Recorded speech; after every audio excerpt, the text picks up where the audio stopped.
Cool. All right, going live in 5, 4, 3, 2. What is up, everybody? Welcome back to Gamerhouse Marathon. We got part 2 of the pre-finale block, and we got a very epic game with MASH here. Take it away. Alright, so this is a game I've been working on for a little while now. Which is, some people may or may not know this game. It's a bit of an obscure game. It is an RPG. It's a tactical turn-based horror game. So I know that sounds weird, but, we'll get into the details of that as we go through the run here. But we'll let this introduction play out for the game, give you a bit of an idea of where this game is taking place. So this is a PS1 game. It's 4 discs long. We're going to go through the entire game, any percent. We're going to be watching the funny memery and the cutscenes, because the dialogue and character voice acting in this game is top-notch. Yeah, I am a mad lad, but, I mean, this could have been the 18-hour all-ending Dod 2 speedrun, but thankfully... Oh, God. thankfully, we're not doing that. This shit. Yeah, look at this. Yeah, we get a really nice Dod 2 any percent PB and world record, followed by Koudelka. And that is what we're about to witness.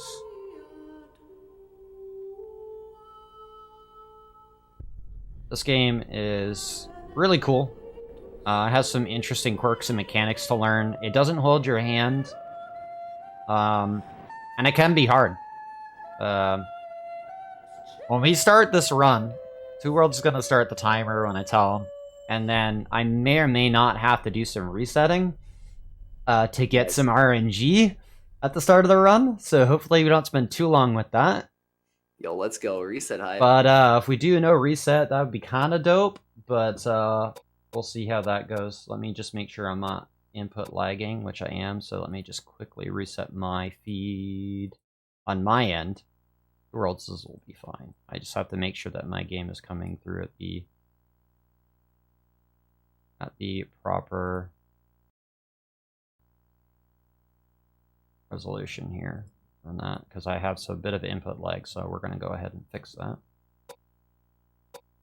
Interesting. Why is there input lag here? Let me fix Spirits this. like Koudelka are sabotaging the run. Yeah, I'm just trying to fix it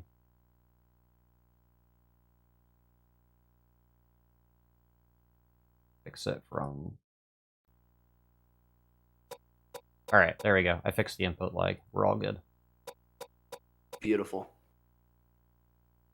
Alright.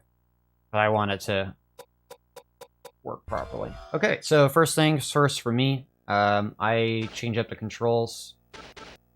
So instead of run being on triangle, I do run on circle, because it's easier to interact and use the X button as you're running around in this game, which we'll see. If you don't know anything about this game, again, tactical turn-based RPG. It's also horror-themed, and it's made by a company called Sakanoff, and published by SNK. Anyways, so, ready on the timer?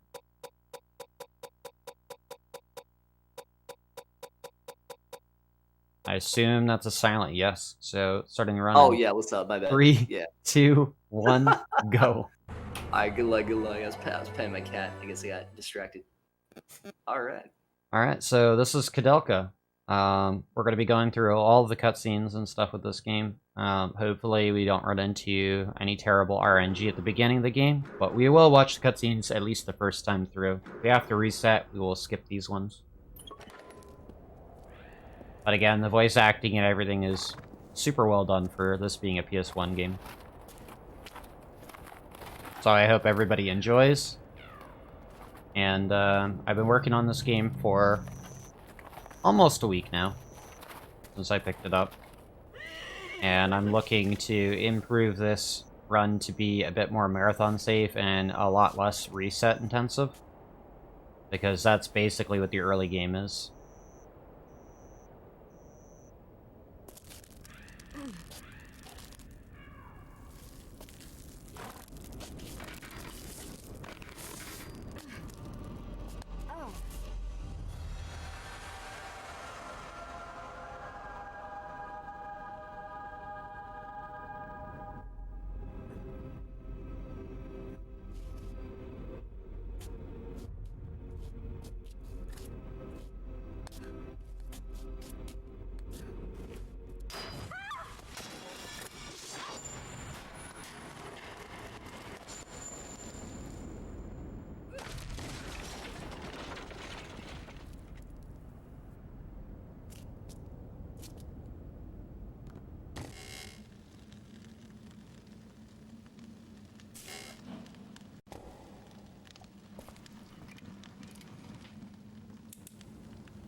Too early, Angel. I'm not dead yet.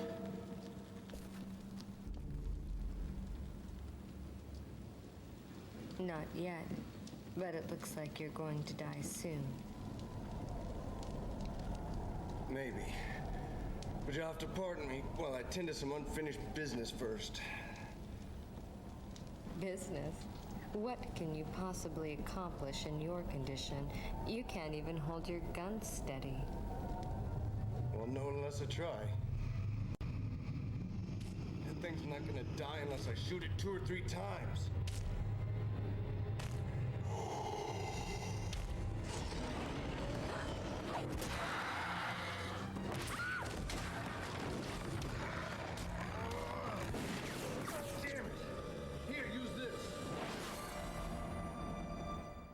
Alright, so we're being thrust into the first combat of the game. Like I said, this game's got some quirks to it. So, optimal amount of turns to deal with this guy is 3 to 5. 3 would be the lowest, 5 being the most.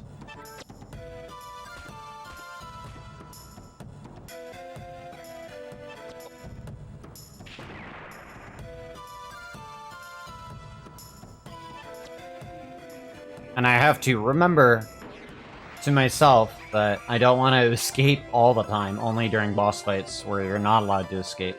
To get through turns a little quicker.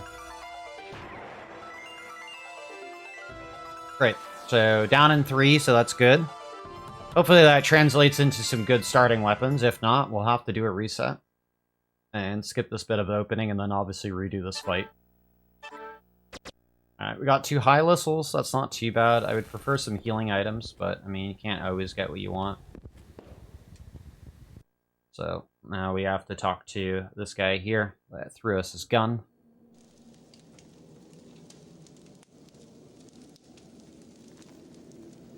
Hey, what about him?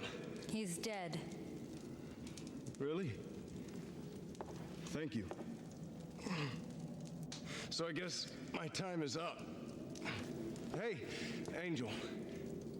I'm not gonna ask you to take me to heaven. But will you pray for me at least?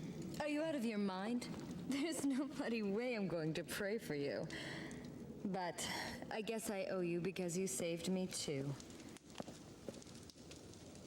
Payback time.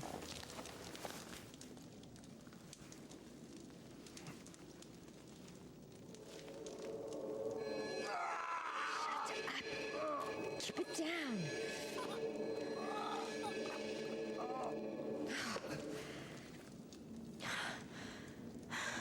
Okay, let's go. Stand up or I'll leave you here. What happened? It doesn't hurt anymore. I'm cured. Yeah, and so I cured you, so what? You? You cured me. But I was almost dead. I'm confused. So you really are an angel? Don't be foolish. Do you really think that there are angels on Earth? I'm no angel. I'm just a medium with a little curing. I'm Edward J. Plunkett. I know I look pretty shady, but you don't look too wholesome yourself. No, I'm not like you. And this is no place for people like you. Why did you come here? I heard a rumor. A rumor? I heard something in London. That the son of some rich family bought an old monastery. Spent a ton of money to convert it into a house. I heard he brought quite a lot of harlots here. Seems like he was having a great time. So, where is this monastery? That's what I want to know. I came all this way to put a poor man's fear of God into this rich bastard. So far, I haven't found anything. Then this monster attacked me. I almost got killed. If you'd come any later, no doubt I'd be singing hymns in his stomach right now. Shouldn't have bought such a good horse. She's too fast. Too bad you won't be hearing me sing those hymns. When I was a boy, I was a pretty good soprano. If you don't stop talking, I'll leave you here. My name is Koudelka, and I'm only going to say this once, so don't forget. If you want to get out of here alive, I suggest you stick very close. Got it? Charmed, I'm sure.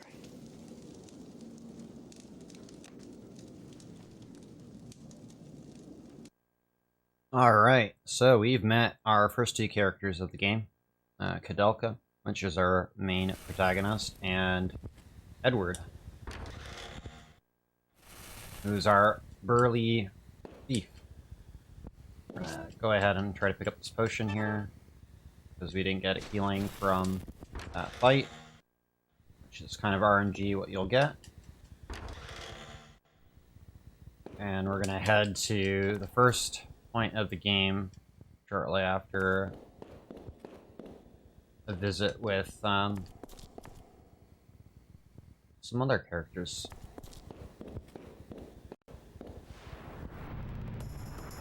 Okay, so unfortunately we got into a random encounter, but we're gonna run from this. So right now we're still level 1 with our characters.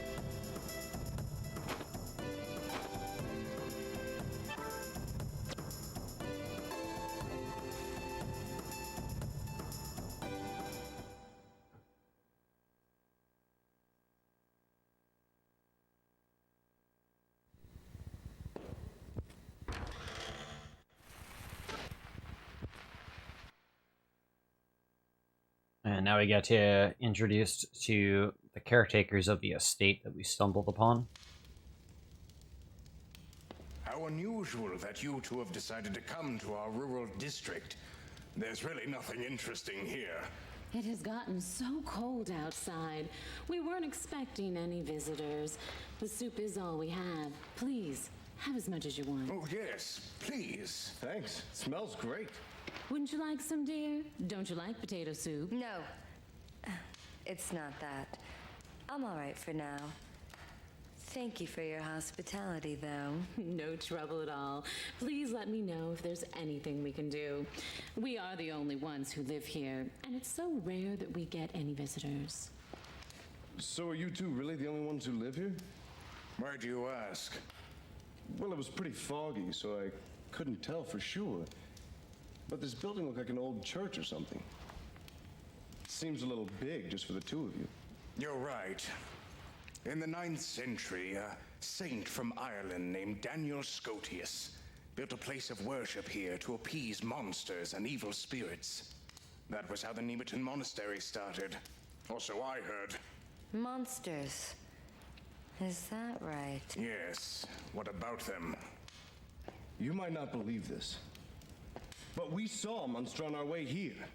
Is that so? You saw it too? You mean that monster's been around for a while? Well, we've been taking care of the monastery for a number of years, but from about 6 months ago, monsters have been appearing. We see them more and more every month. I used to be a sailor. I'm not afraid of any monsters. Oh dear. What if something terrible happens to you? We almost got killed back there. Now we're out of bullets. That's not good. The monsters might try and attack you again. I'll spare you some bullets. Thanks, that'd be great. Looking after others. He's so wonderful at that. So, have you two been together long? Yes, quite a while. Now, all he does is paint and maintain this old building. That's his daily routine. But back in the old days... Thanks, Ogden. I owe you one. Alright. So we got some bullets. We won't be using them that much. But we have bullets, nonetheless.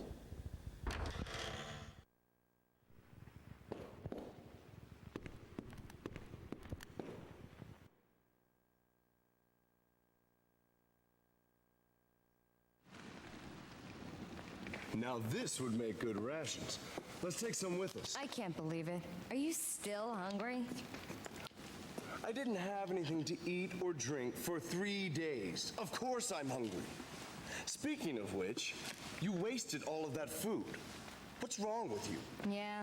If it weren't poisoned, then I would have had some. Pardon? I said, if the soup weren't poisoned, then I would have had some. Got it? Poison. No way. Just a little bit. I smelled some poisonous plant. What's happening? Oh, I can tell you how you're going to feel. In about half an hour, you won't be able to move your body. If you don't find an antidote, you'll definitely die. So they really were trying to kill us. But why? Don't know. But it seems they're quite used to doing it this way. They must be hiding something.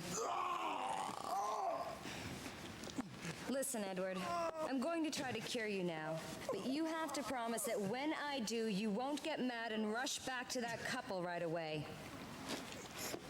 It's safer if we pretend we're dead and continue exploring this building. I think we'll find something interesting for sure.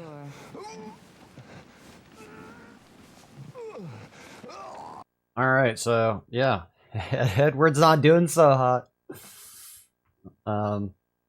Definitely let his stomach get the better of him.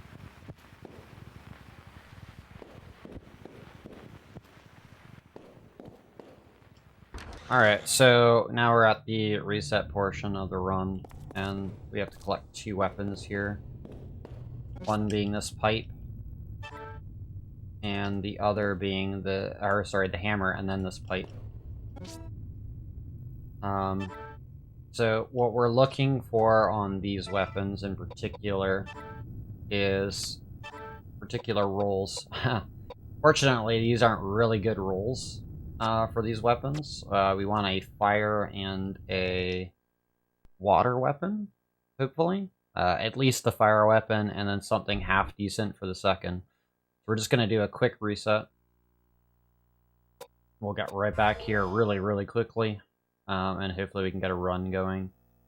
If not, I do have... Hopefully I... Oops. That's not what I wanted to do. Swap that.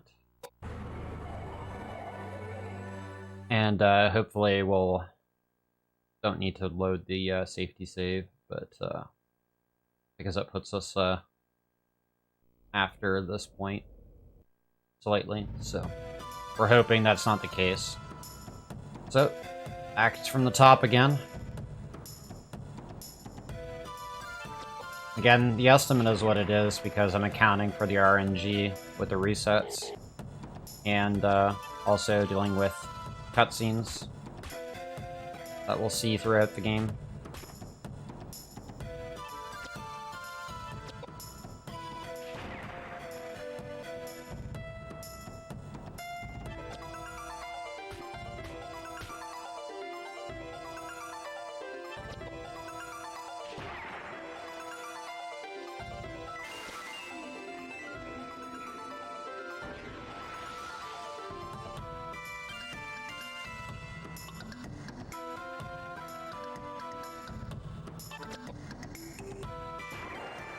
Alright, down for the count on 4.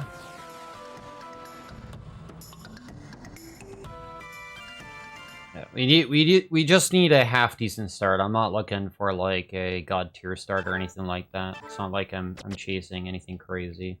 Whiskey's alright, not that we'll be hopefully using it at all. So alcohol in this game is more or less a form of healing items throughout the game. So whiskey is basically the Phoenix down of the game. Gotta make our characters alcoholics, right? So, anyways. Got this.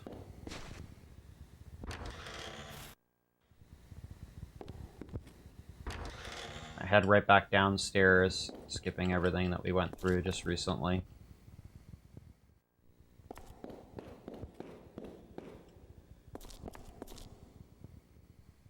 And once we get a decent set of weapons, we'll be good to continue on with the rest of the run.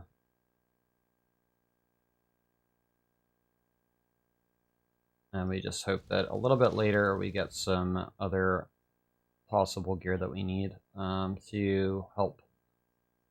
As we'll be extremely under-leveled throughout the majority of the run for now. And lacking any real source of damage, which is exactly why we want these weapons, because, again, we're level 1 right now, and We don't want to be going into fights with not so great starting gear.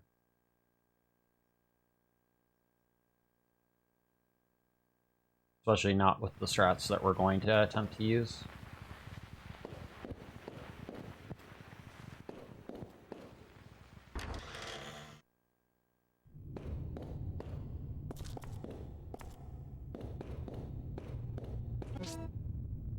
So, grab the hammer again.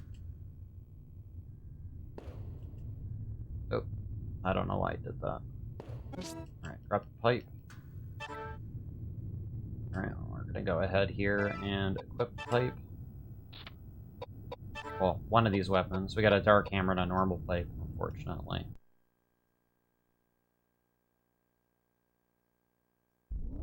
This is one of the parts of the run that I like least about it, but everything else is pretty solid.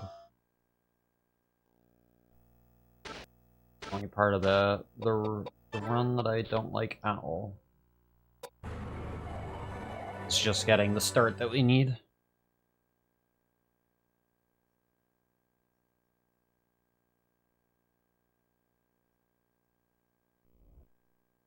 But thankfully, it doesn't take too much time to get back where we were.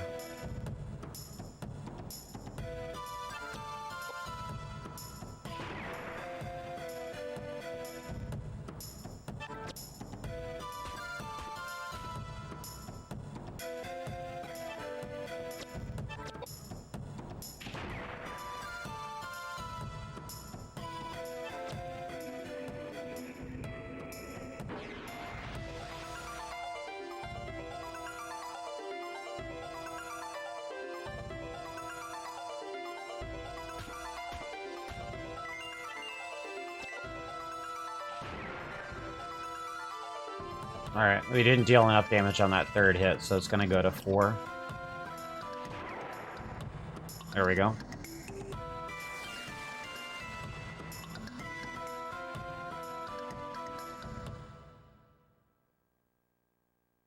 Yeah, once we get this run going, there'll be a lot more for me to explain, but right now we're just trying to get 2 decent starting weapons. One of them hopefully being fire. That's our goal for the first boss, which is needed for the quick kill.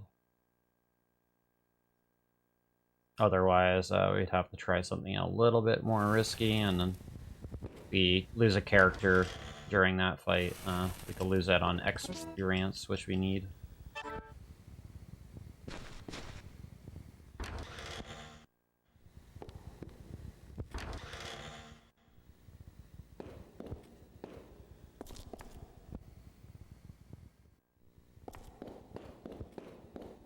So this game has the camera angles like you would expect in like games like Resident Evil and stuff as well. So the game does operate on tank controls as we go through it. I'm hoping not to have too many restarts at the start here. No more than maybe another 10 minutes worth at most. That'd be pretty bad RNG if that was the case. Hoping that's not going to be what we're running into. But again, it's just something you have to understand when you're playing this game, is that your start can be kind of iffy. There's 2 weapons that we could potentially pick up to help mitigate that. Trying not to grab as many items throughout the run because there is a item limit for your character's inventory. And if that happens and you reach the item limit, you won't see the other items show up. And that accounts for every item that you can get in the game. So that includes accessories, weapons, consumables, you name it. Alright, so we're gonna check the weapon here. I'm hoping this works. Oh, unfortunate. Okay. Not good at all. So we don't want a light weapon, we don't want a mystic weapon. I'll take any other combination of items or weapons, sorry. But we really do want at least a fire weapon to start with, and we haven't got that yet.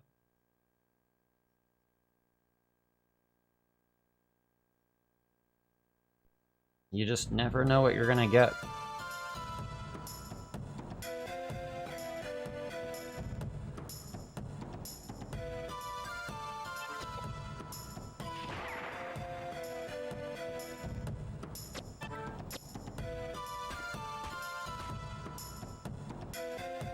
It's like literally. I wish I could avoid this RNG entirely, which is what I hope to route out in the future, or route around it.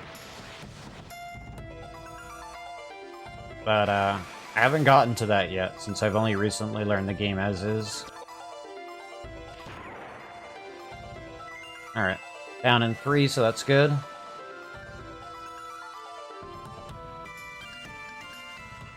Some of the cooler stuff we'll be doing once we get past this opening bit is doing some manipulation during some of the fights. We got cheese!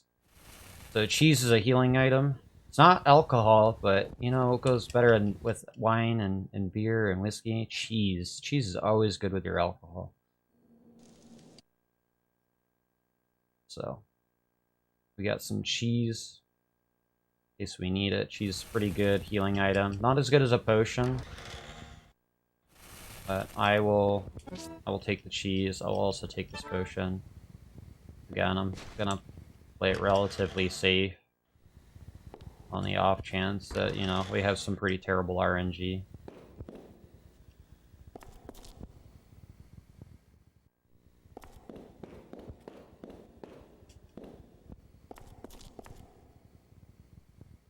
But just something we have to deal with. Trying to get a good run started, or a half decent one. Gotta put up with a bit of RNG at the start, which is probably the best part. Best place to put the RNG, if anything. I'd rather it at the start of the run than, you know, anywhere else further in.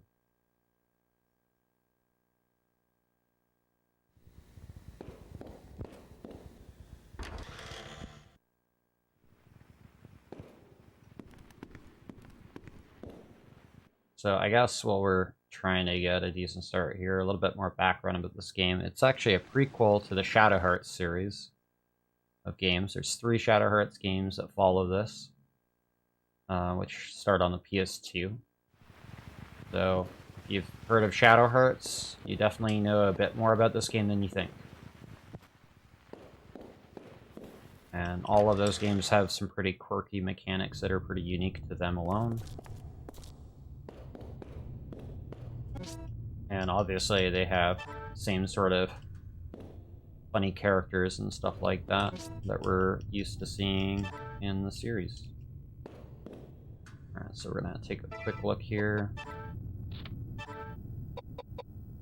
Oh my. We're getting some pretty terrible RNG right now.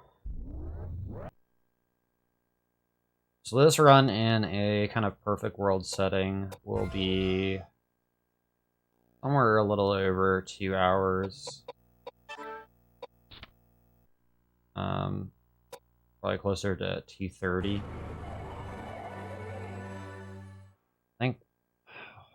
I don't know what the world record run for this for any percent is off the top of my head. But, again, like, none of the runs are, like, absolutely perfect. You just get lucky.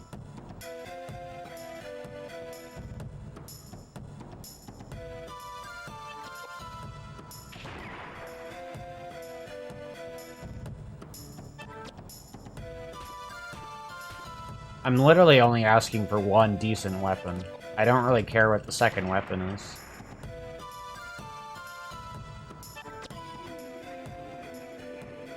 Because I'll work around that. That's not the problem.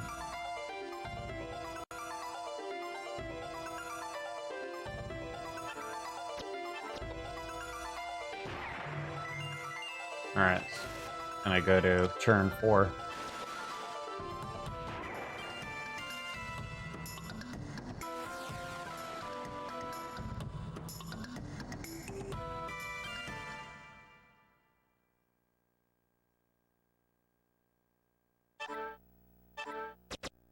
Roman nuts. That's a full heal and everything, so that's nice.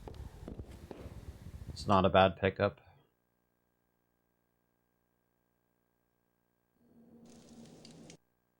But we really need to get that decent start.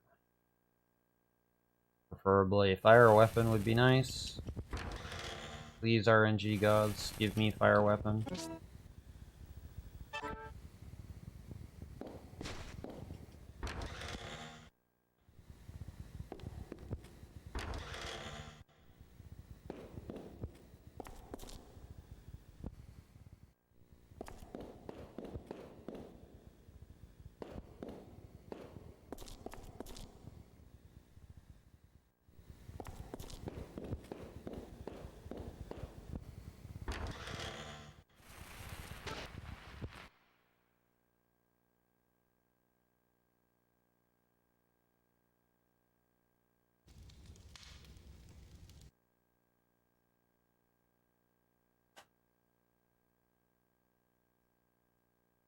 Need the decent start so you can make killing the rest of the bosses in this game pretty straightforward.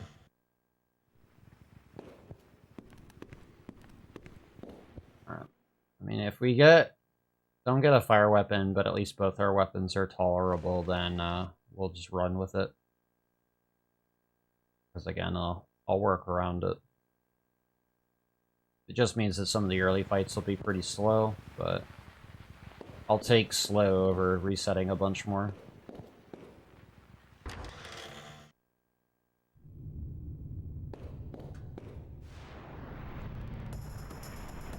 Trying to get down the stairs, but stairs don't want me to go down them.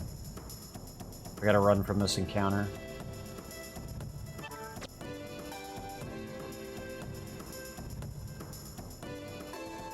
I also really like the music in this game. It kind of grows on you. At first, it's a little strange, but the music, especially towards the end of the game and stuff, is really good. It's pretty simple, but I like the variation that it has.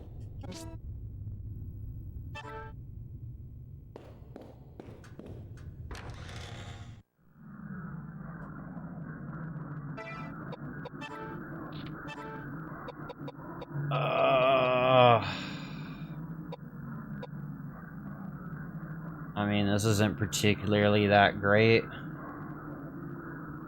But I'll roll with it.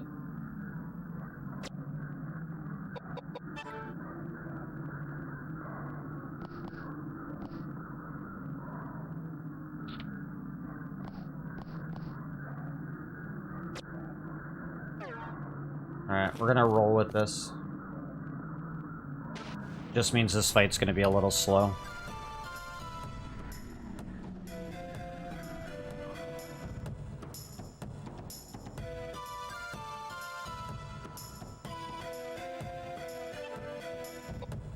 Alright, so we're going to move on up. I go ahead and cast Flare so we can maximize our damage at range that we are at. We're gonna move Edward up here. I'm gonna attack. He's not gonna deal a whole lot of damage. It would deal double damage if we had fire, but we don't. So this is gonna go a couple extra turns. But we'll make it work.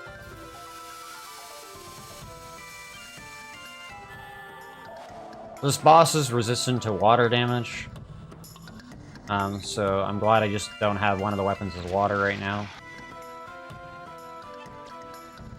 But like I said, we'll make this work. It's a better start than any of the other rolls that we got, so I'll take it.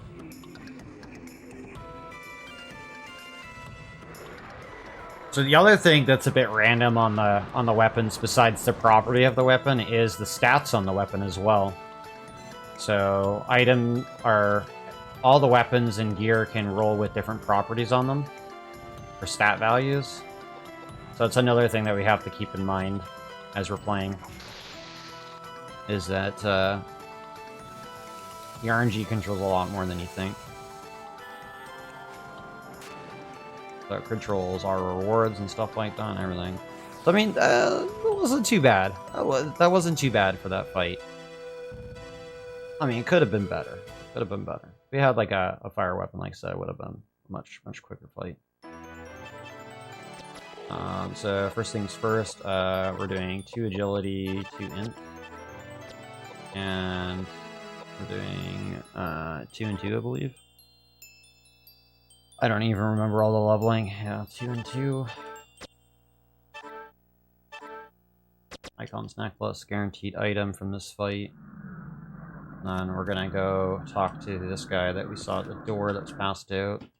And yeah, now we get to continue with the run, and hopefully don't have to worry about too much other stuff. We'll make some safety saves along the way just in case with temps, which is a nice little feature of this game. You can have a main save and a temporary.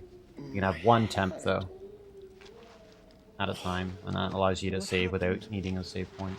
Oh, yes, that's right. That monster. Oh.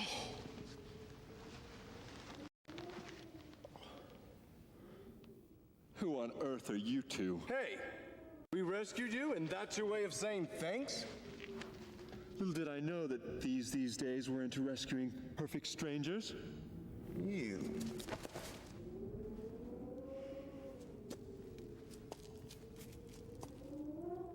My name is Koudelka, and this is Edward. Would you mind telling us how you ended up collapsed on this path? My name is James. James O'Flaherty. I've been searching for something, and it took me to the monastery. Little did I know that it'd become a breeding ground for demonic spirits. Then how did you get in here dressed like that? Through the main gate, of course. The caretakers welcomed me with open arms. That husband and wife team? And the food? Was there no poison in your food? What are you talking about? Are you out of your mind? Those caretakers tried to poison and kill us. That's not funny. I find it inappropriate for you to try to dupe an upstanding believer of the Christian faith. So nothing happened to you then? Of course not. Not until I encountered that monster. Yeah? And we're the ones who took care of that monster. Far be it from me to expect any words of gratitude from you. I see. And I can tell from your appearances that the power of your faith alone was not enough to smooth things out with that monster. It wasn't the kind of problem that faith alone could solve. Ugh.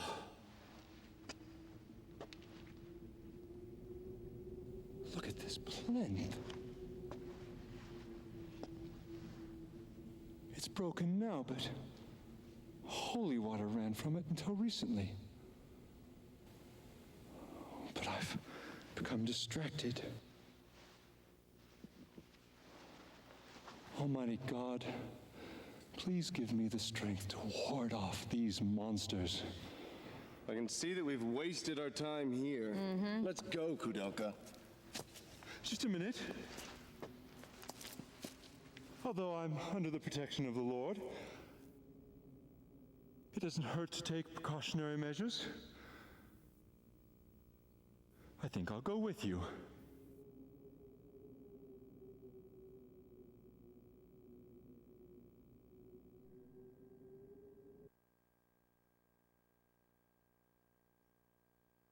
Yeah, the voice acting in this game is amazing.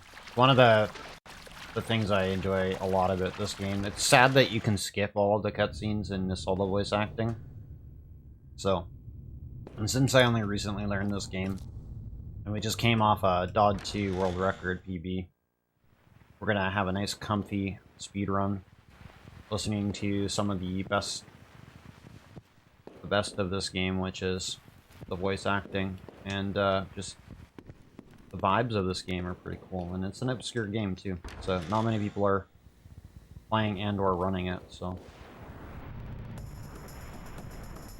But anyways, we spent about 10 to 15 minutes resetting, on top of watching some of the cutscenes, right? So now we get to play the speed game, and do the best we can with our setup.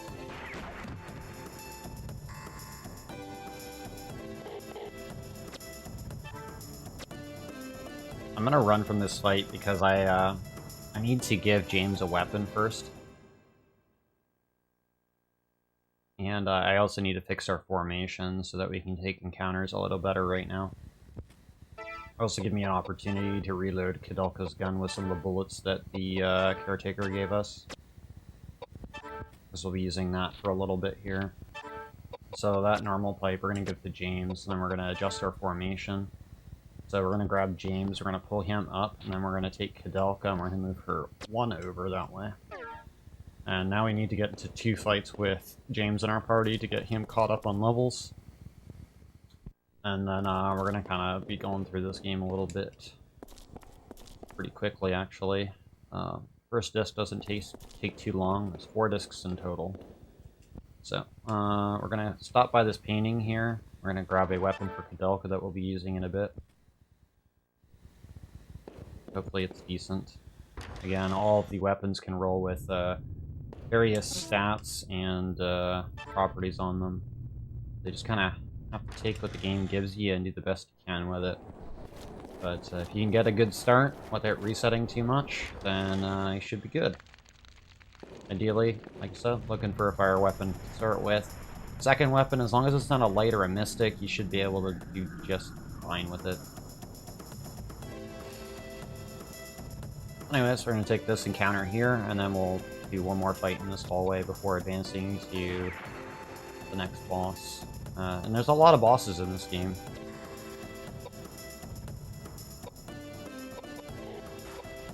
I can't remember if this weapon actually deals damage to these guys. I hope it does. Okay, so that's good.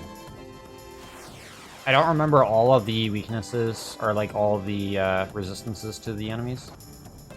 So, just something you learn over time.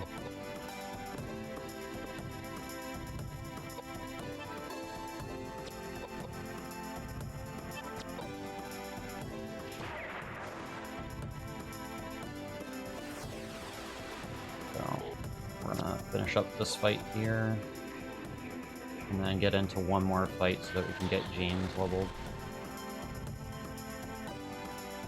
Because James right now is a bit of a slow boy. He's also not going to be dealing a whole lot of damage this early in the run. Until a little bit later, but he'll do okay for now. He's just kind of an extra body. We mainly want to be pumping Koudelka and Edward because they're going to be our main sources of damage for now, until James gets a little caught up. So Antidote's not so good of a weapon. We've got a cutscene here, and watch this, and then we'll get into that last fight before the boss. What a dark and depressing building. Even with the temple, you can't feel the presence of the Lord's light. I can't believe I've stepped foot in this place. Where all have gone, and all must go, to be the nothing that I was. I have born to life and living woe. Lord Byron, no? I am not an admirer of his. In the first place, his poetry is unrefined. And who gave you the right to judge the refinement of poetry? Poetry should delve into the depths of the souls of the faithful. And others. It should inspire the soul as to Alexander Pope or George Herbert. If they have the power to do away with these evil spirits, I'd choose anyone. Even that dear old carpenter's son. Blasphemous! Pagan! How dare you utter such words of sin? To seek help from someone you've never met before is ridiculous, especially when people are dying from hunger every single day in London. They're all filthy and immoral little beggars that deserve to die. Heaven is... That doesn't sound like a demonic spirit to me. The noise is coming from that building over there. The poison didn't kill us, so now they're taking the fast and easy way now. Don't be ridiculous! Why don't you ask the bullets who's being ridiculous? You idiots! Alright, so, someone's shooting at us. Obviously, we're not wanted here. So we need another encounter here. To level up James. We can just kind of run up against this wall.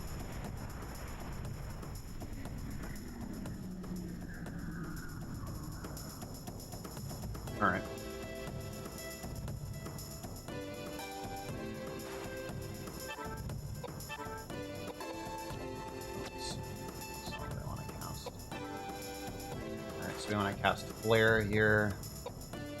Kill this guy in the back as quickly as possible. He deals the most damage.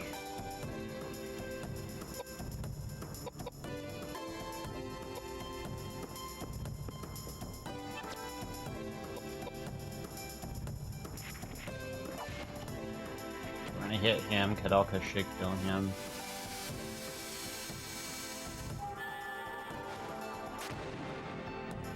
Go. And then we can get James and Edward to beat up armor there.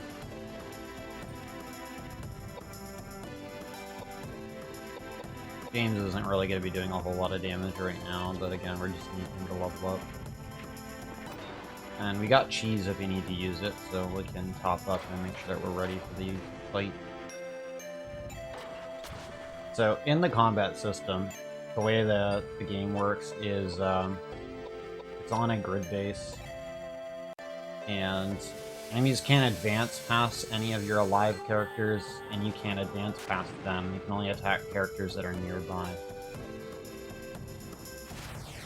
And all weapons generally have a different range, or like I said, different properties and stuff that they apply in combat. So, for instance, we have a gun on Koudelka right now, and we'll be taking advantage of that. So we're going to make sure here that we're topped up on MP for Koudelka. So we're going to go back to the tool here and picked up a Lissel earlier, so we're going to use that on Koudelka. Make sure she's full MP for this fight coming up.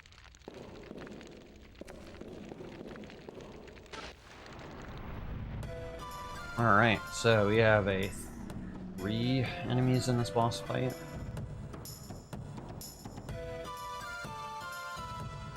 Like I said, I don't really have optimal weapons.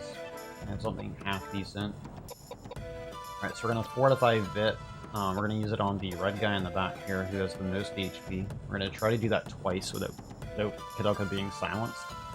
Our other characters aren't so great at attacking right now. Or casting magic, should I say. So, we're gonna do the best we can. So, Edward's got an air weapon, so we don't want to be using Edward to kill the green mirror. So, we're gonna have James deal damage to that, and Edward try to go for the fire guy. And then Koudelka will just shoot with her gun at whatever targets she needs to.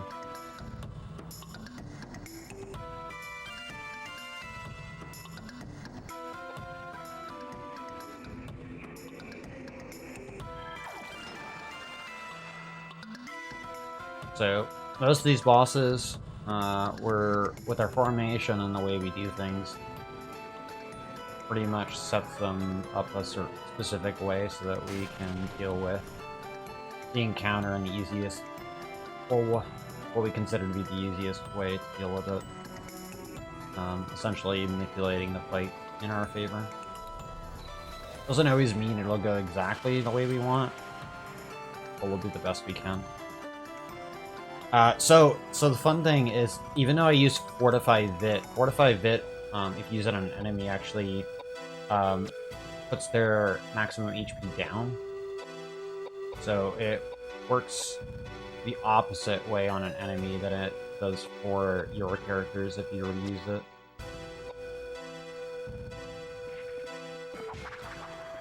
So blue guy is down now, and we can have James focus on brown, or the green mirror. Over here.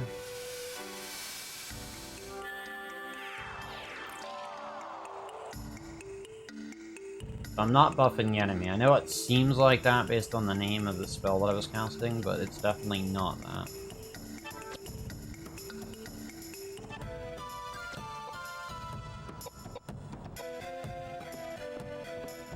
Galeria reminding us that gift rhymes with wife. I don't necessarily agree with that, but give you the benefit of the doubt.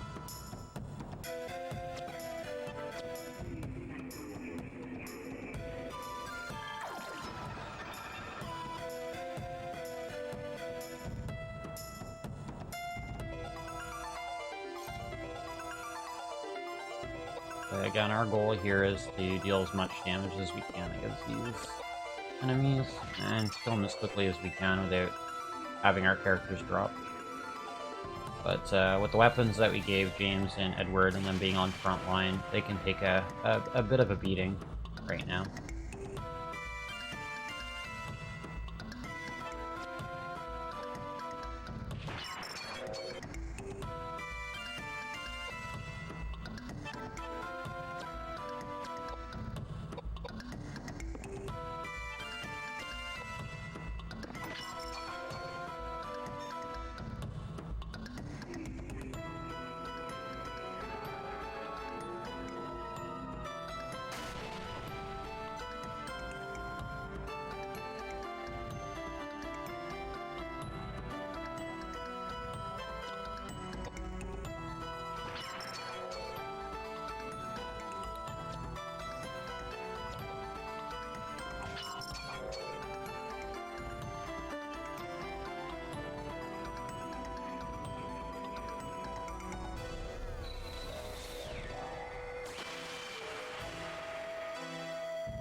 The turn order in this game is decided by the agility speed of a character.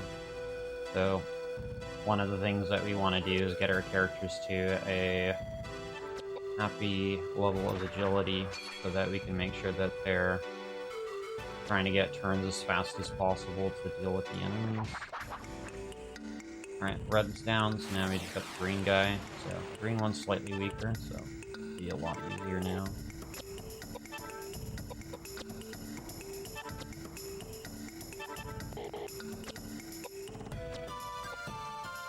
My line of sight is blocked. I'm gonna move off to the side here. There we go. And since Koudelka's our fastest character at the moment, next to Edward and then James in that order, we're gonna be changing that as we level up as we go. So Koudelka is gonna do 2 and then agility, and Edward is going to do 1 dex, 3 agility.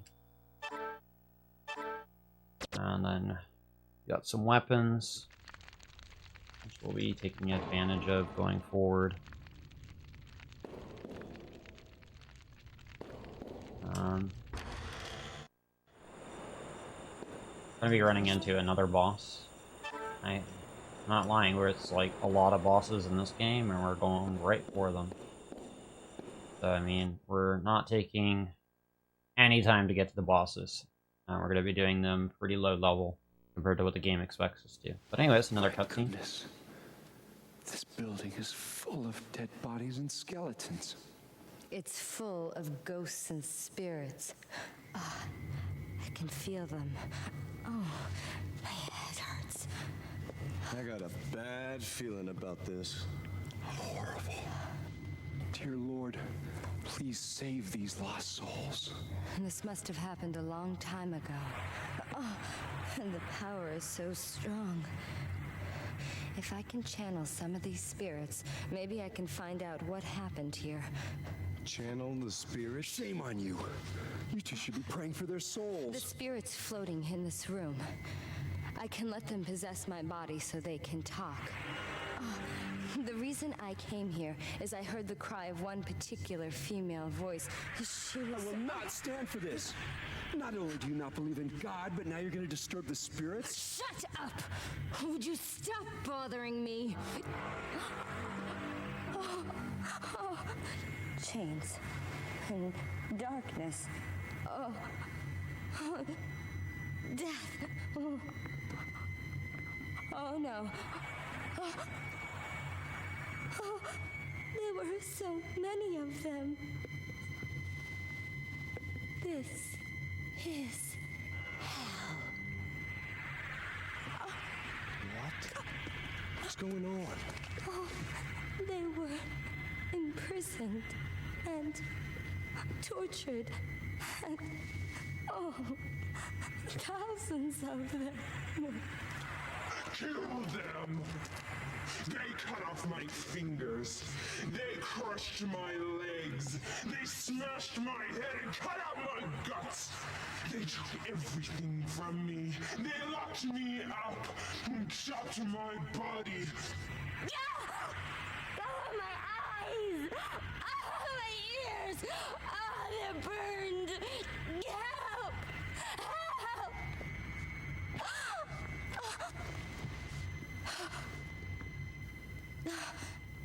How horrible. This place used to be a prison. For hundreds of years, kept in secret. Whoever went against the authorities or misconducted themselves in any way were locked up here and killed. No! Don't touch me! You piss off out of hell!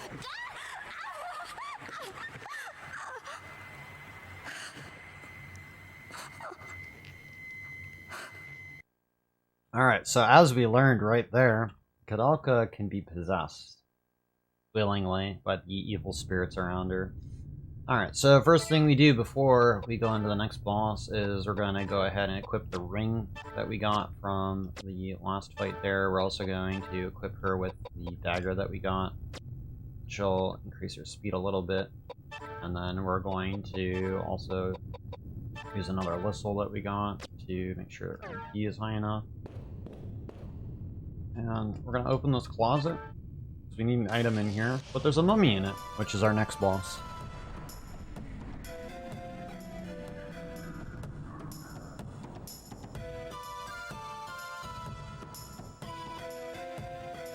Alright, so first things first, we're going to cast magic. We're going to use Tornado on this boss. And she's going to move forward, and then what we're going to do here is we're going to move Edward over. We're going to smack her. Intercept. Then she's going to target Koudelka. Move James up here as well. We're also going to hit her.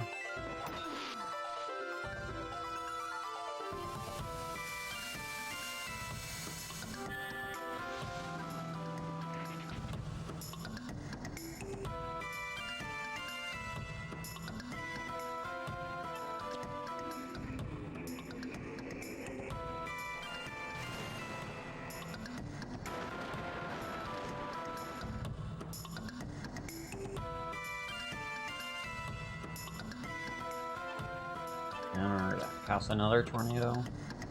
And the off chance that we don't get kill with these two guys. But she goes down because we have a decent weapon against her.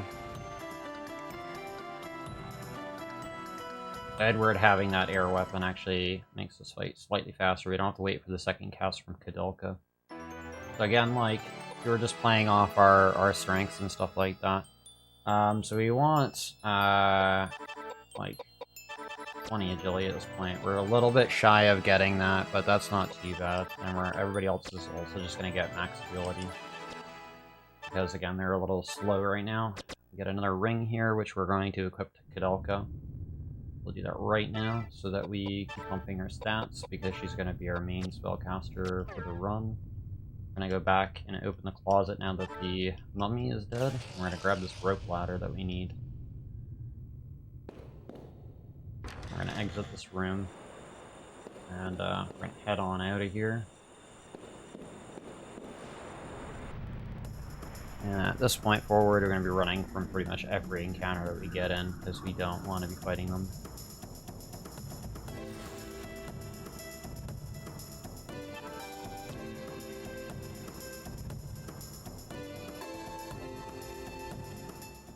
We'll level up pretty efficiently.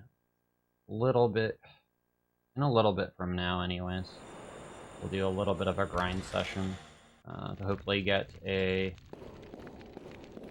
some gear and stuff, but now we have another cutscene.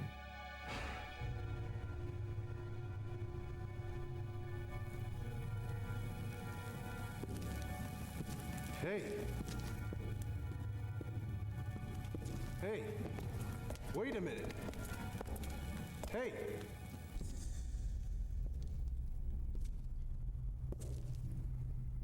Edwards. You should have just died before. I wanted you to lay down and die. A ghost? Yeah. Alright.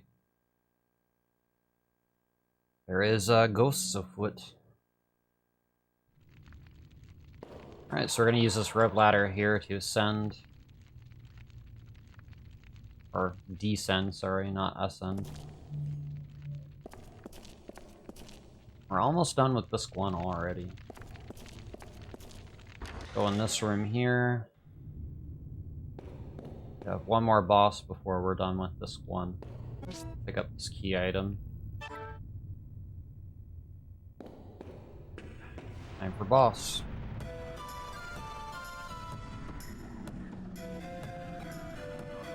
Alright, so this boss fight is a bunch of doppelgangers. Basically, they will mimic our characters. So, first things first, we're gonna move like so. And we're gonna wait. If we had slightly higher agility, Koudelka would have been able to immediately cast Flare on the first turn before anybody else. But that won't be too bad. This fight's not that bad. So essentially we're manipulating the AI by positioning ourselves like so. And that brings the other two characters forward. So we're gonna wail on the Koudelka doppelganger here. Try to kill her. And meanwhile, Koudelka is going to be focusing his magic on the doppelganger James in the back there. Should kill him in like 2 casts. And then we can kill the Koudelka or the doppelganger Edwards, whoever we can reach at the time. So in this case, the Koudelka doppelganger got knocked back. So that means we'll be focusing on the Edward that's in front of us instead, because you can't reach her.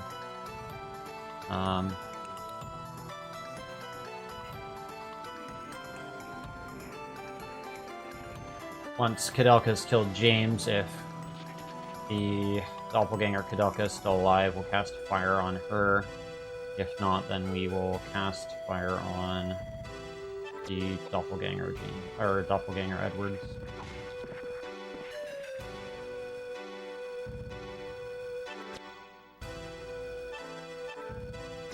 Again, another fire here. This will kill James in the back.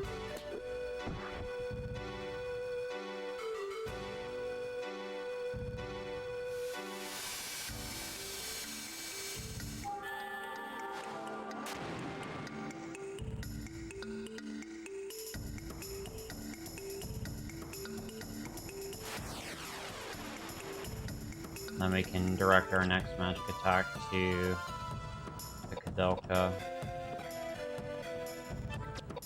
Well, the other two characters that we have equipped with melee weapons can focus on the front here against the Edward.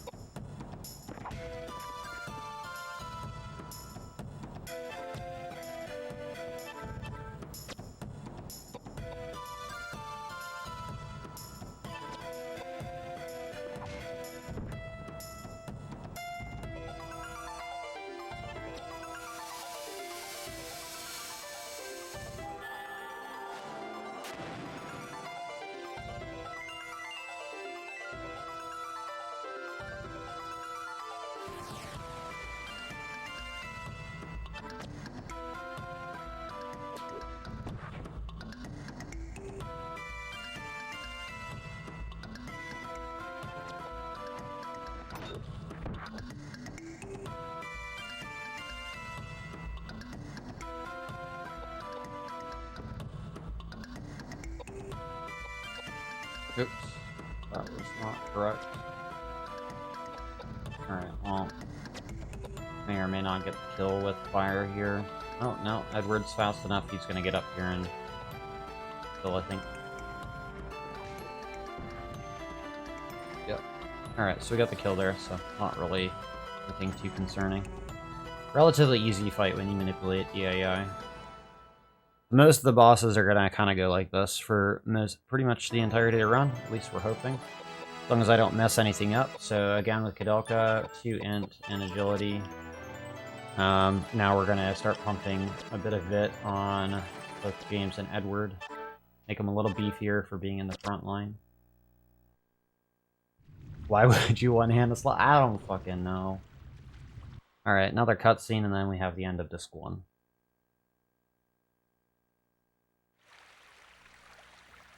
Did you see all those bodies? Be quite a party if they were alive. They've probably been abandoned for hundreds of years. Must be some fascinating old stories. I saw some pretty fresh ones, too. One who was shot. One who'd been cracked in the head with an axe. And some with no visible signs of injury. They must have been poisoned. I bet the new ones were fortune seekers like us. That old couple must You mean to tell me they killed all those people? Rubbish. All those deaths are rubbish? They're all liars and thieves anyway. This is still a monastery. This is still God's house, prison or no. Why all those liars and heathens are killed is none of my concern. How could you possibly say a thing like that? That doesn't sound very priestly. I am not a priest. I am a bishop. I don't give a rat's ass what you are.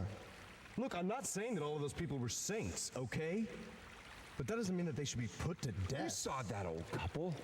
They're so well-mannered, kind. You think they're killers? Good manners? Yes. Think about it. Why would they leave the place such a mess? I don't know. You think they'd at least bury the body? Possibly. Anyway, I have this strange feeling we're not alone with all these bodies and ghosts.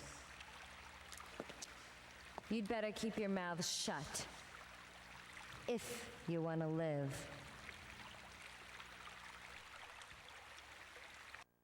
Alright, so that concludes the last cutscene for Disc 1.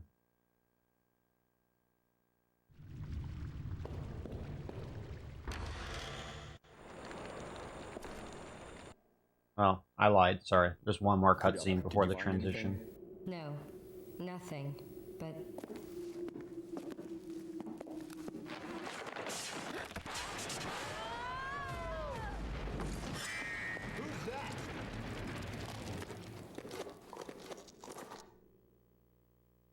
All the cutscenes and dialogue scenes are fully voiced. Alright, so we're on Disc 2 now. So we're gonna go ahead here and swap to Disc 2 really quick. And Disc 2 starts off with a boss fight. Hopefully we don't get into any random encounters from this point forward when we don't want them, because that could be really bad for us. Because things are going to start getting scary with some of these normal fights. We're going to walk out of this scene and then over... It's not working. Alright. Hopefully it's not upside down guy with a gun. Okay, it's not upside down guy with a gun, because he's gonna auto target Koudelka and one-shot her. If that's the case. So we're gonna try to run from this fight. Because again, like, these random encounters are gonna be difficult. Game kind of has some difficulty spikes along the way, especially at the start of every new disc. So, I come over here, we're gonna pick up a couple items. It's mandatory that you pick up these items even if you don't want them. Because if we don't, it's not gonna advance the scene here. And we're gonna examine those skulls and then walk to this gate here. And it's gonna start the next fight for us. After this brief little cutscene.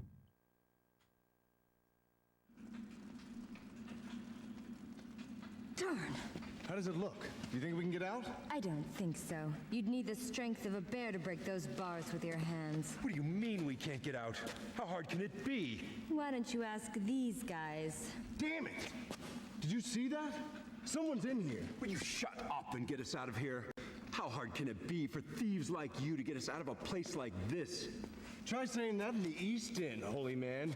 Your severed head would hit the ground before you even finished the thought. It's worthless. I can't believe I'm wasting my time on you. I'm on a mission from God.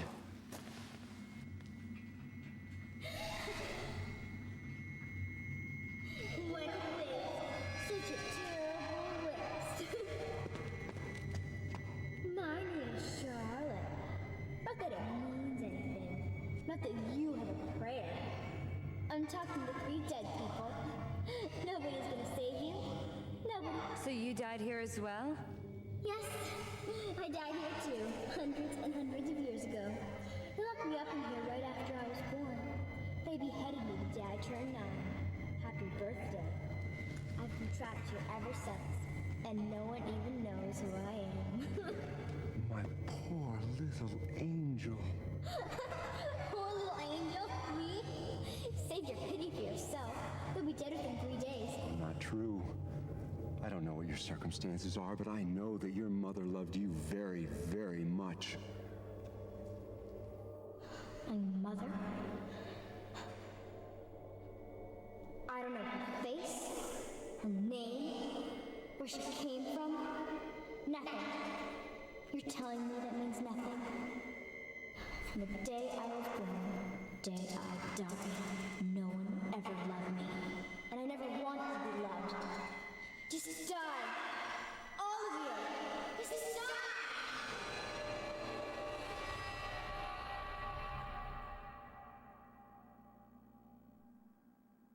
Alright. So this goes right into a cutscene.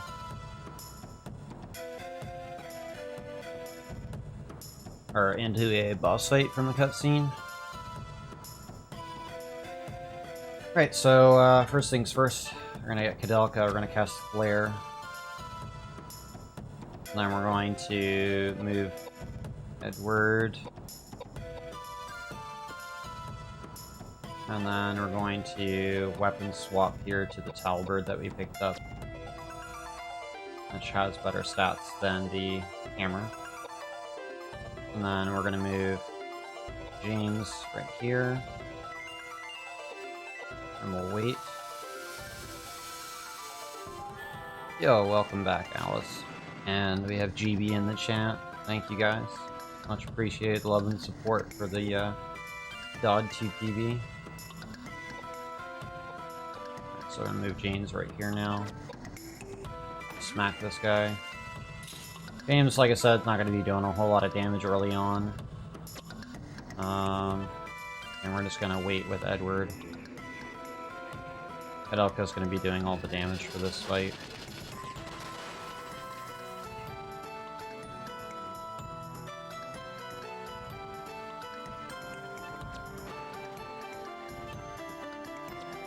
Alright, so cast another flare. Wait.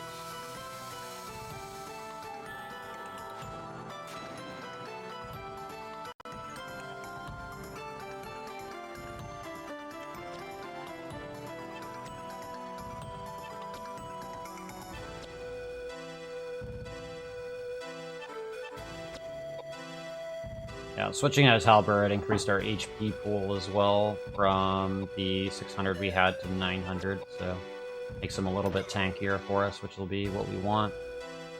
James comes in for the kill steal. What an asshole. But that means we don't have to wait for the animation cast for Koudelka, which is super nice. Alright, so after this level, 2 int, 2 agility on Koudelka. With Edward, 4 more of it, and with James. Beef them up a little bit. Alright, this wall's gonna crumble. I'm gonna take a few seconds here to clear out some of my shittier gear. I'm gonna say goodbye to this Light Reaper, because that's useless. We're gonna say bye to the rifle, because we don't need that. And, we picked up some antidotes, we don't want those. Again, there is an item, like a inventory cap, on what we can take. So, trying to avoid capping out on items so we can pick up some newer ones. We're gonna pick up this mace for Koudelka.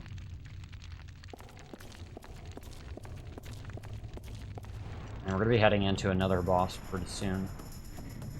But again, we're going to be running from every encounter we get the opportunity to run from, other than dealing with bosses going forward. Unless we're actually grinding a little bit, which we'll be doing shortly.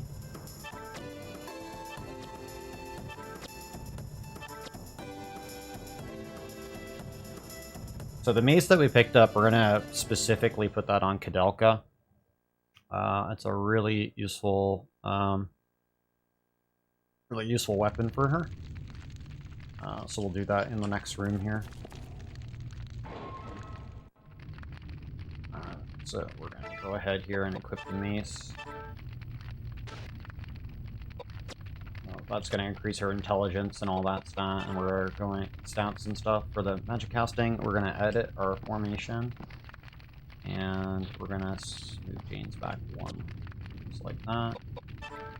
Safety-wise, we're going to go ahead and use. I thought I had cheese. That must have been the other time. All right, so we'll just use this potion, heal Koudelka, and we're good.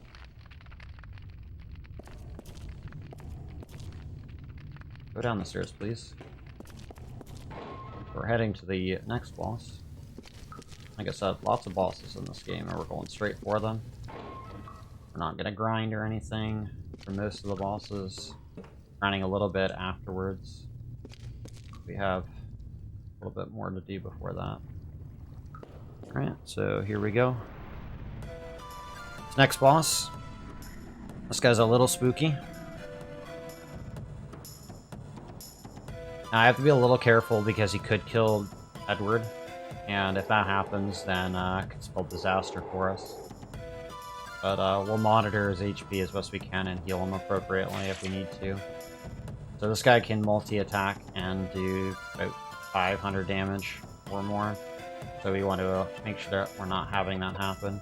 We're going to go ahead and cast a Megalith on the boss, and then we're going to have both our other characters cast Fortify Intelligence to boost Koudelka's magic stat. Edward can only do one spell cast because he's really bad at magic. But all we need is 2 boosts, and this boss fight will end relatively quickly because this boss is weak to earth magic, or earth in general.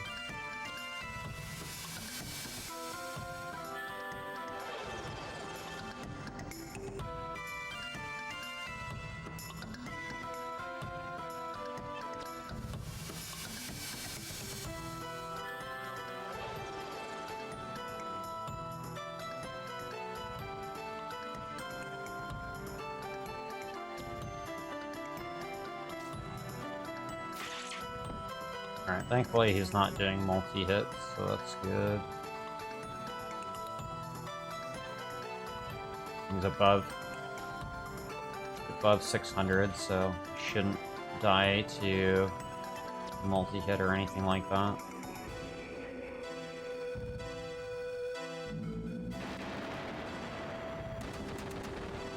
The worst case thing that could happen to us in a lot of these encounters is Koudelka got silenced.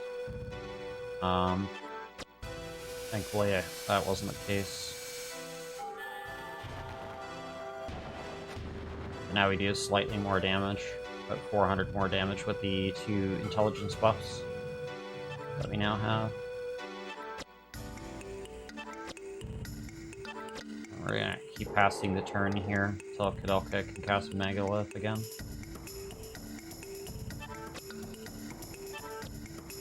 Edward is still at good HP, so that's fine.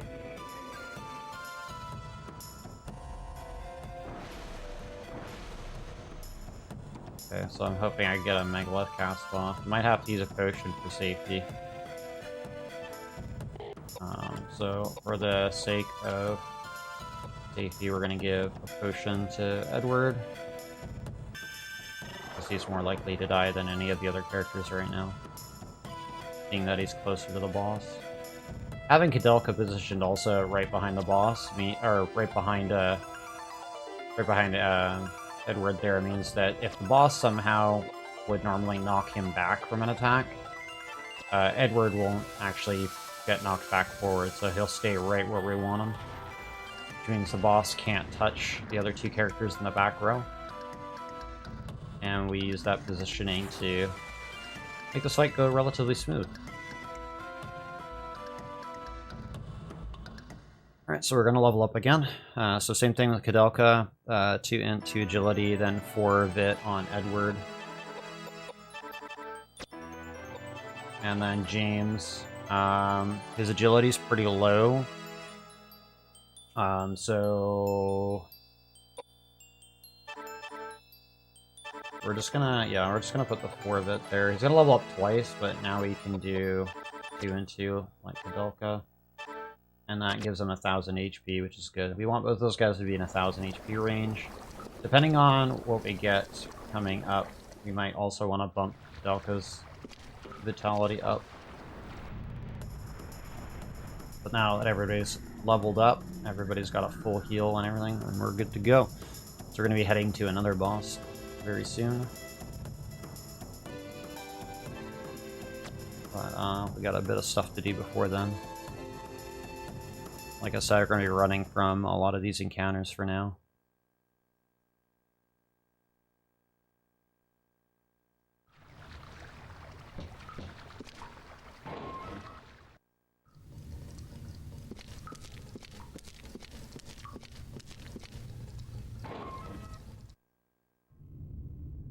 Alright, so we find an empty storage room, and then this amusing cutscene is going to play.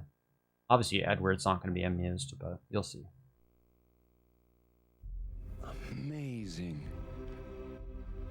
Absolutely amazing. I can't believe these treasures are in this monastery. Is that Montaigne's signature? Oh, that's a Caravaggio. Unbelievable, truly. Why have these treasures been forgotten? Treasures. If these treasures can be contributed to the Vatican, their value to Christianity is unquantifiable. What a discovery! Do you remember what this place is? It's not just a monastery, it was a prison. People were executed for fighting each other for supremacy. These treasures must have been taken from them, soaked with curses and hatred.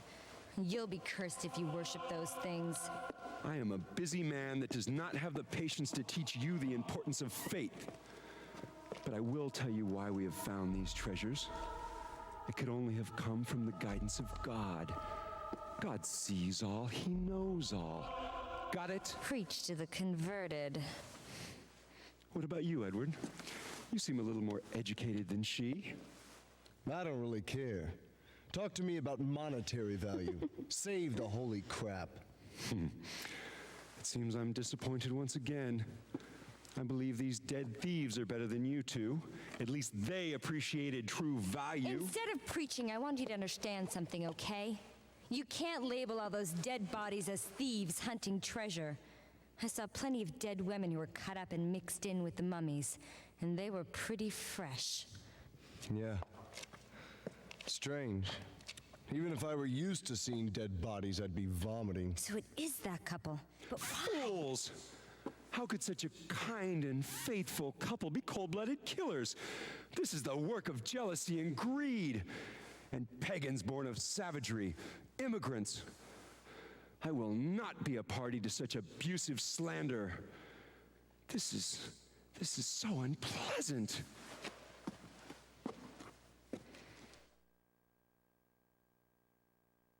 Alright, so as I said, Edward's not amused. But in this room, there's a crossbow and some arrows. We're going to need these for an upcoming boss. And through most of the other encounters coming up as well. And we're going to be putting it on Edward a little bit later. But anyway, so we're going to grab this. We're going to leave out this left door. And we'll be coming up in the grind session for a little bit. But not yet. We don't want to fight these guys here. We're going to be fighting them in a room with some key items that we need to pick up anyways.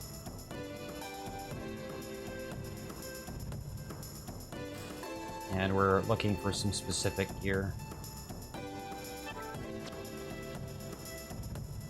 But Koudelka's doing pretty good. She's got some damage on her with the mace and the stats in the intelligence and stuff with the 2 rings that we have her with right now. We're looking to get some improvements, hopefully, and some armor.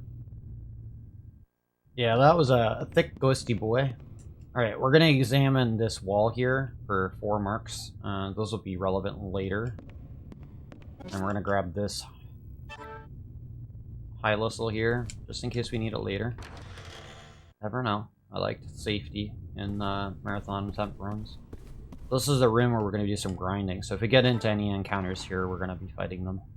A lot of the enemies at this room and forward have a really good chance of dropping some really valuable gear, in this room specifically. We're going to grab all of this. I'm going to run up against this wall for a little bit while we get into some encounters. I'm hoping that within about 5 or so encounters, we have about everything we want, so we can continue to the next boss. If we don't, then we'll grind a little bit more to gain the levels instead.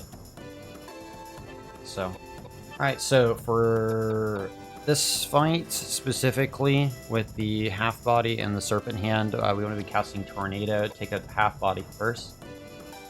It's more of the danger here. We don't want to be running from the fight, so we want to get the XP and the rewards from this fight. Hand is going to move up, potentially poisoning Edward, but he's got enough HP, he'll be able to live. So our main goal is to target the threats first. That didn't kill the half body, unfortunately. So that's fine.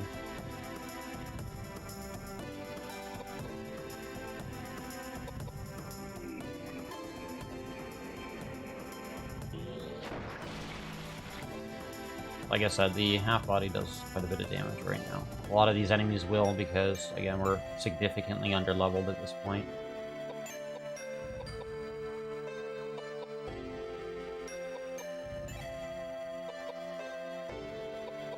And we're just trying to get Koudelka.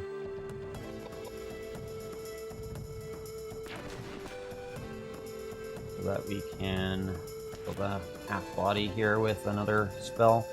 It's just we're a little bit shy on the damage. If we were dealing 600 or 1600, then the half body would have died there.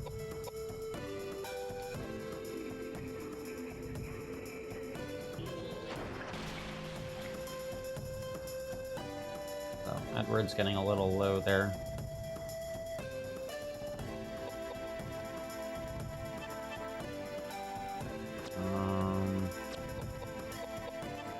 If I have any healing items for him. I have a high potion, so I mean... yeah, I'd rather be safe. Right, so we're gonna high potion him. I mean, worst case scenario, we whiskey, but I'd rather be safer than sorry. So we haven't made any safety saves or anything up until this point. I do have a backup save, but it's a little bit... start of this queue. Alright. So that half body went down. Once we gain a couple levels, these fights will get significantly easier. We'll level up pretty quickly off most of these fights. Oh. Yeah, not the right weapon to use against that. Thankfully, we didn't already deal any damage, so that's fine. Alright, so Flare.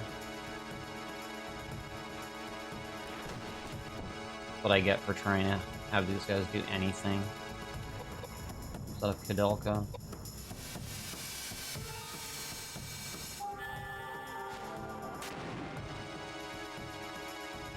Alright.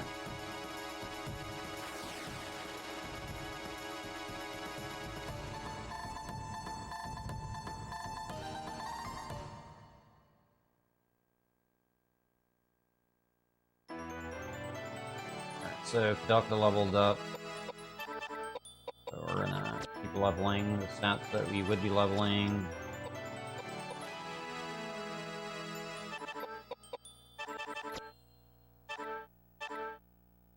Alright, we got a jewel, so that's really, really good. That's one item that we wanted to see. That will replace this, and then we can toss this over to James.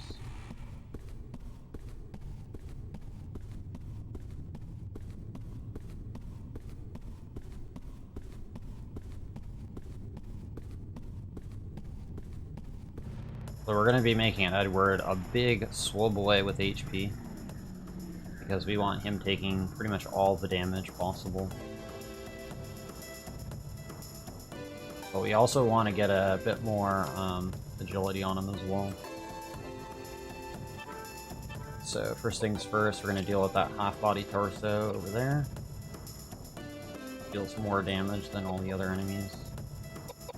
And off this fight in particular, we have a chance for an armor drop off that knight, which would be very good for helping a Koudelka not get one-shotted by most things going forward, and would save the investment points from leveling to maximize our damage instead of upping our HP.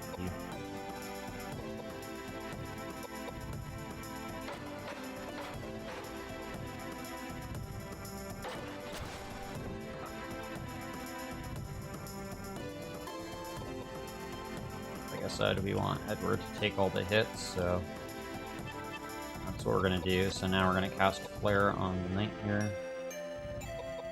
And keep waiting with the other two characters because we don't need them doing anything.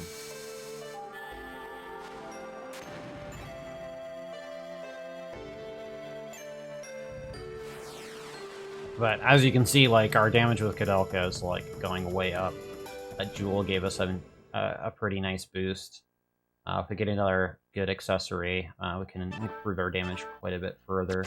Alright, we got the mail drop, so that means Koudelka has got some armor, which means she's going to be way better off now, getting that nice vitality boost that she so desperately needed. And that means we don't have to invest into vitality points with her. And that's only off 2 fights so far. So we got a jewel off the first fight and a armor off the second, so we're going to get into about 3 more fights. And then we're gonna head to the boss. And we should be in pretty good shape. So, again, same thing. Potential armor drop off this fight. If we get one, then we can equip it to into James to help him out. So for this, again, same thing. Or did I fuck that up? I think I fucked that up.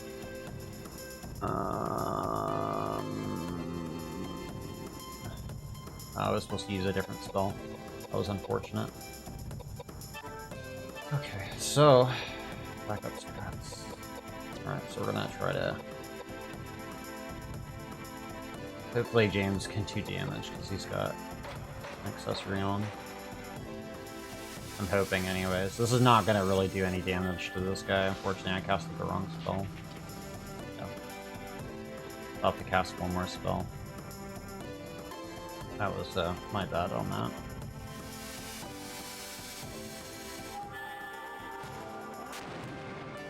But you can see, like, she got a massive boost to vitality. Like, it looks like she's really low in HP, but because her HP pool went up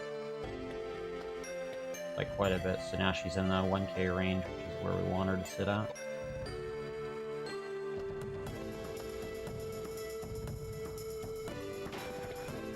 And we'll just have Edward take a few extra hits than normal. It's fine. He's got the HP for it, so I'm not worried.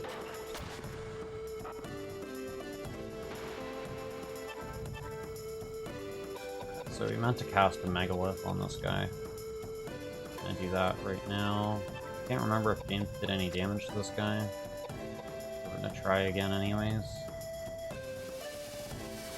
Because if he can deal any damage, then he's helping the fight. If not, then, you know, we'll ignore that.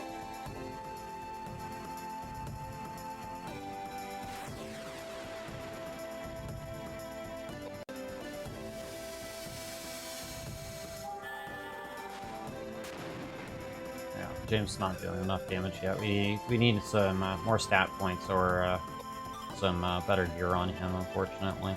So. Rough, but we'll fix out James a little bit later.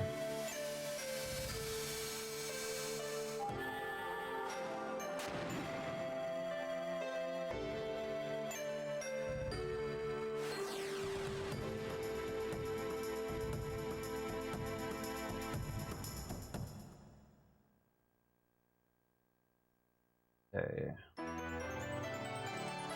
Alright, so, like I said, int, ability.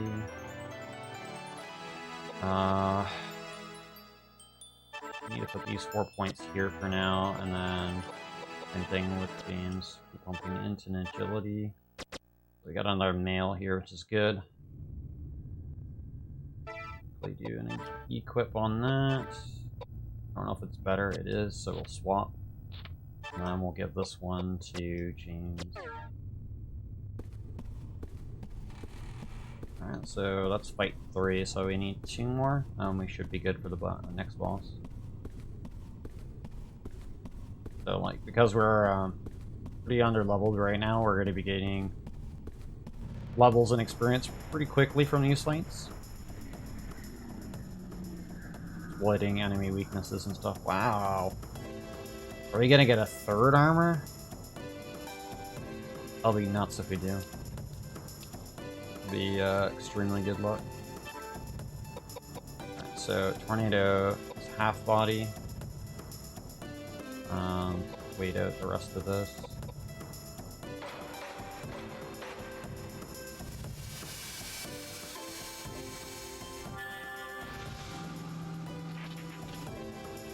The guy will go down because he only has like 1600 HP.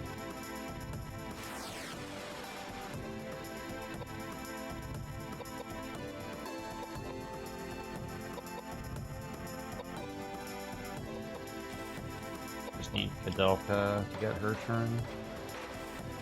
But she can cast the flare and that guy will die just immediately, because we have enough damage to do that now. Alright, cool. Alright, so flare, and then when that goes off, we're laughing. Then one more fight.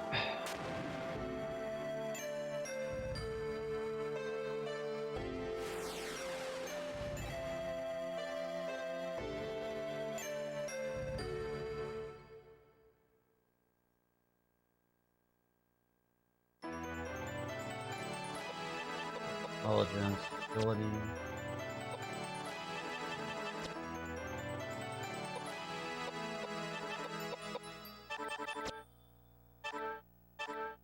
Iron Mail. So yeah, we're kind of laughing. We got 3 armors, 1 more fight to spare. We also got a jewel, so that's good.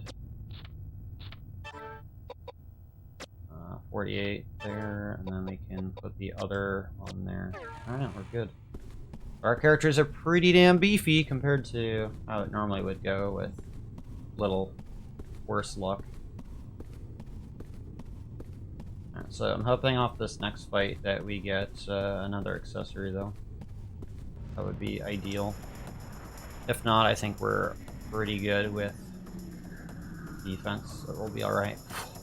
What is this luck with the armor? Crazy. Alright, well, this will be the last fight we do anyway, so that's fine.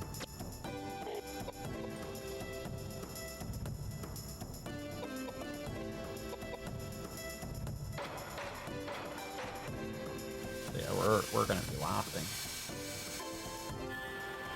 Our characters are so beefy right now. It doesn't mean that they can't die, because, like, they still could. But it's less likely now that we have armor on them.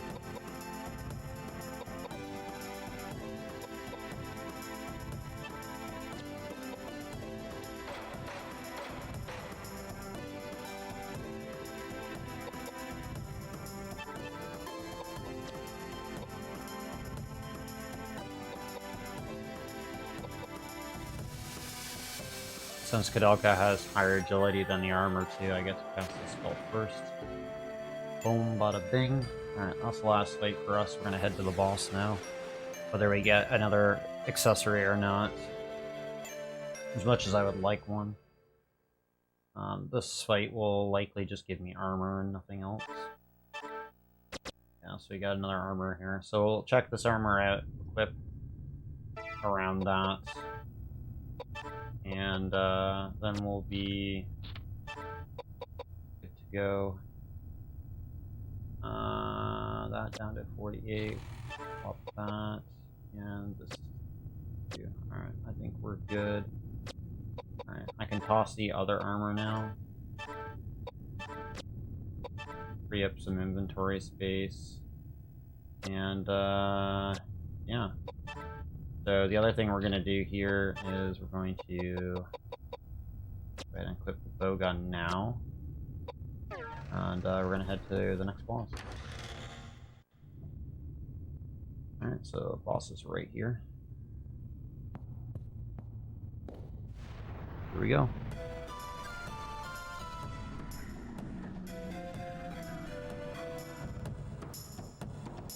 So, James, until he gets a bit more level, it's not really going to be that useful in this fight. Alright, so Edward's going to start us off here. We're going to get him to fortify intelligence on Koudelka.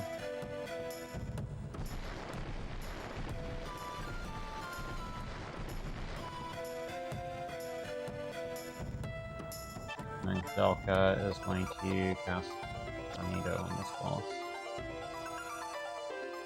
And James, we're going to get you the same thing. We're going to get you to fortify intelligence on Koudelka. Because I know that you're not really going to deal any damage right now without more levels or an accessory. I'm not even going to waste the time to try that.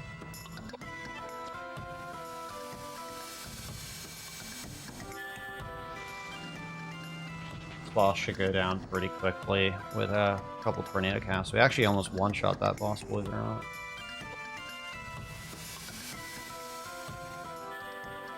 So he'll die for sure in the second hit, and no question about it.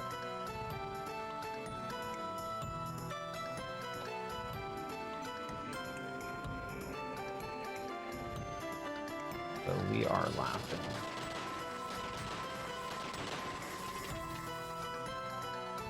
And also, since Edward has, like, lower resistance as well, you know, he takes a lot more magic damage in general. But anyways, Koudelka luckily didn't get silenced, so we can just finish off the boss with another quick magic spell and not waste any crossbow ammo that we have currently, because we'll need it for the next boss. Which will be coming up real soon!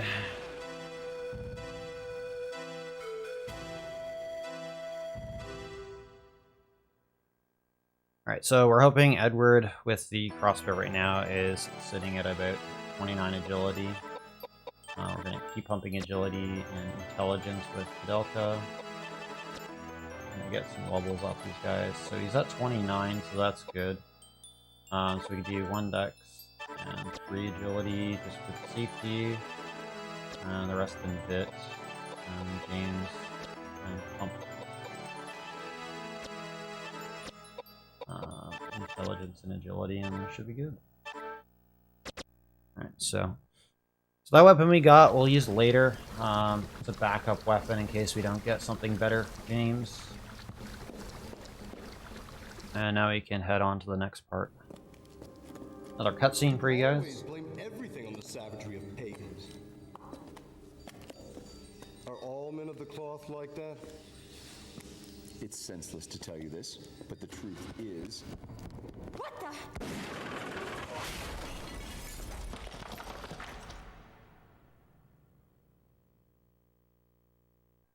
So that guy that was shooting at us a bit earlier, here he is again.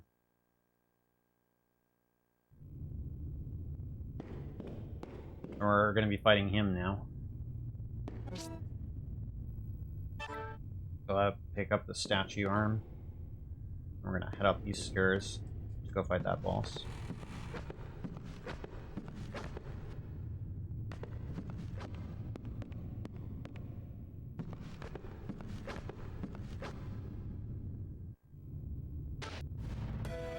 Alright, so the trick with this boss is that he's immune to magic.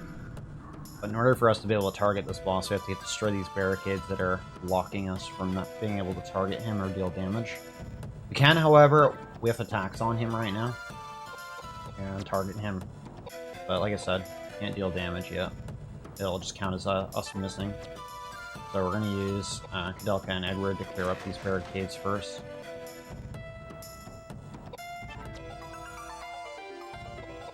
We're going to use...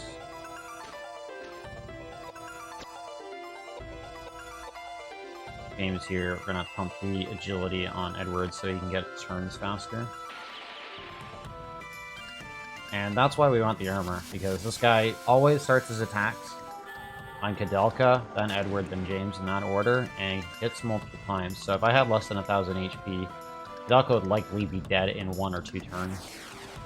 Again, this is why we want at least 1000 HP and armor if we can help it. So that's why we do that tiny bit of grinding there. That really, really helps out the run.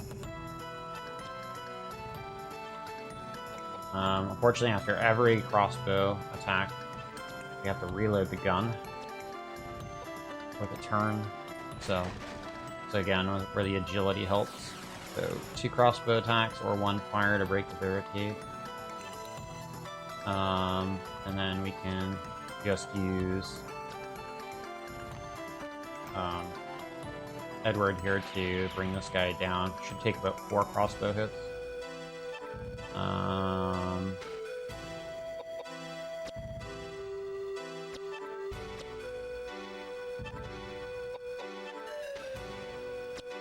Reload here. I don't have cure yet. I don't have any. I don't have any heals for Koudelka, unfortunately. So if I have to, I'll have to use a whiskey. Because I need her to stay alive for the XP at the end here. So I'm hoping we can kill him before he kills us.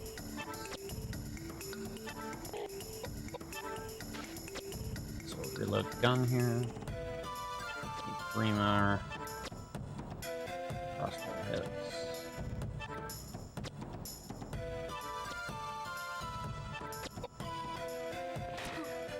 We're just advancing through turn orders here.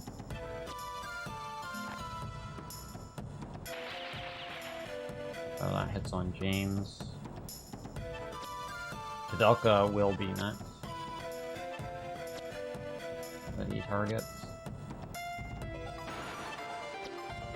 We're trying to get on Edward here.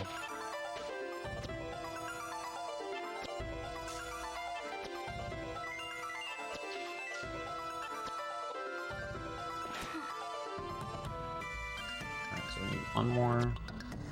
I'm hoping Koudelka doesn't go down. If that's the case, then we'll have to try to revive her.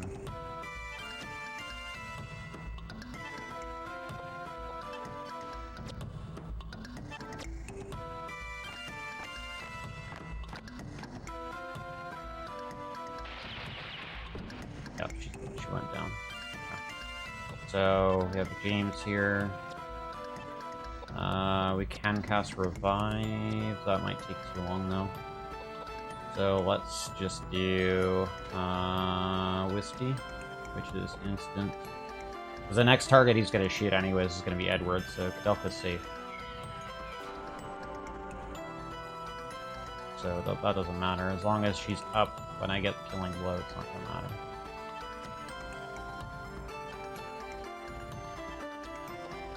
Alright, this should kill him. There we go. Alright. Everybody's going to level again as well, so we'll be fine.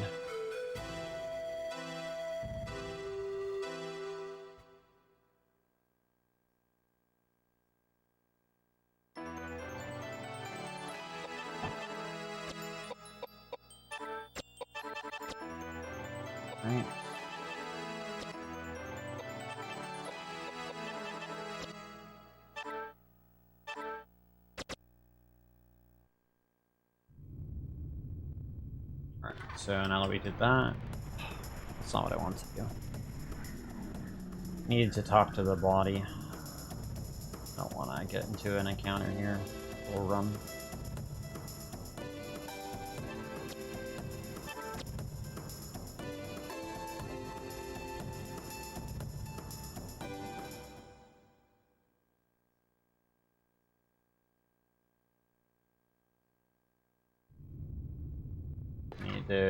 examine the body. Cutscene will play, and then we can move on with finishing up disc 2 relatively soon. He's been sneaking around in the shadows and sniffing for treasure. Just like us. Well, sir, explain yourself. It's as plain as day this ruffian's a bloodthirsty killer who's been chasing us. Where you from, Hamburg? Not that it really matters. You're obviously a dirty immigrant thief. Probably infected with cholera or something, most of you are. None of your business where I was born, you bastard! Look, I don't really care where you were born. And I agree. He is a bastard. But tell me, did you kill all these people? Look, I'm an immigrant. I'm a thief, and maybe I did drop a chandelier on you. But that's just because I wanted the whole pie for myself. So you did kill all these people? No, I swear to God. Not your God, bigot. What do you mean? It was the couple. The couple who look after this place. What? I'm telling you the truth. I've seen them. I've been down here a long time. Usually they use an axe when they catch thieves. The thieves come down here unarmed. They're stupid. They get caught from behind. I'd watch my back if I were you. Unbelievable. No, I'm telling you. The lucky ones die on the first strike. I've heard the others screaming through the night, clutching their bellies. I find them in the morning dead. No, I'm telling you, their fingers to their hearts, right through to their organs with the pain. Look, take it or leave it, but I'm telling you the truth. Those two, they're Satan incarnate. I may look shady, but killing's not my style. Look, the more wholesome they look on the outside, the colder and uglier the heart is. Just look at him!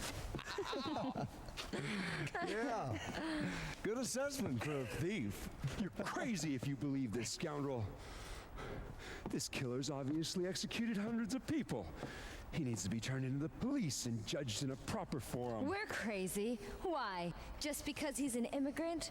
Or is it because he's one of the unsaved? That's bull and you know it, you pig-headed old bigot. What I'm trying to say is... this guy. Thieves can be exceedingly honest, you know? Still, he did try to kill us. For that. What did you do that for?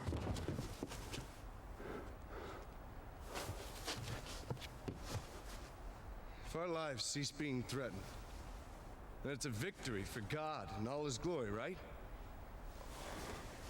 But if we go on letting them attack us, then the filthy, godless pagans win.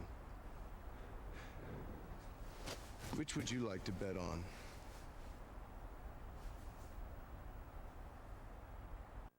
Wow, man. Edward is harsh. Truly a barbaric man.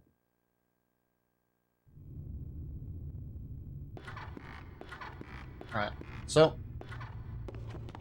trying to backtrack a little bit. I want to double check that I have the key item that I need. Red key, yep.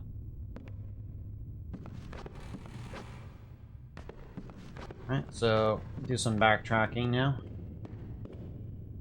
Pick up some more stuff that we need to continue to run with. We're gonna climb up here. It wants me to climb. We're gonna open up this door here using the red key. Allows us to use this shortcut to get back over here.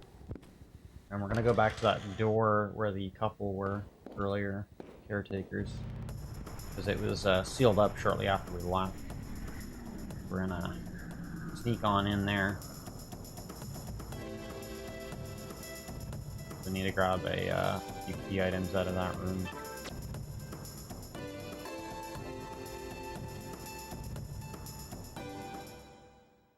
Then we'll backtrack to the other area we were at just before that last boss fight. And then we'll be able to continue on to the next boss. Then we'll be pretty close to finishing disc 2.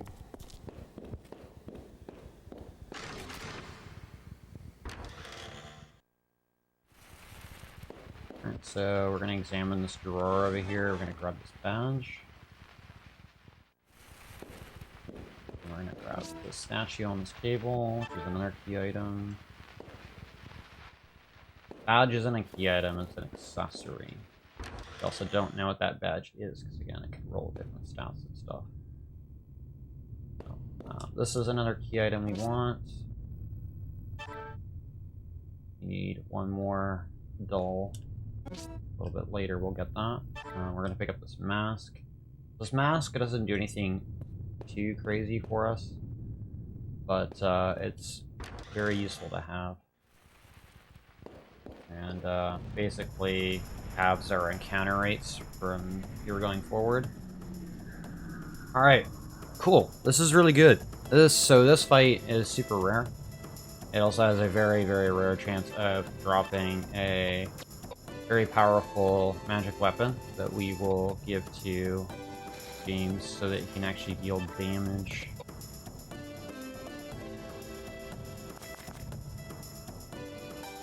Just a kitty. Don't worry about it. Pretend that we're not about to burn the kitty.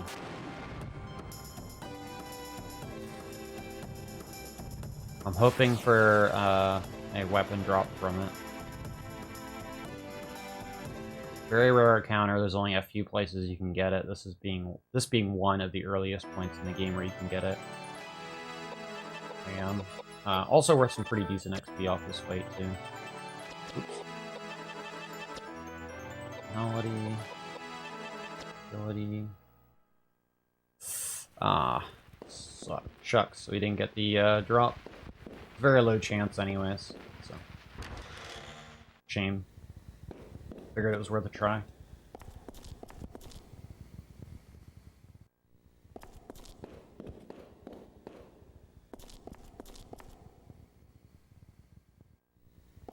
It was definitely worth the shot.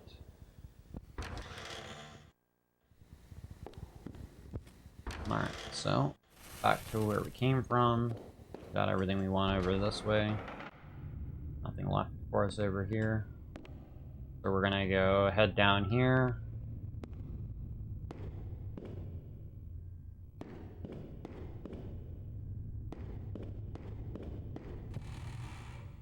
Now, those are pretty horrible lines, but it's alright.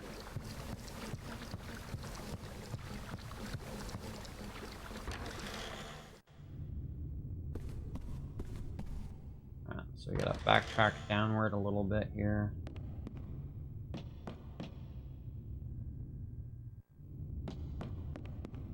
So the boss that we fought, or the guy with the gun, allows us to get this goat statue. It is the second of 3 statues that we need, and then the red key also lets us get into this last door over here, which has another key item that we want, and we need to look at this in order to get past the puzzle coming up. Oh, didn't mean to click on it twice. Okay, there we go. And we need this key item over here for a puzzle later in the run. Alright, now that we got those, we can start moving forward again.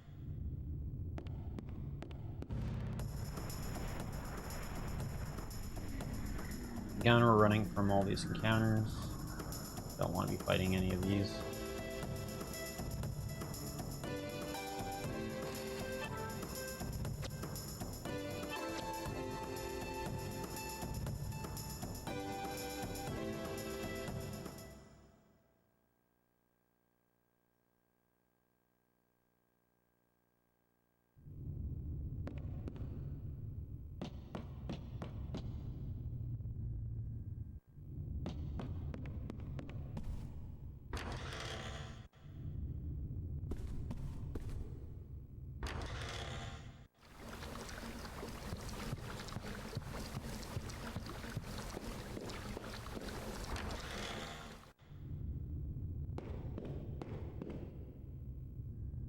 Now we're gonna head back to where we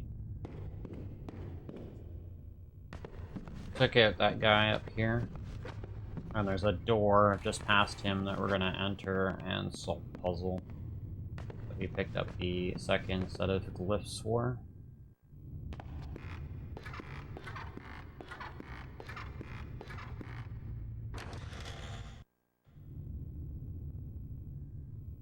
So, game's gonna remind us that we picked up the glyphs for it. A little puzzle. A walk right here, it's going to show us the last 4 that we saw. And once we walk across all of these, it'll open the door for us. And then now we're in the library. We're closing in on the end of disc 2. Now, we gotta collect a few more glass panes.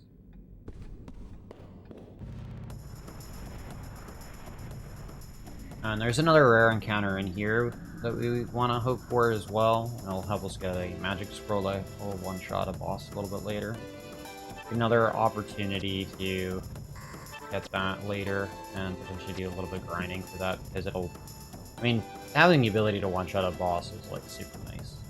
And, it's a really painful boss to do the slow way, the intended way, so... The boss has some phases that it goes through, and it's basically invincible during them. So, we're going to do what we can to mitigate that. We have a decent cutscene coming up. Once we go through the door coming up here, we're gonna grab this high potion, safety, because we don't really have any other healing items. And enjoy this nice little cutscene.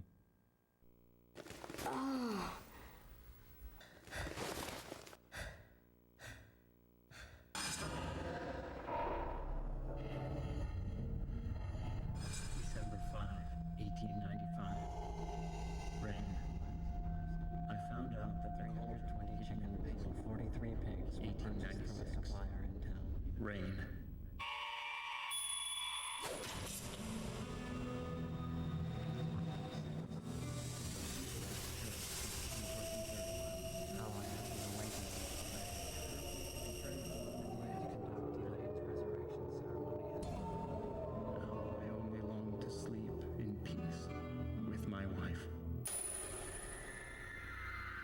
Elaine, I just want to make you happy.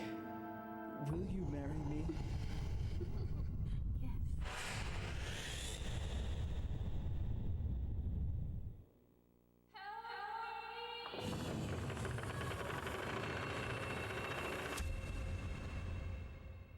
That woman was Lane. She summoned me here.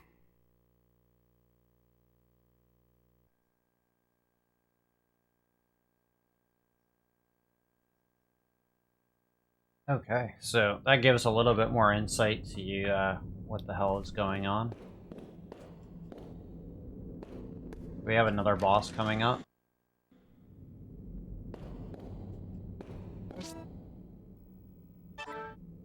That up. Now all of the statues that we picked up, put in this door. And we can open it and head to the next boss. Just double check that we're all good to go. Should be good.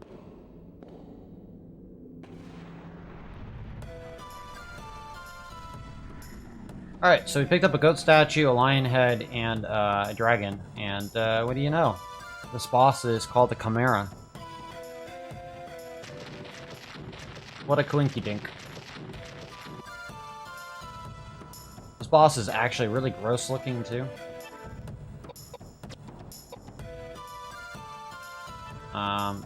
This should go by relatively quickly.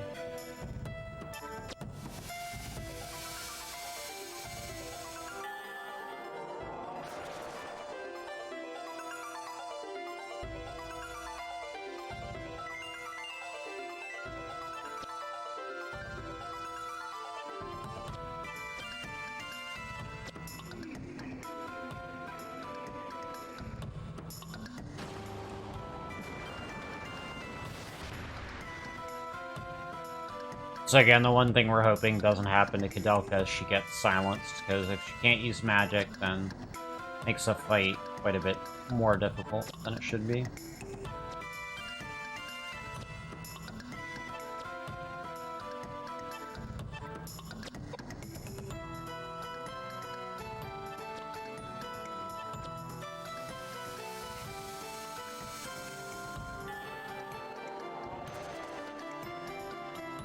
Alright, boss is dead.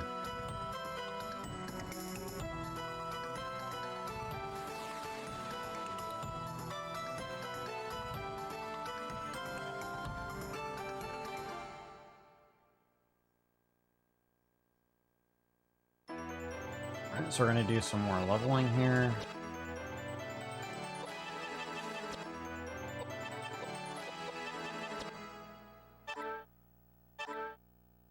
Alright, so we got the Icon's Crown, another key item that we'll be needing a little bit later. The one thing I probably should do is reload the crossbow for Edward here. It's easier to... Oh, I didn't mean to step on this. I guess we'll make the safety save here, just in case. It's been a while. In case we do crash going forward, it would make sense to make a save here.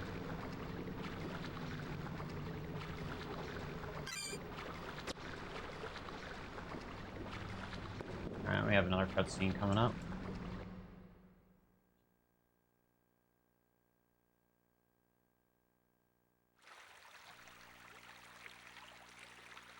This one's Mylius.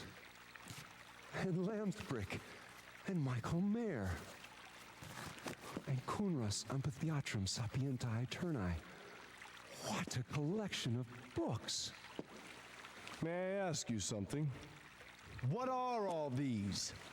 Ancient books on mysticism and alchemy. Ancient science. It's enticing, really. It's all about making gold from lead. It's just a ruse peddled by power-hungry tricksters blinded by greed. But in amongst the trash, there are some valuable works illustrating basic, useful experiments for predicting the laws of nature. Predicting a time when all men will be treated equally. God's will. No room for this argument nowadays. James, Hermeticism, Kabbalah, meaningless. Why? Why is it not here? What? Where else can it be? Are you looking for something? I don't understand. I don't understand. You don't understand. I don't understand. What are you grumbling about? You're acting really strange. Just cut the charade and tell us what's going on. I do not like this. We all have our reasons. Let's not delve into each other's personal affairs. I am not bound to please thee with my answers. Do all men kill the things they do not love? Hate any man the thing he would not kill? And I thought all outlaws read just simple, stupid poets. You read Shakespeare. You're smarter than you look. That makes two of us.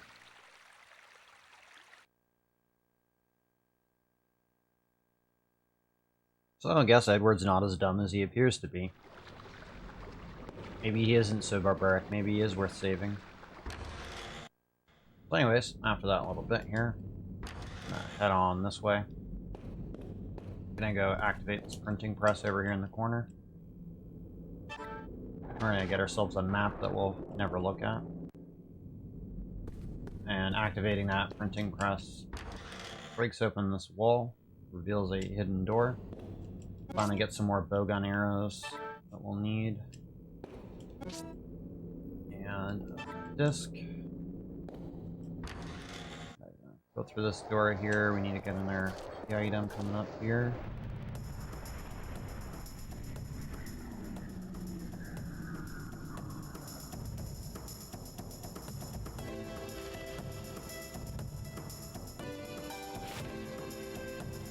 Verb. We're gonna run away from the slate, of course.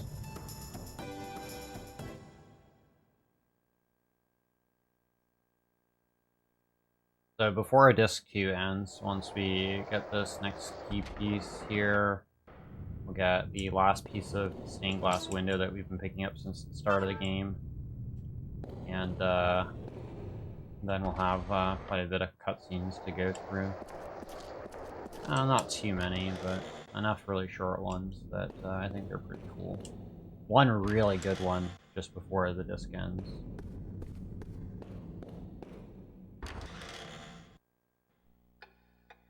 Which I find pretty funny. Alright, so we gotta climb up here. Now that we have that relief piece. No, Koudelka, don't go down. Look at it. Yes, look at it. Gonna plug that into this wall, which reveals a hidden passageway behind it. Because it is a family tree. And the music box will play. And we have to follow the music that it just played for us.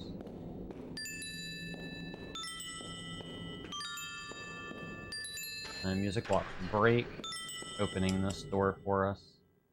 We have another cute cutscene. I wouldn't say cute, but it's a little wacky, I guess. Better way. What is that?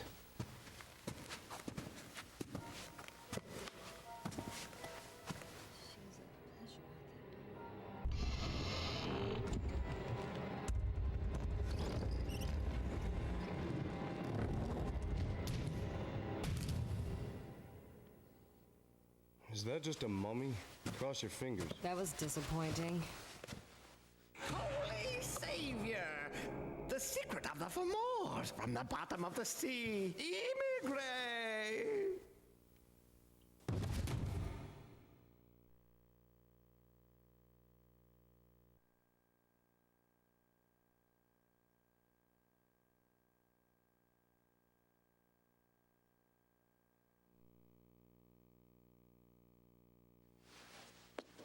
Did you say Immigrate Document? What do you know about the Immigrate Document? Where is it? Answer me! Immigrate Document? Is that what you've been looking for? Hey, you crotchety old fart! I am sick of this! You don't want to talk? Fine. I'll slit your holy throat and leave your body for the rats! Edward? I have no choice. Here it is. I'm on instructions direct from the Vatican. There is a manuscript. It's said to be somewhere in the building. And that manuscript is? Right. It's called the Immigrate Document. Is it very important? For hundreds of years, it was kept deep inside the Vatican library. No one was allowed to read it. In fact, many people thought it didn't even exist. That's weird. So why is it here now? Somebody stole it. Stolen? From the Vatican? Right. No way. Not many people could steal a thing like that from the Vatican. You really have to know the place, or have enough money. According to our secret investigation, however, the wealthy gentleman who purchased this monastery bribed someone within the Vatican to steal the Immigrate Document for him. Wealthy gentleman? Yes. Patrick Hayworth. My friend. But it's not like it was priceless art or something. Why would he be interested in a thing like that? For years, Patrick has dabbled in mysticism and alchemy. He's on the brink of crossing the line and playing God. Playing God? Creating life, Edward. It's thought that the ancient druids' forbidden secrets on eternal life and resurrecting the dead are contained in the Immigrate Document. I can't believe that. Of course, it's just silly superstition. That's why I'm here, to try to convince Patrick to drop his dangerous experiments and return the Immigrate Document to the Vatican. Wow. You'd never guess that a lunatic like that was living here by looking at the place. According to the caretakers, he lives in the building next to the temple. They said that? Yes, they're terrified. With all the crazy things going on around here now, they haven't even seen Patrick, yet they feel indebted to him. They've asked me here to see if I can save him. So that's your story? I don't know. One more mystery that needs unraveling.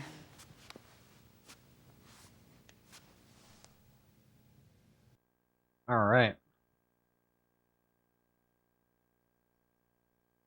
That guy wakes up from a coffin, says some crazy ass shit, and then... oh, he's dead again. Alright, so that's the last glass piece that we needed. So that we can get to disc 3.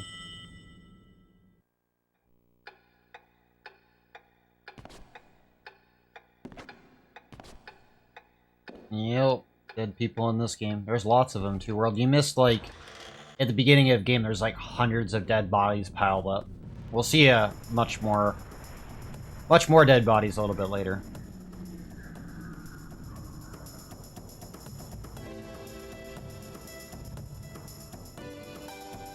Alright, we're gonna run from this fight as well.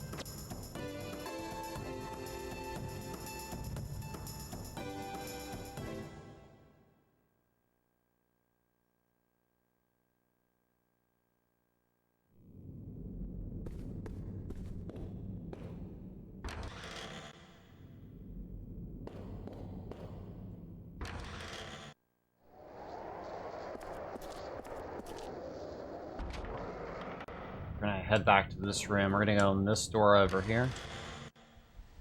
And we're gonna approach the stained glass window over here. Plug in all these pieces we've been collecting since the start. Now it reveals something about a safe, which is an alternative way to skip a boss, but we're not gonna bother with that. Instead, we're gonna go finish up disc 2 so we can get on to disc 3.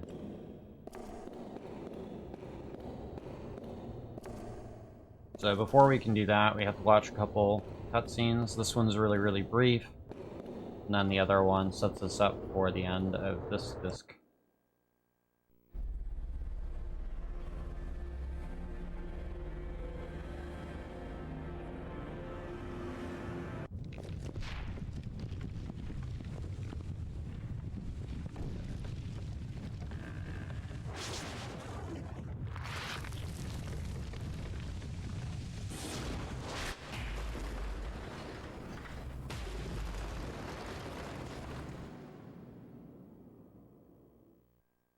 Alright, so something is alive. We're now completely aware of that. Kind of. And now we're gonna leave this way.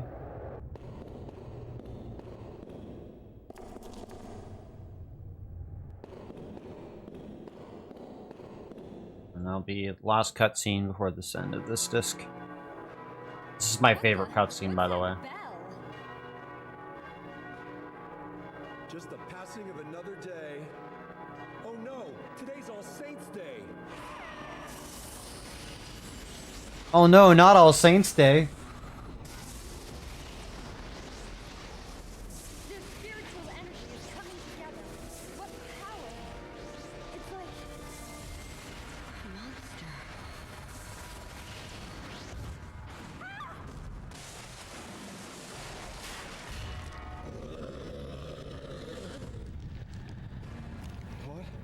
What's happening? This can't be.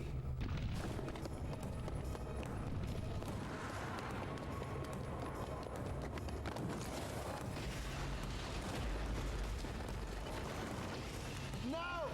Koudelka! Some asshole's leaving me behind.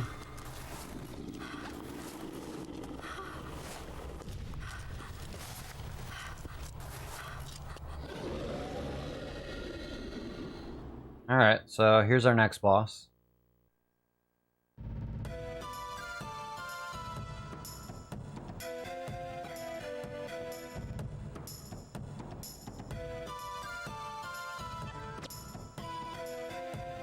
Nah, I don't want to fight him. No, so we can run from this boss. So we're gonna run away. Don't want to fight that guy. This will be the end of disc 2. Alright, so on to disc 3.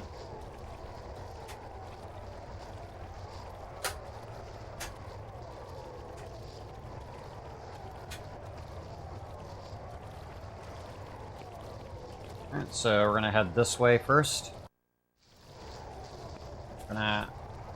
So on here, these icon pieces that we've been picking up have been all leading up to putting them on these statues here. There's 4 of them that we need to put on. They're scattered throughout the courtyard. We're gonna go ahead and put all these pieces on the statue. Can you just run this way? Why isn't it letting me go this way?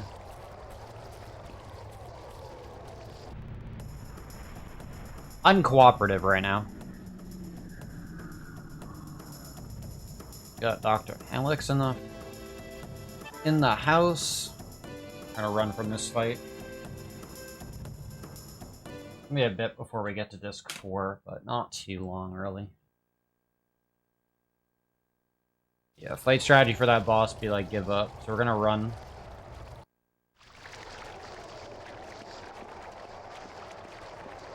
I don't know, for whatever reason it wouldn't let me run the direction there, because there's another statue over there that I wanted to put one of these pieces on if it let me go that way, but it didn't.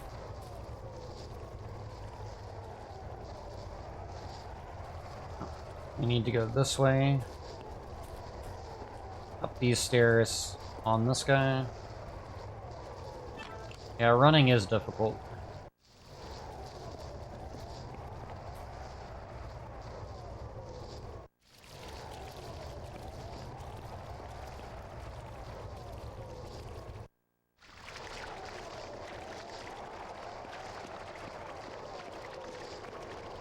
I go down these stairs here. Get one more statue coming up here. I'm gonna make a safety save right here at this fountain. It'll let me. The save point disappears right after I put on the last icon piece on the statue. We're gonna go ahead and make the safety save here in case we run into like a crash. Which has happened a couple times in this area, for whatever reason. Up the stairs, Koudelka. Thank you. Putting on all 4 pieces on the statues turns off the fountain, removing the save point. And doing that gets us a accessory.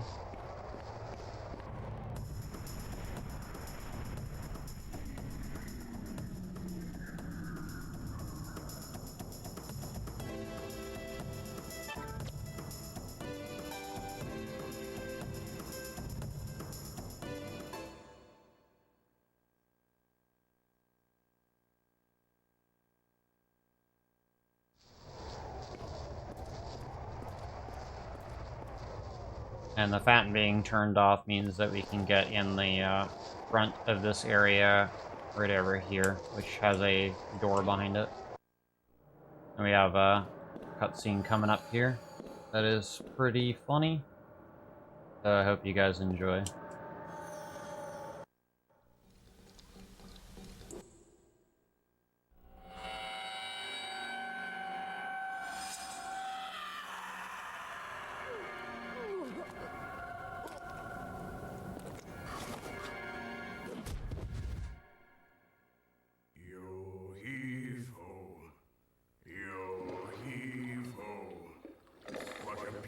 Sunset. Bring our boat, boys. Quickly. Steady. And shallow waters. Now, slowly. Lower the anchor. Don't be unreasonable. We can't handle that many passengers. The sky is getting dark. The draft. We're sinking. Bessie? Bessie? The meat is burning. It's burning. No, it's not working. No! Hey! Hey! Where are you going? Where are you going? Hey, you! No! No! We're sinking! Wait! My boat! My boat! My boat!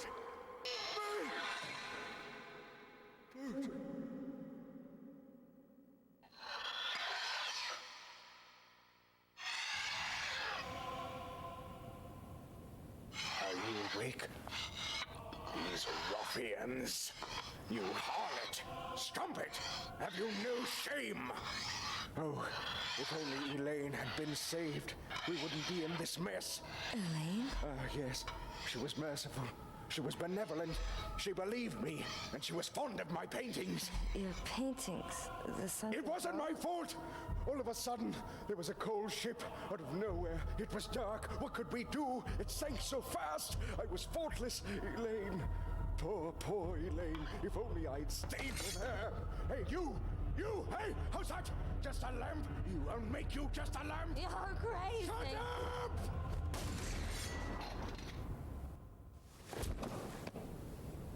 Honey, let's stop this now. It's time to stop. It's okay. It's over. I'm sorry. My husband, a long time ago, he was the captain of a big pleasure boat. It was a gorgeous boat. He was so proud of it. But then there was the accident. So many people died.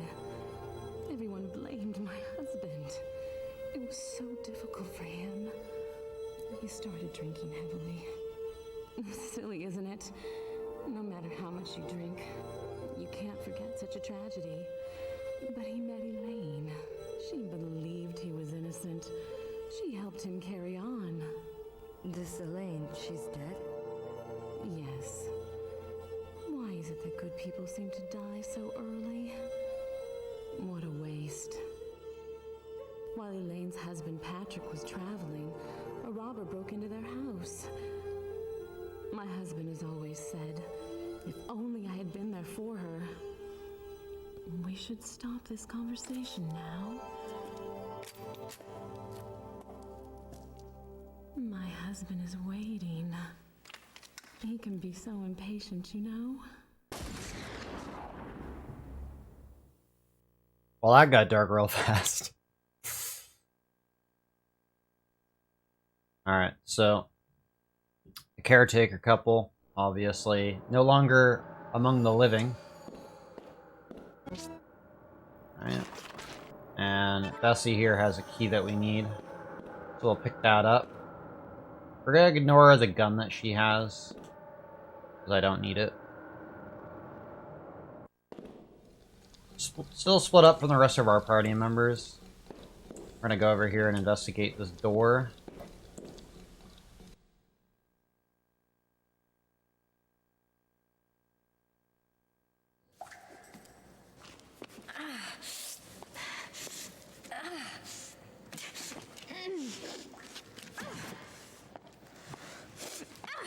Koudelka! Edward! Koudelka! Over here! Where are you? I'm over here!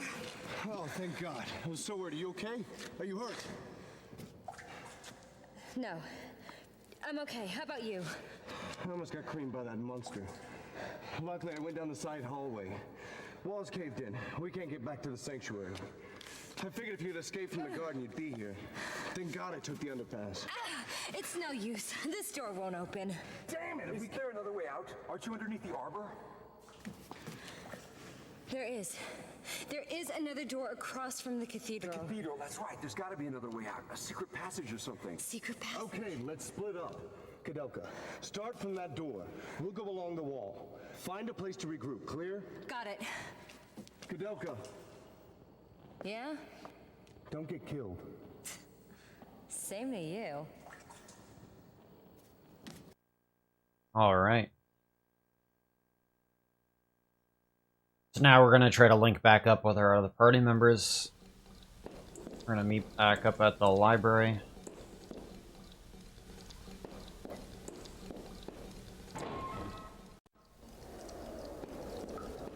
And we're going to our first boss of Disc 3, which we will do solo with just Koudelka, but we should be okay, I hope.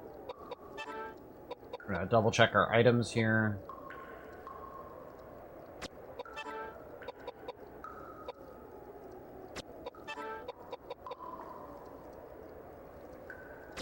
We're gonna throw that on. And we'll have to keep an eye on our HP for this fight. Alright, solo boss fight. We don't have any other party members, just Koudelka for this one. Alright, so... we're gonna be casting Tornado on this guy and then keeping an eye on our HP. This big boy can hurt, but we should be okay.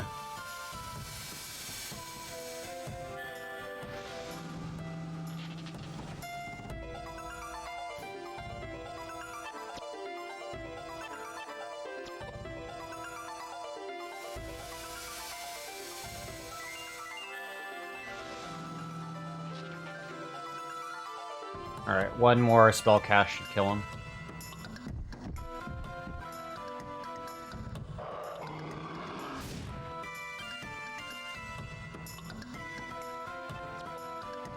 Oh, that's not what I wanted to do. Oh well.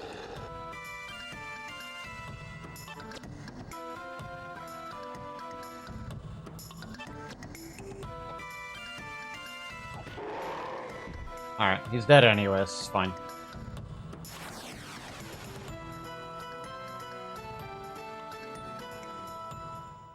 I have to be really careful not to accidentally attack enemies, because weapons in this game can break. It is something you want to have not happen.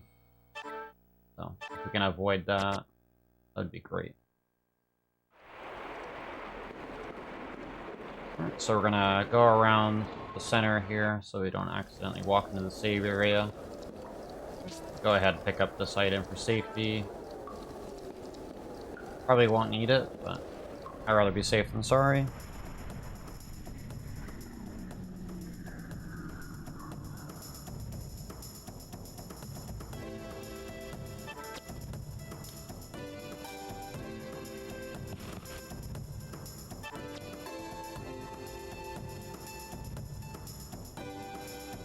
Alright, we'll be coming up on a cutscene that may or may not play properly. I'm hoping that we don't have any issues with it, because it just apparently just doesn't like working with these discs that I have.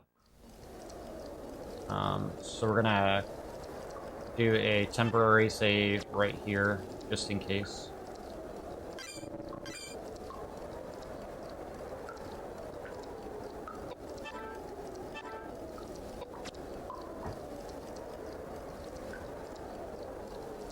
Because either the cutscene's gonna play, or the cutscene's gonna skip, or it could crash. So I'll play it safe.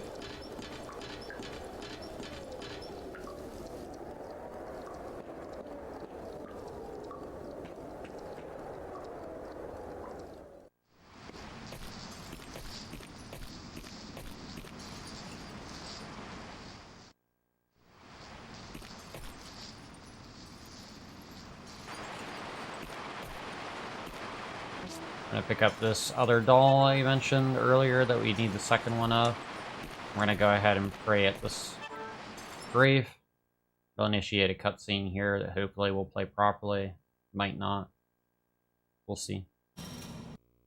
Oh, it's gonna do some skipping, isn't it? Is it gonna play, or is it just gonna chill?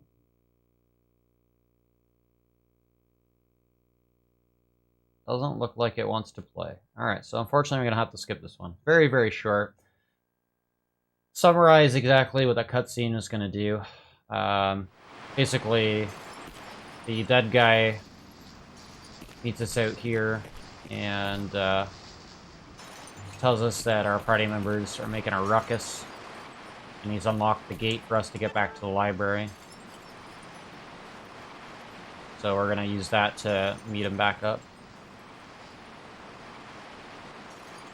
So unfortunately, you don't get to hear the old guy, the old dead guy that we left in the casket talk to us yet, but we'll hear him in a little bit. But his name is, he introduces himself to us and calls himself Roger Bacon. We haven't learned too much more about him, other than he's been around for a while. Oh my god, getting up these stairs is so frustrating sometimes. Alright, we're gonna have to run from this.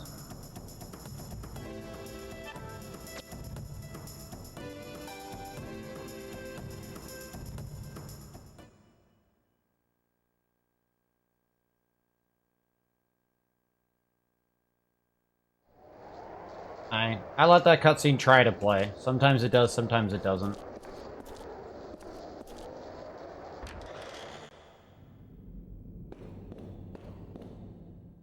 Not sure exactly why it doesn't like playing anymore, but anyways.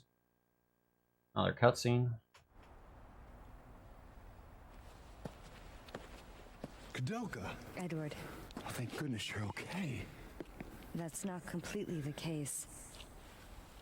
I have some bad news for you. I saw the caretakers, both the husband and wife. Really, where were they? They're dead.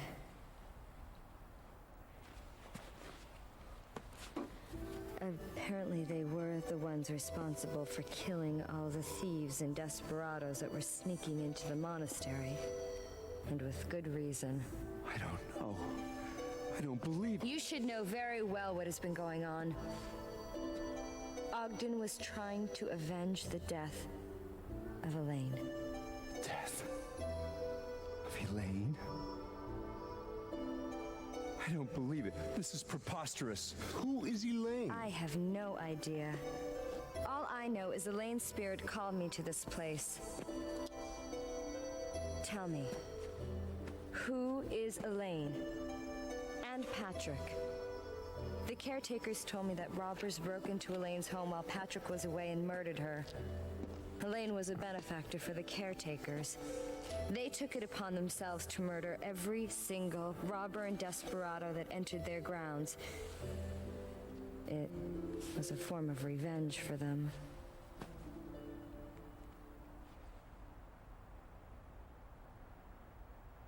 I'm originally from Ireland, you see. Although small, my family had a successful business and was soon able to send me to school, which I loved from a very early age. I was soon accepted to a prestigious university in England, and with my parents' assistance, I made my way across the ocean. I met Patrick at university. We were both studying chemistry and embarking upon similar paths. About that same time, I began competing for the love of a beautiful woman, Elaine, and we had a falling out. I loved Elaine with all my heart. Omnia vincit amor. But love does not conquer all. I soon discovered that I lacked the social status and inheritance money necessary to properly care for someone so well-bred and sheltered as Elaine. I gave up my suit and made way for Patrick. To ease my pain, I joined the church and left the secular world behind. And being the perfectionist I am, the Vatican made me a bishop in charge of some very important matters. But it's been so hard to distance myself from one's emotional attachments. Although I had not seen them for 20 years, I wished them all the best in their life together. And if it hadn't been for this, I wouldn't have thought twice about seeing Patrick again. Believe me, it was an unimaginably heinous sight. And what about these monsters that keep appearing? No, there's a bigger secret we have yet to uncover. This is the key to Patrick's mansion. Shall we go? Game. And why are we having issues with cutscenes? Anyways, that was at the end of it anyways. Alright, so I gotta do some backtracking.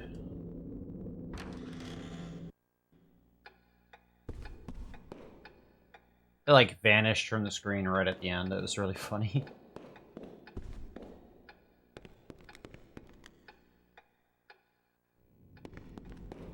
Alright, so if we wanted to do a boss skip, we could do that right now, but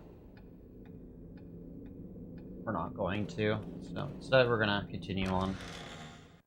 It's a good thing in the actual, like, full-on speedrun, you skip all the cutscenes and stuff, you don't have to worry about those issues, but, Hopefully I'll be able to track down a copy of the game that doesn't have issues during some of the cutscenes.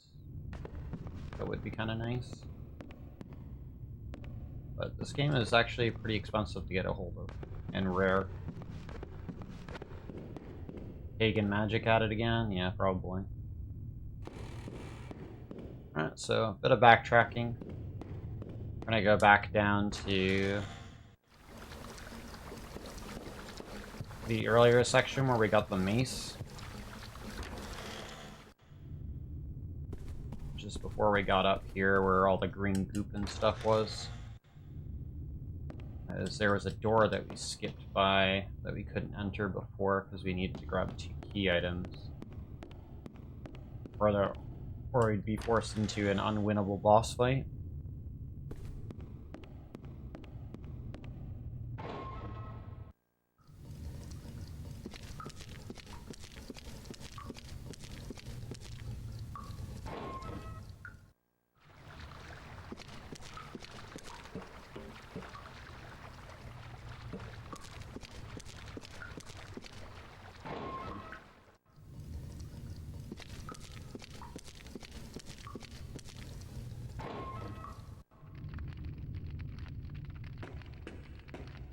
Alright, so now that we're here, we can go ahead, talk to the 2 dead corpses here, give them the dolls. They'll give us a green key.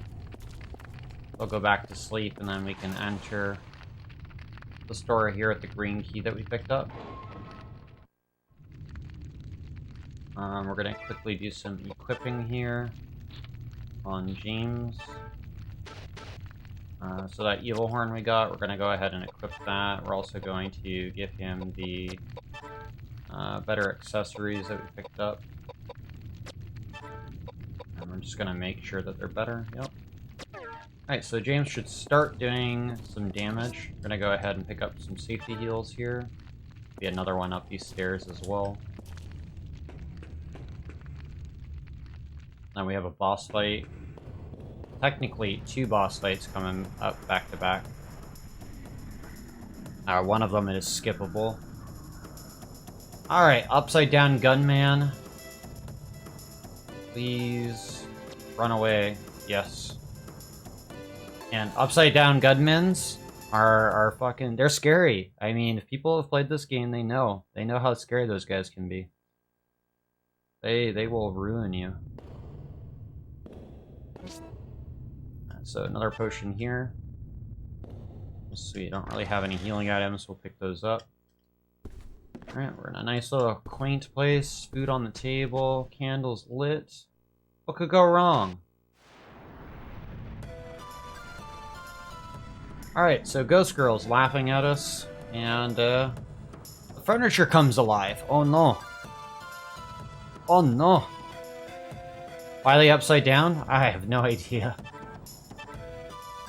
Alright, so we're fighting a chair and a wardrobe. So we're gonna hopefully have James and Koudelka deal enough damage to deal with these enemies.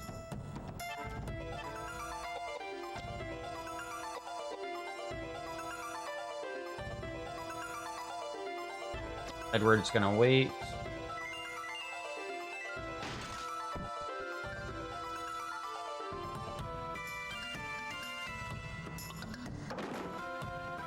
Just sit in front here like he is and just tank the damage.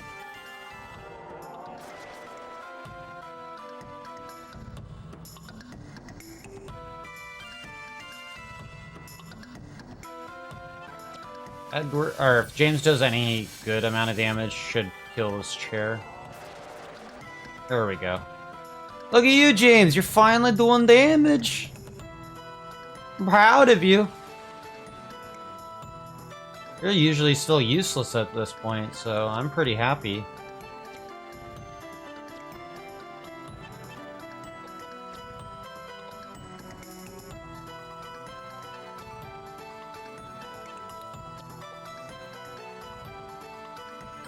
Almost useful, yep. He's getting there. He's doing damage at least, so that's good.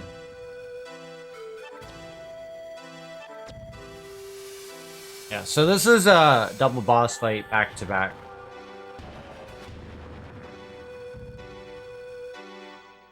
So we kill the animated furniture, and then we fight the next boss.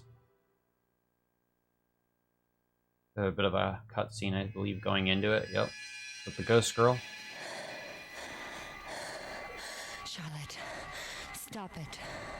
If you keep this up, you're the only one that's going to get hurt. I'm not fooling around. I don't want your pity. I have enough. Charlotte, listen to me. I understand you. We're very similar, you know. You could never understand me. How could you? I've never been out of this place. I was born and I was executed. On the day I was killed, a priest came to me and said, "Dear Lord, please accept into your glorious kingdom this poor, sinful lamb." Tell me, what did I do that was so bad? Is it my fault I was born? If I was born just to be killed, why did she have me? Oh, My mother abandoned me, too. I've been alone ever since I was a little girl, just like you. That's why what? That's why you understand me? That's why you're like me? Don't make me laugh. You're not like me. You're alive. What do you mean you're alone? What do you mean you understand? Give me a break. Oh, Charlotte, I'm so sorry. I want you to understand. I really... Curse upon you. What? A curse upon you. Charlotte. On you, on your friends, a curse upon you all. I will kill everything. Why don't you just die? Die! When everything is dead and gone, then we'll be the same. Only then will you understand my pain. I know what it is to regret being born. I will kill you! Kill you! Kill you! Alright, so again, this boss fight is completely avoidable. But we want a item that we are guaranteed to get after this boss fight. And we want the levels. Maybe in the future, I'll see if we can route around this. So it would save some time, but that would be really luck dependent on the rest of the run leading up to this point on gear and on our levels as well. So maybe we can avoid this fight, maybe not. I'll have to do some more testing and searching. Because again, I've only recently picked up this game. So I've gone through it a decent amount. But I definitely need to play around with things a bit more.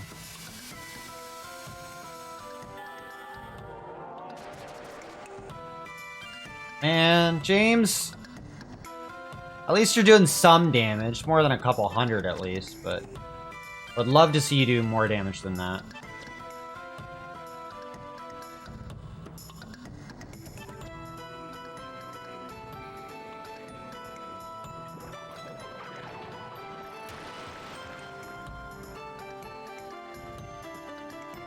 Yeah, so Charlotte is very spooky right now.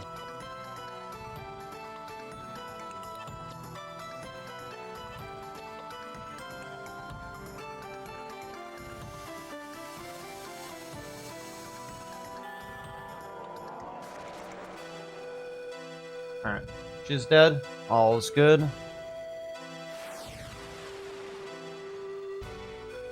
We have another boss coming up.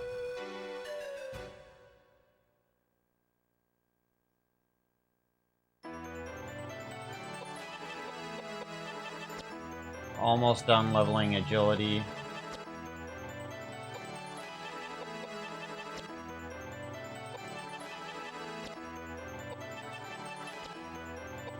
Look at all these levels. Told you we were under leveled.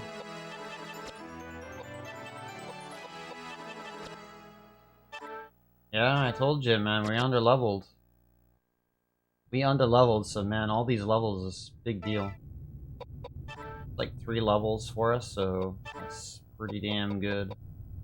Alright, so we're gonna put on the Star Brooch. And we're gonna put on this Air Jewel. And then we're gonna move the other better accessories over to James.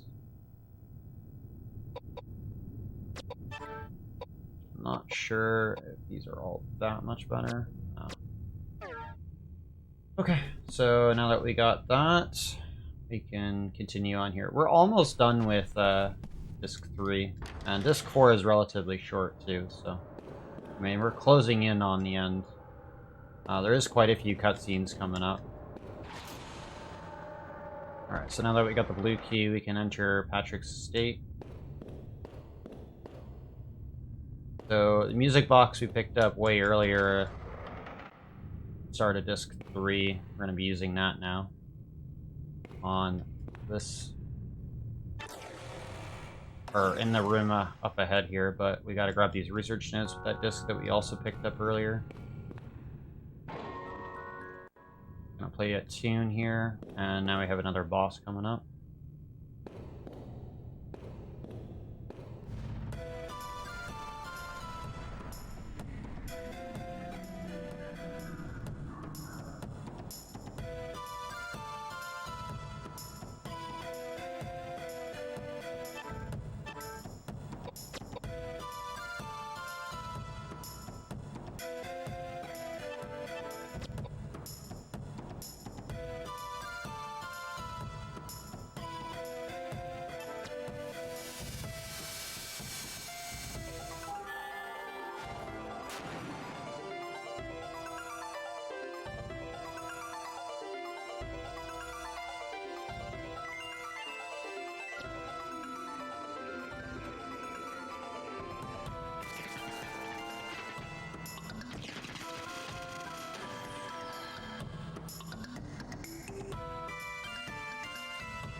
Thought this was an RE clone? Oh no. No, it's definitely not. This is Koudelka.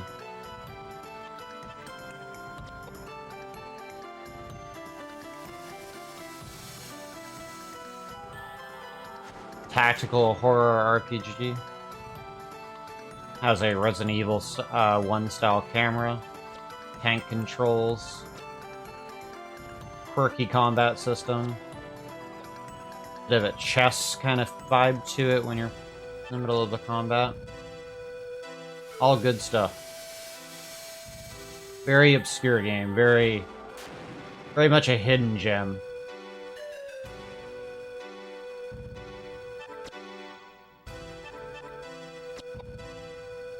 Alright, this boss should pretty much be dead.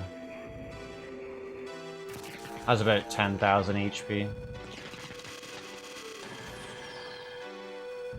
So, yeah, this is why we're stacking HP and bit on Edward here, because he's really weak to magic. Having him in front means that he's more likely to be targeted at this point.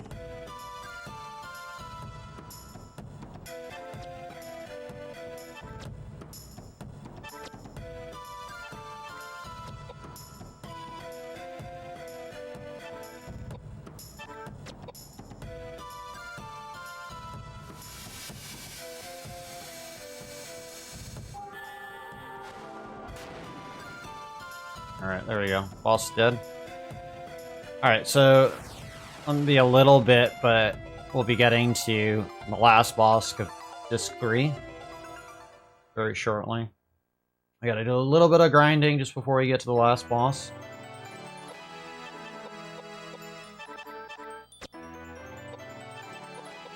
And we're gonna be gaining some levels.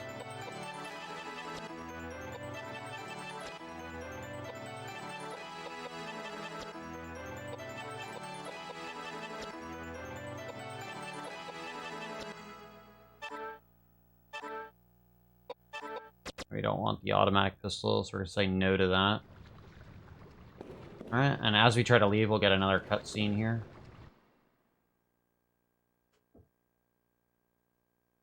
Yeah, Koudelka and a Shadow Hearts collection remaster would be fucking sick. I would love that. So this is Elaine. Yes.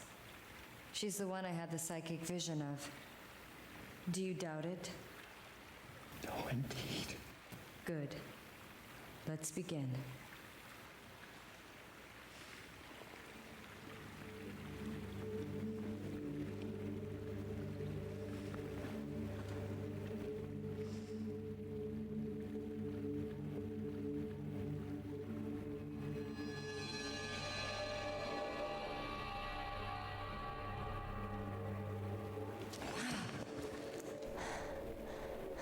It has been a long time indeed, Mr. O'Flaherty. Oh, Elaine, is that really you? Yes, it is. It is such a pity that we meet again, and I can only present myself to you in this form. This is the woman that responded to my voice, is it not? Thank you for doing this for someone like myself. Elaine, I haven't yet come to terms. Please tell me how this happened to you. Of course I will explain. James, 18 years ago, I was murdered by some thieves that broke into my home. I was helpless. Both Patrick and Ogden were out on business. There was nothing that anyone could do. I will not accept this. This should not have happened. Yes, Patrick responded the same exact way. He could not accept my death. He spent years and years perfecting his craft in wizardry and tried everything in his power to bring me back to life. Resurrecting the dead? Is this for real? Hey, we're not talking about Frankenstein here. Frankenstein? That novel written about 100 years ago? He was taking it very seriously.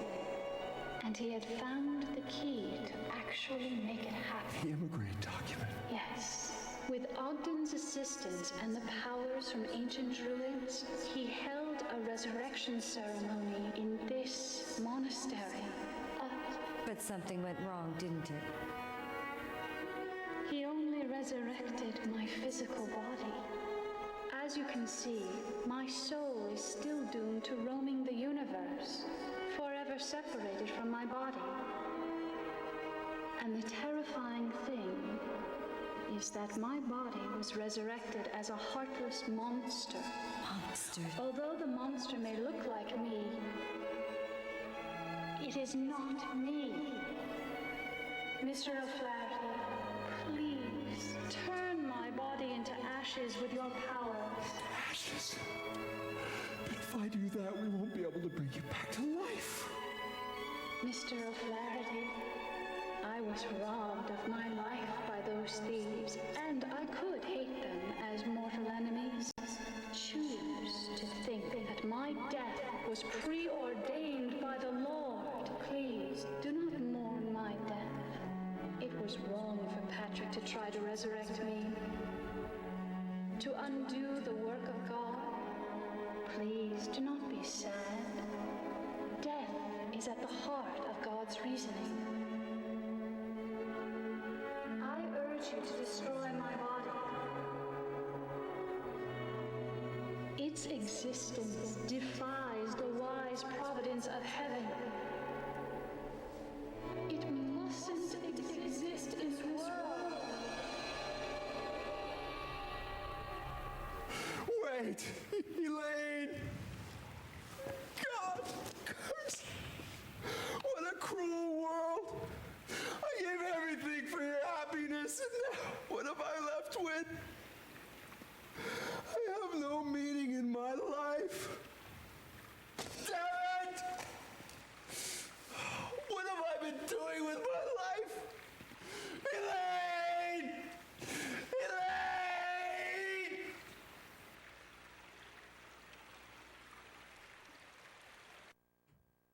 Elaine! Man. James not taking it too well. Yeah, voice acting is pretty top tier. What have you been doing with your life though, James? Well, you've been shit at being a spellcaster. How about that? How about you start being good? Maybe redeem yourself here. So anyways, those notes that we picked up before that last boss in that cutscene detail the research and experiments and rituals that Patrick went on to perform to try to resurrect Elaine.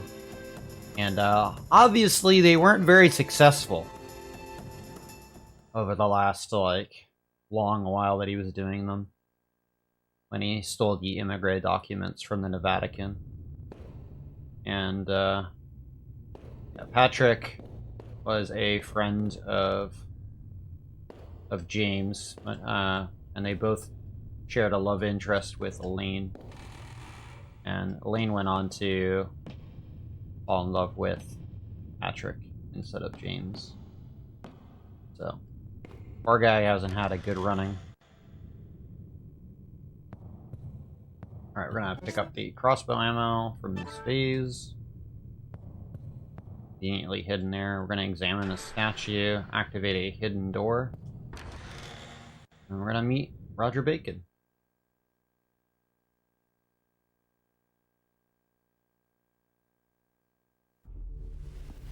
I know it's around here somewhere. Well, what took you so long? Roger, The mummy I that was in haven't... the coffin? Since when have you two been acquainted? I am no mummy. My name is Roger Bacon, and I'm just like any normal old man. Hey, I've been around for 20 years, and I have yet to run across an old man as abnormal as yourself. I see. Well, I've been around for 600 years, and I've seen plenty of abnormal people just like myself. My dear old man, might you be related to the great warlock Roger Bacon, who made such a name for himself in the 13th century? You are very knowledgeable. I am that warlock, Roger Bacon, you speak of. You mean to tell me that you were born in 1210 and have remained alive and well until the present date of 1898? Actually, to be precise, I was born in 1214. Koudelka, what type of a joke is this? That's my question. Well, this is no joke. I am the reputable Roger Bacon. Very well then. If you were truly that Roger Bacon, then you'll be able to tell me with whom and where you studied. Oh, that's easy. I entered Oxford in 1247 and studied under the tutelage of Robert Grosseteste. Although a good professor, I would not consider him to be a wise man. I penned my masterpiece, Opus Maius, as well as numerous other books on natural science. Being a visionary pioneer, I must say that my work has influenced generations of work that followed. But alas, in hindsight, that work pales in comparison to the work I did copying the Immigrate Document for the Pope. The Immigrate Documents. I figured you would know about that book. Of course. It took me 5 years to copy the book in its entirety. I know everything there is to know about the book. What is it about? Oh, it unravels the secrets of life that expand far beyond the largest field.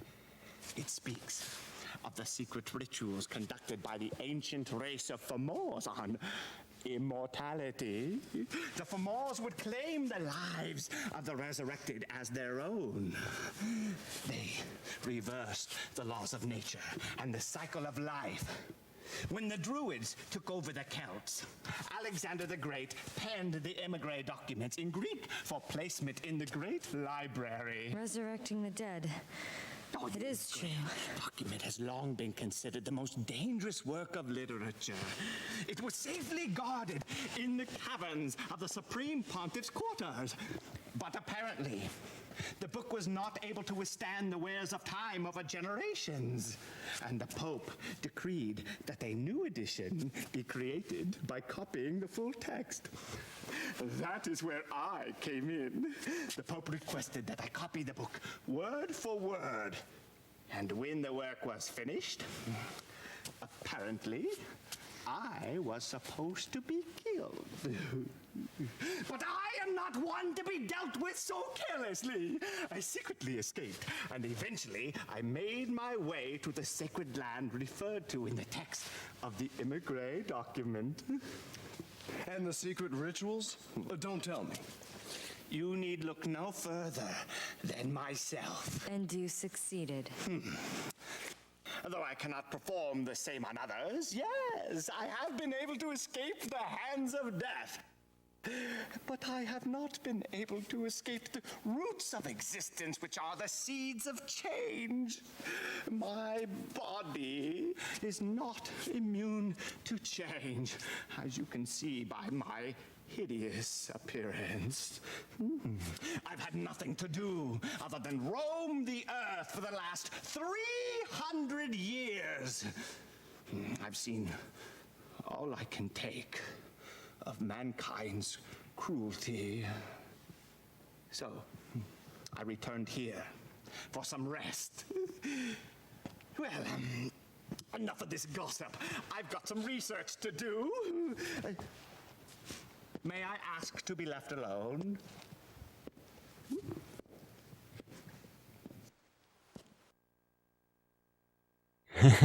Fucking cool. 420 sounds like a good middle ground there. Alright, so the document that we picked up earlier allows us to exit the room and re-enter for another cutscene.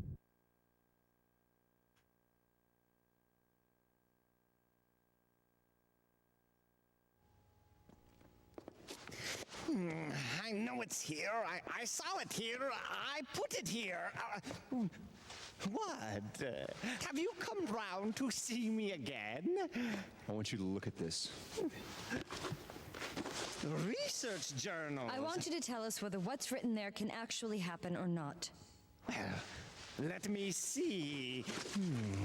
Yes, I see. Oh, that's right. Resurrecting the dead. Ooh, a cauldron. The Branwyn tales, indeed. Yes. It is most likely that the events detailed here did take place. Just as I thought. But that's so frightening that Personally, I have not attempted it. I am certain that the Immigrate Document contained accounts of secret rituals conducted to resurrect the dead.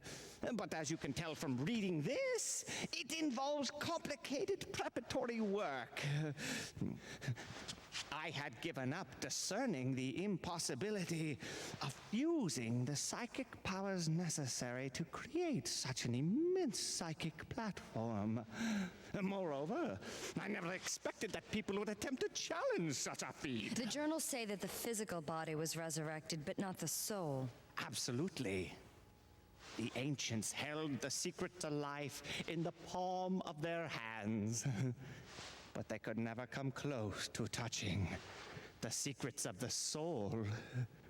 They resurrected the dead in order to use their physical bodies as a workforce, thus building the great civilization we oftentimes speak of. In fact, we would not be far off if we called them puppeteers. Exploiting the human body as an object. if so, then Yes, resurrecting the dead and restoring them to life as it was before death is impossible. Then how do you return the resurrected body once again to Earth? That is a very complicated question, since it already defies universal logic. Please. It is no easy task. Tell me how. It's Woody Lane, God rest her soul, wanted. Right. It is not absolutely impossible, but I would need to call forth the sacred powers in order to complete such a feat. Oh, yes. I know that the arm of Daniel Scotius, the man who built this monastery, is stored in a stone statue on the ground. If we throw that into a cauldron, we will successfully destroy the roots of the Tree of Life. After that, I haven't a clue whether to call forth the energies of fire or entrust the task to water. Oh, it is so complicated. Fire. Or water. What are we going to do? Oh, Heavenly Father, bless our souls and bring forth an end to this suffering. Oh.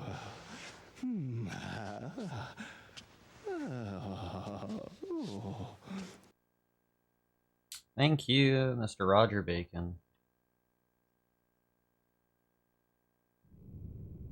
Alright, so now we can leave and prepare to finish disc 3.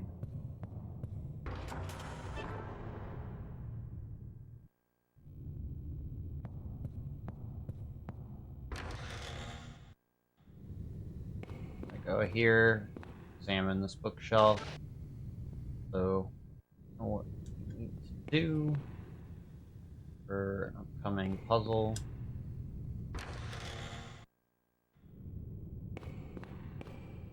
Go ahead and grab the vial. It's hiding on this shelf here. I'm gonna backtrack a little bit here.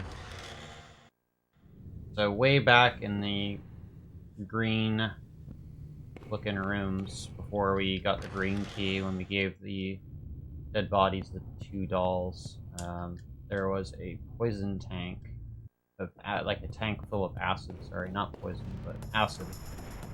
We need to go grab that now instead of coming back for it later when, you know, we kind of are told about it.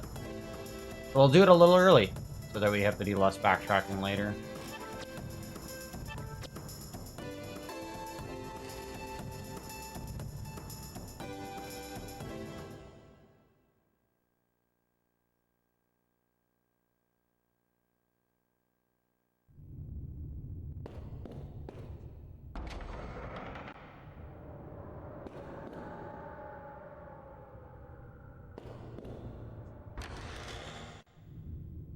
So we're back in this room. Let's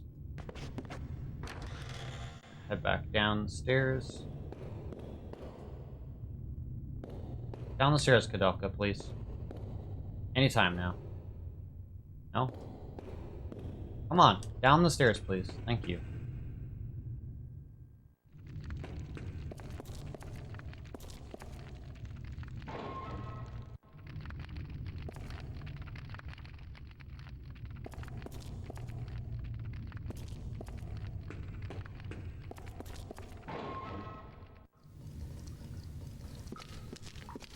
One step at a time, you know. Alright, so just past these doors here. There's this tank over here. We'll fill this bottle up with the acid.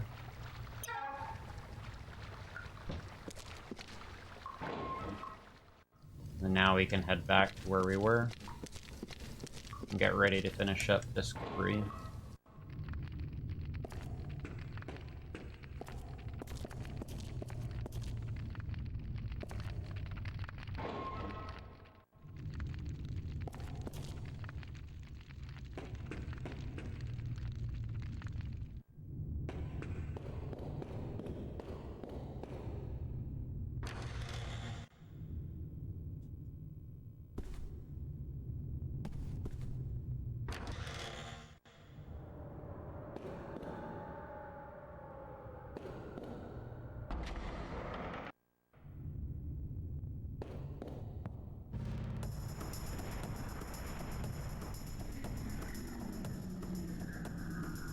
Oh no.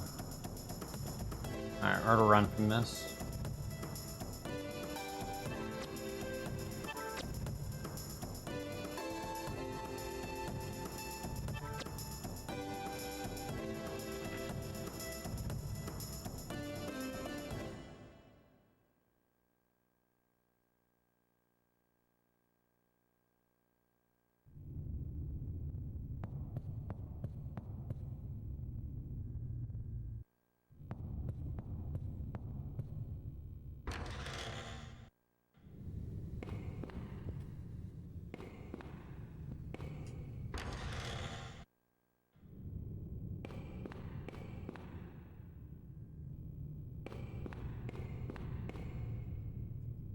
Head down here. As we examine those books, we know about the secret trap door under the fireplace.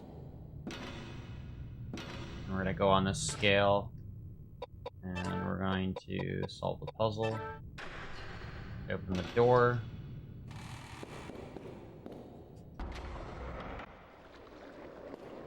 Head out the door here.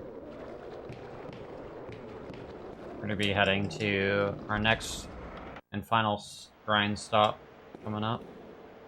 Gotta solve another little puzzle here. Pretty easy one to figure out. Oops. Alright, we fucked that up. Alright. That was my bad, I went a little too fast.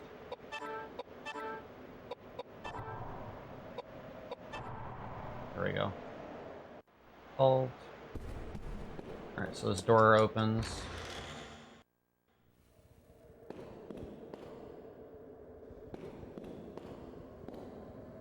Alright, so in this room up ahead here, we're gonna try to get into some encounters here. We're hoping for a very specific enemy encounter, so that we can get a scroll or two, so that we can one-shot the last boss of Disc 3. This is not the encounter that we want.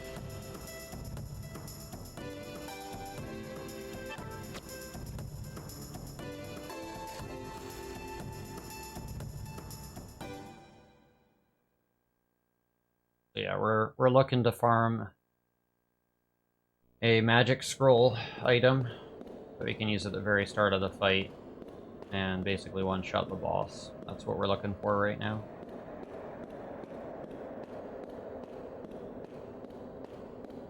We're just gonna run up against the side here.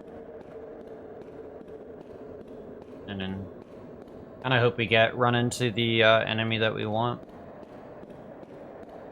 That potentially drops it. Might take a little bit, but...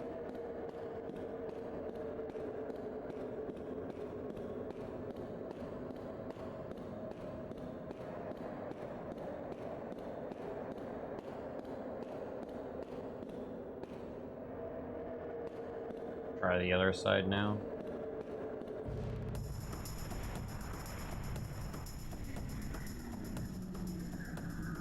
This is not the encounter either.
Alright, this is not the encounter either.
Man, it's not the fight.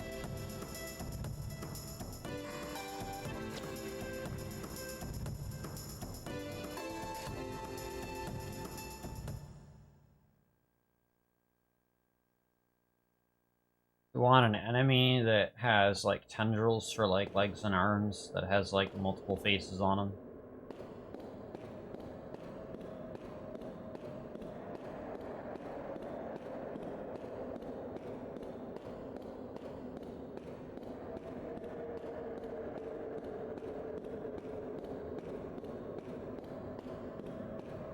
Again, much like the cat, it's a bit more of a rare encounter. Way back in the library that we were at, there was a small chance that we could have run into him there. But, yeah, alright, so this is one of them. The guy on the right is the guy that potentially dropped scrolls for us. I'm gonna go ahead and target this boy down first.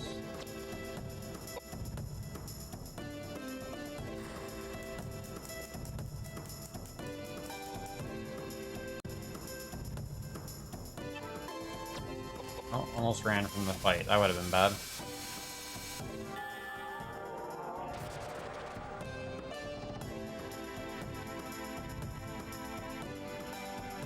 James, don't let me down, man. Hopefully you can kill this guy.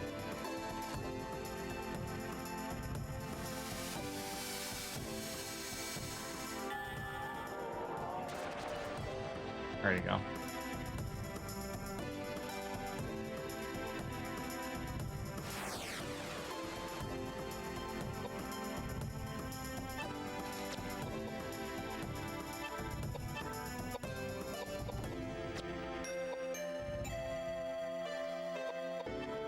Not exactly what I wanted to do. I don't need Edward casting magic.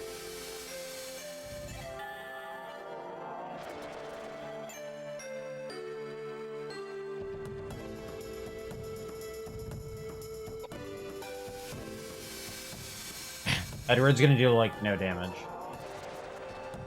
Nope. That was a goof.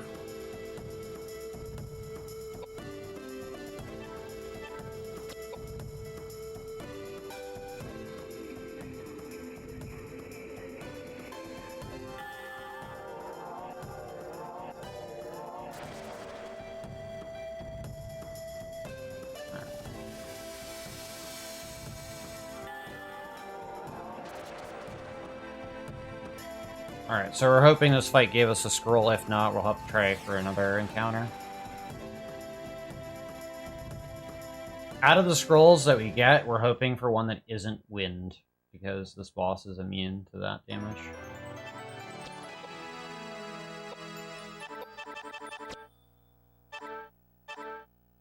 Water scroll, alright. That was good. Alright, that's good enough.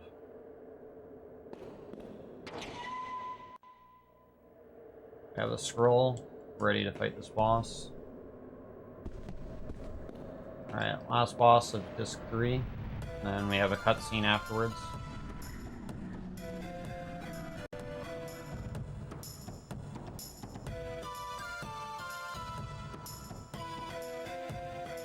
So, because we have the agility on Koudelka, we get priority.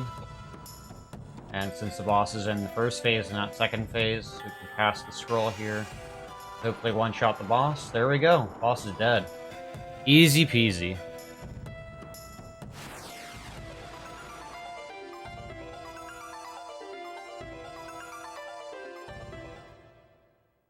Not too shabby.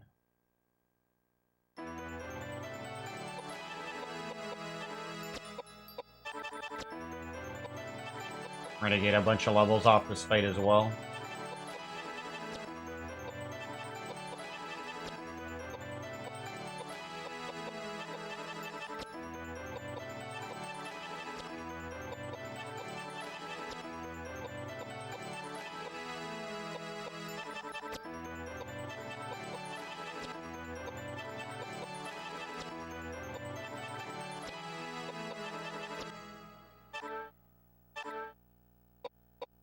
Alright, so we're gonna get this crossbow, which is a massive improvement to Edward.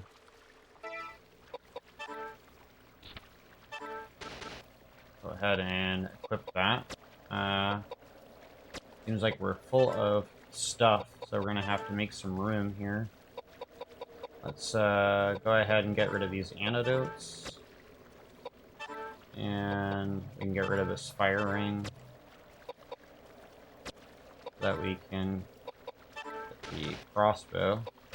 Show up in our inventory. Because we had too many items.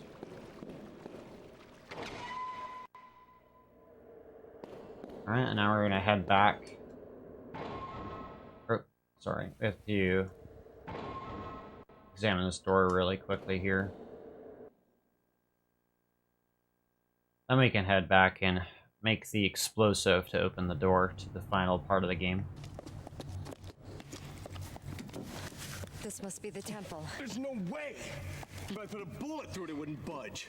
What are we gonna do? How ironic to have made it this far and not have access to the temple. Koudelka, Edward, you both must go now.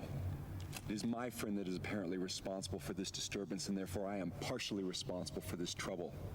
I have no intention of asking for your sympathy, and I'm in no position to plead for your help. So from this point forward, I can manage on my own. Don't kid yourself. We didn't come along just for your sake. No, Koudelka, you should go back now. It'll be far too dangerous. Edward, you're the one who should go home. You were not meant for this world. Granted, you are a good fighter, having had plenty of experience, and I won't deny the fact that you have the killer instinct either. But when all is said and done, you are an average Joe. I am not. I was meant to exist in this realm. It's the only place I can carve out an existence for myself. Quit lecturing me. I want no part of a lukewarm existence filled with regret. No. My way is to not worry about consequences, and to do whatever it is I want to do. Chance means nothing to me. Life's a gamble, and once you place your bet, you'd better play to win, or else you end up dead. Edward, you really are ridiculous. That's what they tell me. Do as you like. That I will. Oh, suddenly when you feel like it, you decide when you cannot open doors? Wait, there's a way. Remember when we were searching Patrick's mansion? There was various chemicals around. It may take some time, but I think I can combine the chemicals to make nitroglycerin. Nitroglycerin? That's great! We're talking powerful explosives here.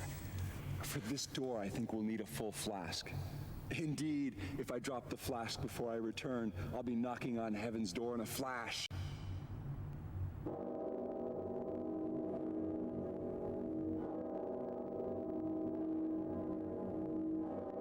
I go, and it is done. The bell invites me. Hear it not, Duncan, for it is a knell that summons thee to heaven or hell.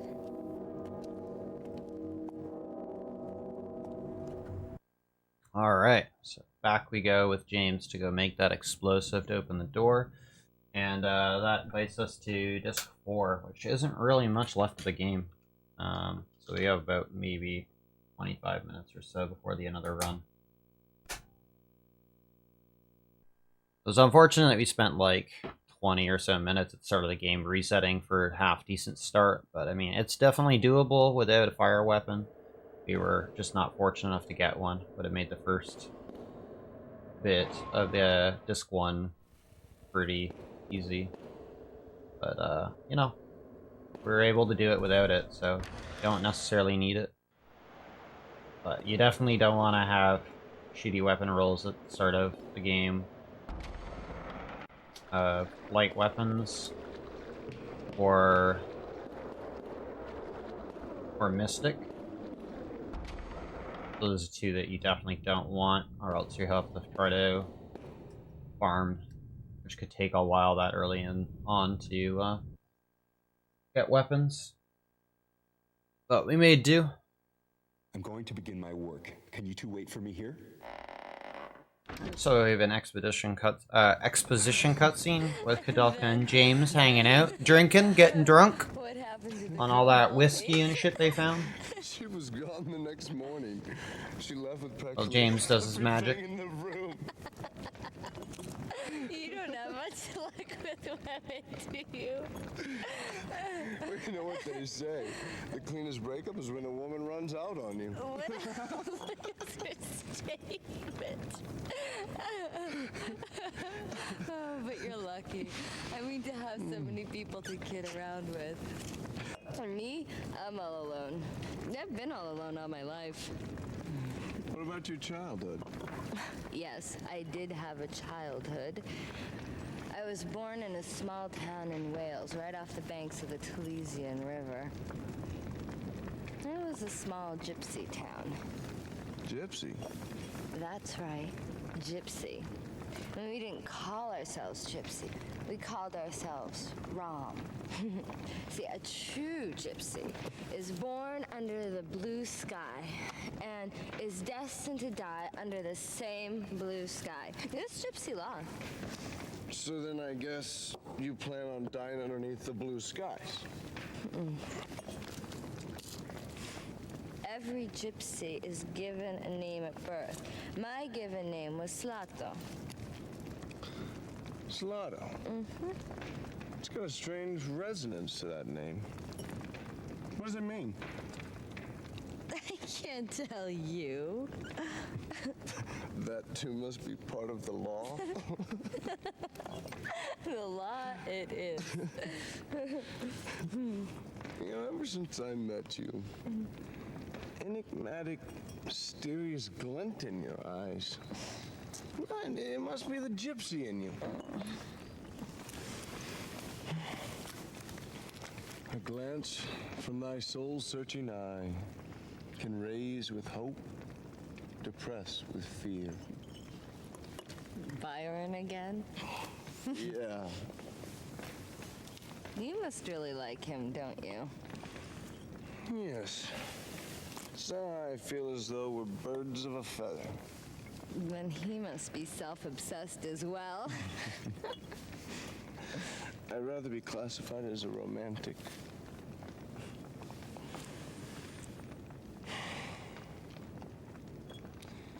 My father was a strict man and couldn't forgive his son for failing academically.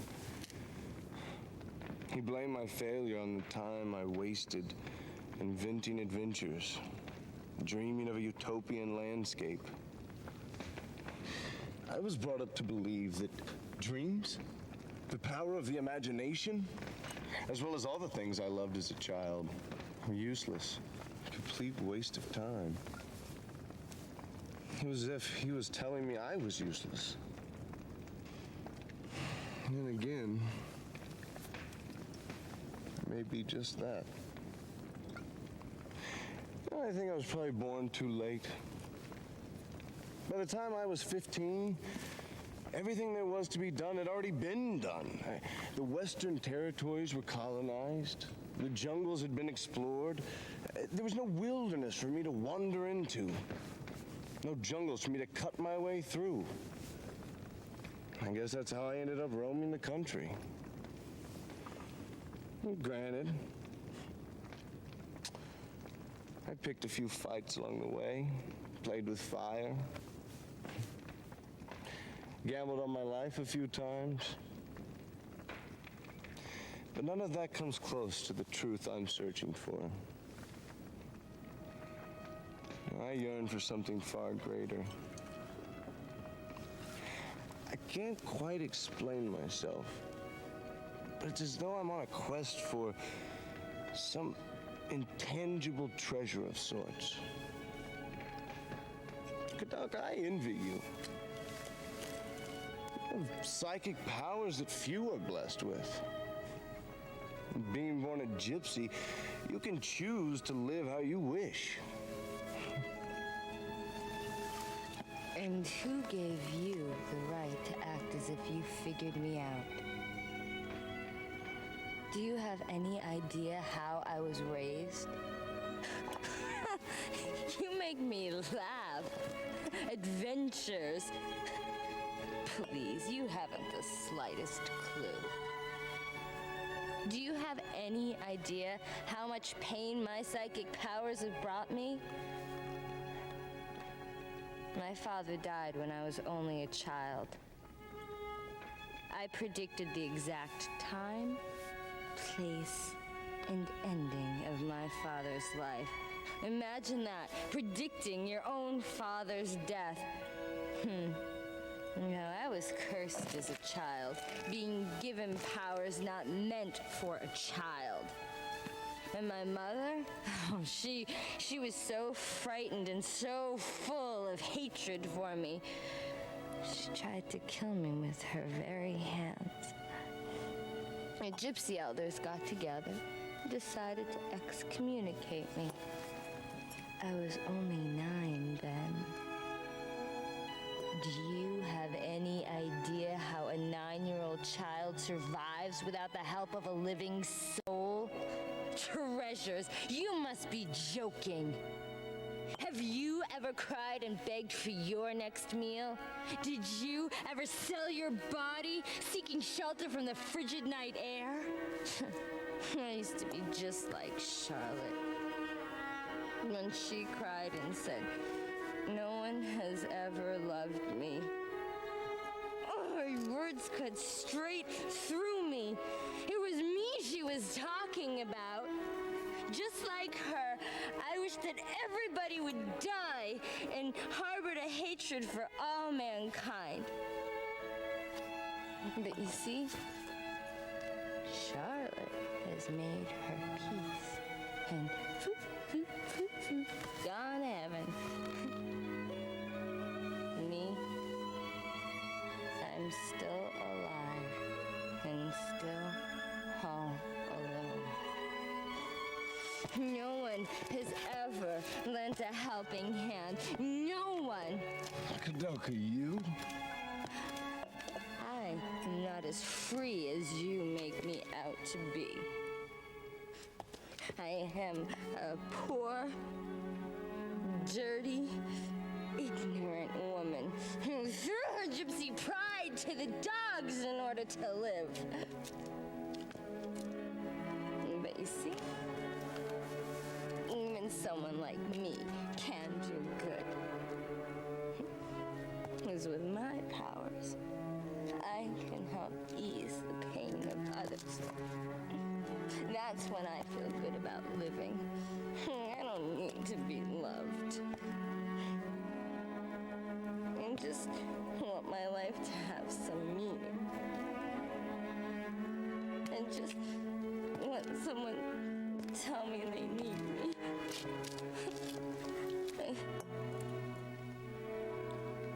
You. No way will you ever understand.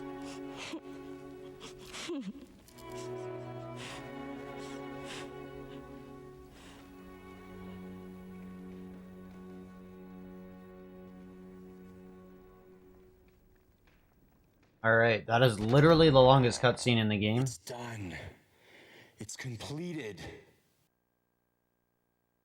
And this is like one of the best cutscenes of this game. Very emotional. Not as funny as the rest. It's one of the most serious cutscenes of the game. But now we can go ahead and finish the rest of the game. We have a boss rush coming up. But yeah, really do enjoy this game. Super fun.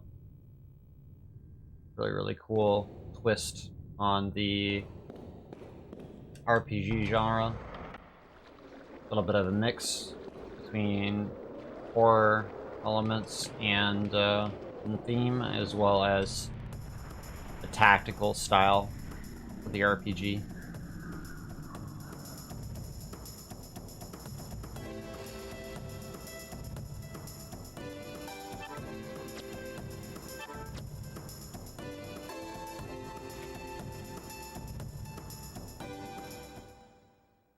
Yep, Soka, a little whiskey, a little cigar, and you're done for the day.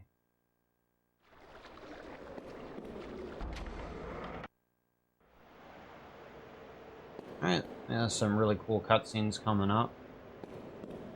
Not too much left of the game. And we have, like I said, the boss rush coming up.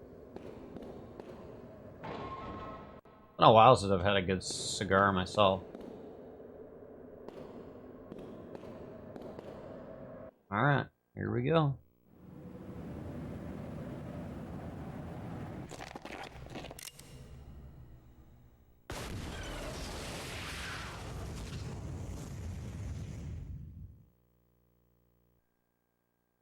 Alright, so we've blasted the doors open.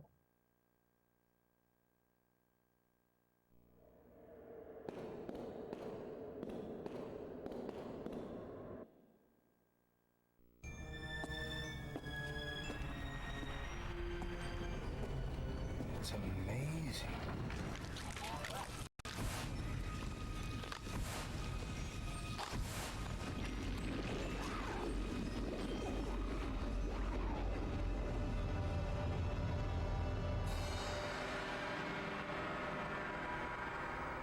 And we get our first look at the Tree of Life.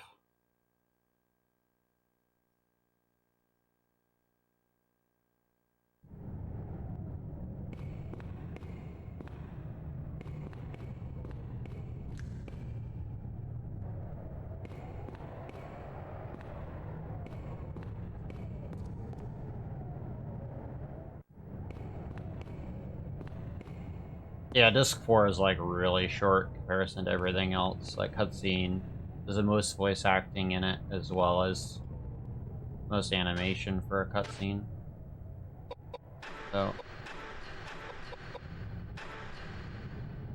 yeah, enter the password for the organ here. Unlock a sliding door down below where we came up.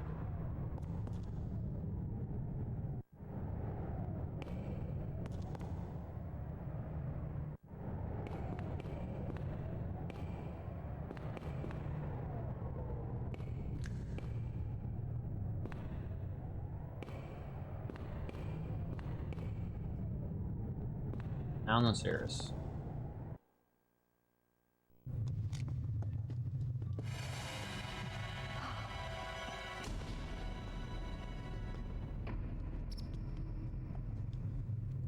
Patrick. Poor Patrick.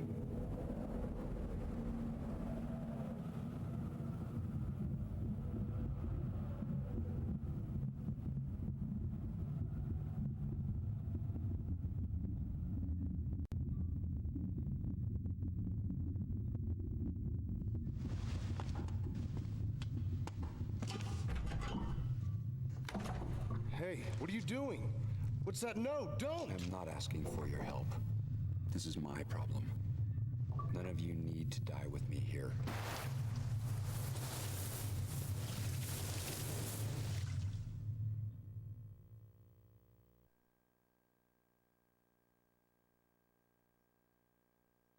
So James is gonna burn this whole place down to the ground. And now we can throw Daniel's arm into the cauldron and enter the point of no return. Proceed. Saint Daniel Scotius, protect us from these evil spirits and grant us inner strength. Amen.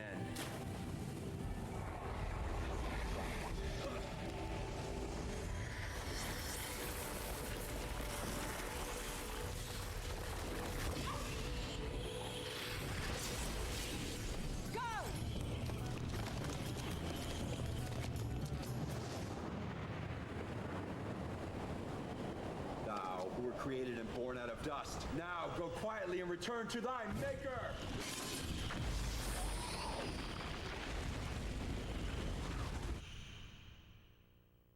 Alright. James set everything on fire now. But we ain't going back the way we came. Now time for the best boss rush. Coming up.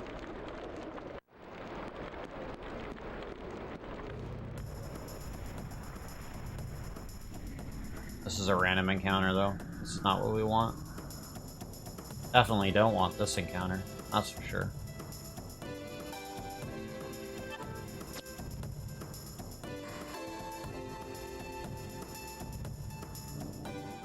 So we have basically 4 boss encounters before the end. Well, 5 boss encounters before the end of the game. They're all back to back.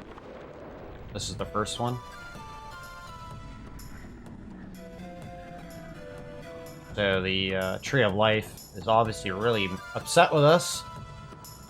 And these fights are some of the most difficult in the game, but we should have pretty easy time with them.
No, we can't run from this fight. Can't run from any of these bosses. There's only 2 bosses in the game you can run from. Alright, so we gotta reload our bowgun here. Koudelka's gonna cast fire again. Hopefully killing that root there. Edward attack this one here.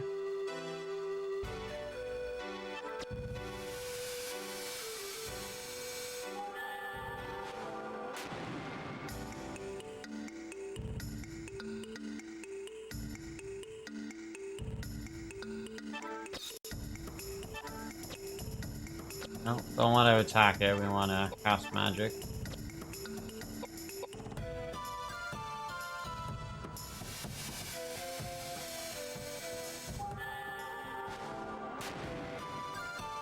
Alright, 1 down.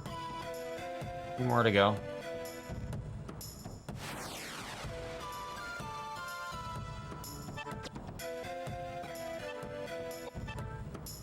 Not the end of the fight either. Once we kill all of these, we still have, like I said, more bosses to kill.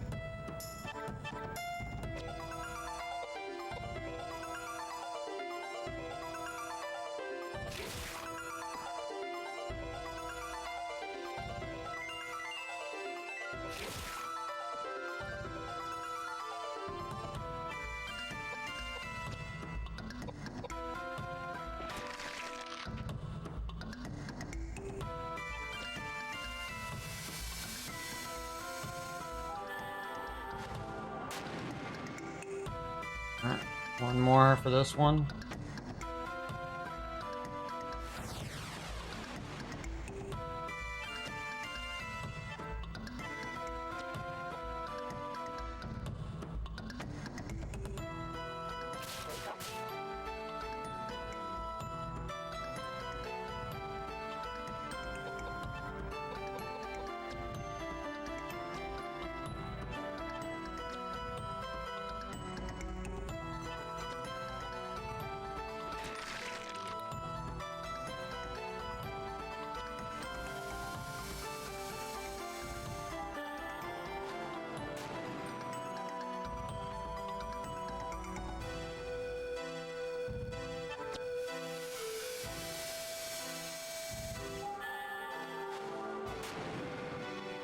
Alright. First of the bosses down.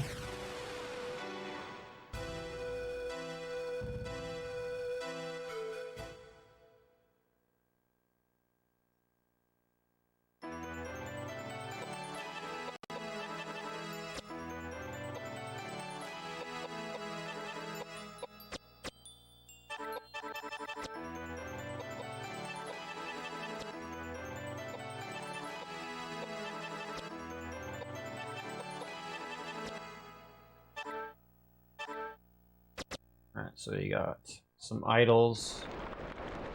I'm gonna go ahead and use those now. Got a Dex idol. We're gonna use that on Edward.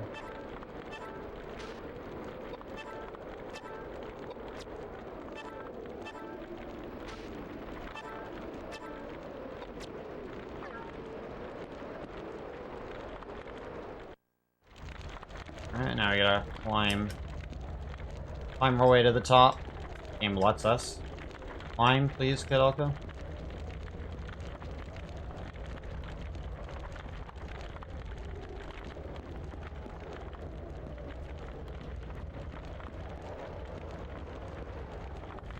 Alright, next one.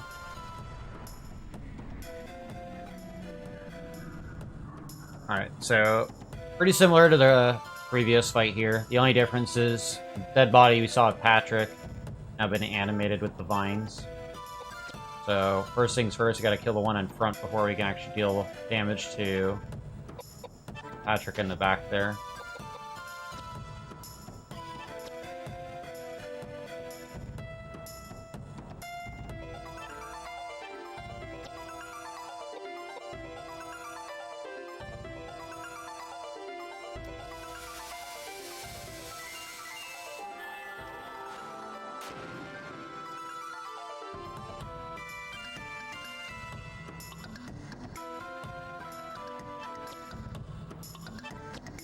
I'll hold off there. I want James to kill the vine.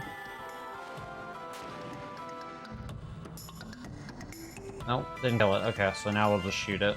And then we can focus the magic on Patrick, because this should drop after Edward hits it with the crossbow.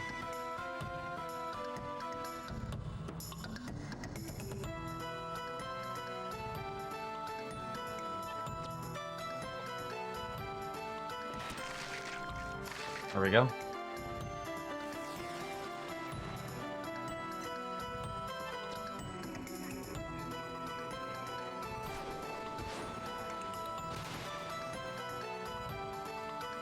Alright, so Patrick there has about 10,000 HP. Should make quick work of them with some fire and some crossbows.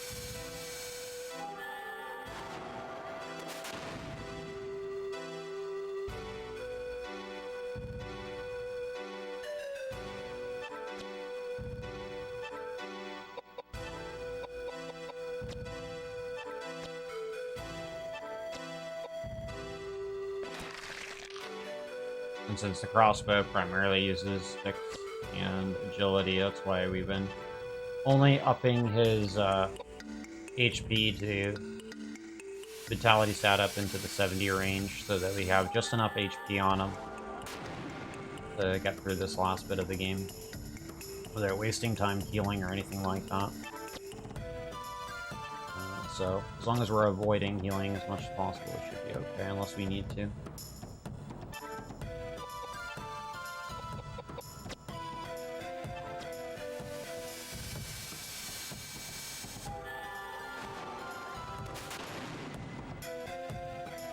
Couple more good hits on me. Should be done with this fight.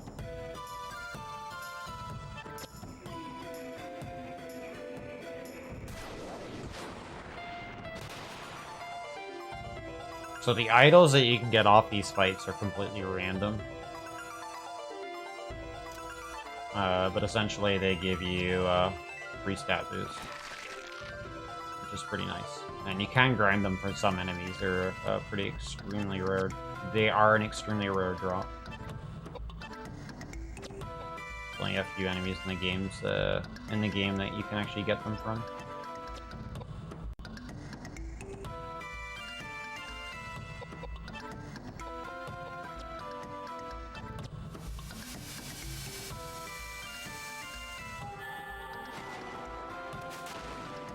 There we go. Alright, a few more bosses left to get through.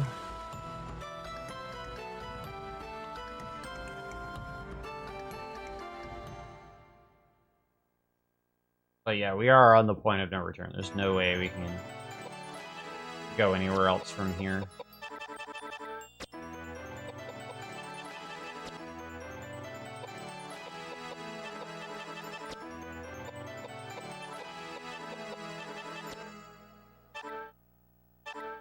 And we're still pretty low on level, but that's fine.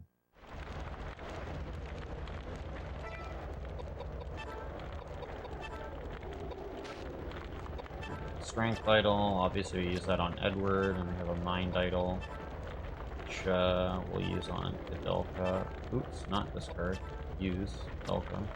Just to make sure, because she has the lowest HP pool out of everybody, that doesn't take too much damage from magic attacks coming up from the next boss, because we want her to stay alive. Go up the stairs, Koudelka! What are you doing? There you go.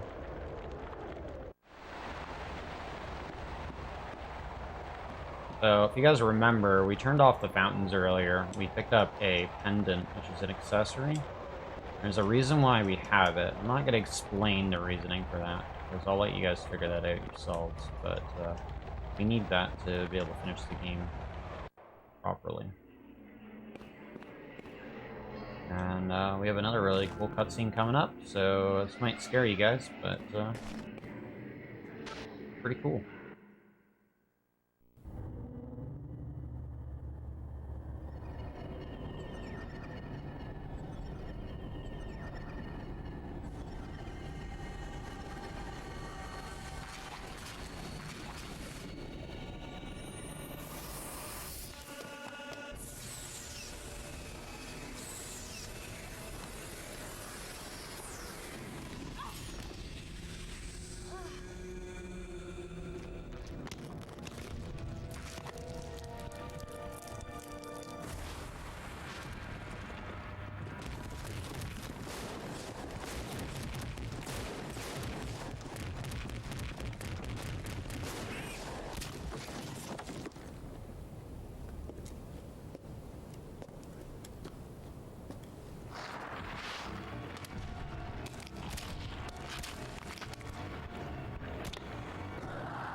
Part's a little bit freaky, but it's interesting, that's for sure.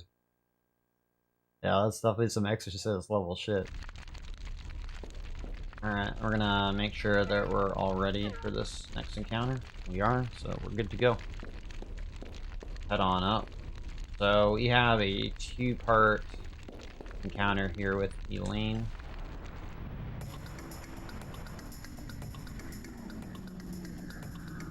Or the Elaine's corpse. And we have some pretty banger tunes going into the last bit of the game, which is pretty sick. So first things first, we're gonna cast Reflect on both Koudelka and James. Just gonna prep a magic spell. We're gonna have Edward do nothing for this first phase of this, for this first encounter here.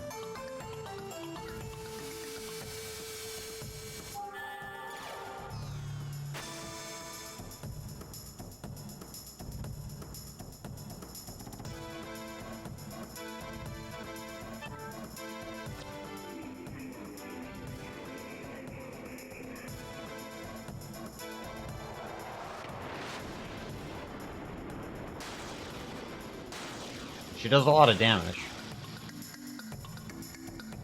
Like, we're at the end of the game, so yeah, stuff's gonna hurt. Like, casually, I remember getting here, and I was like at least level like 50 something.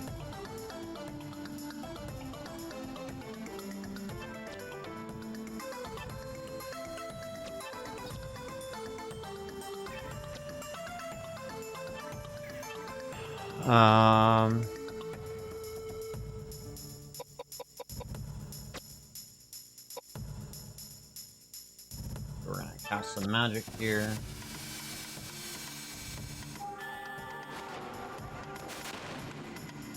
Now that we have Reflect up, Elaine, when she does her attacks, is gonna bounce some of the damage back to her. And keep Koudelka and James safe.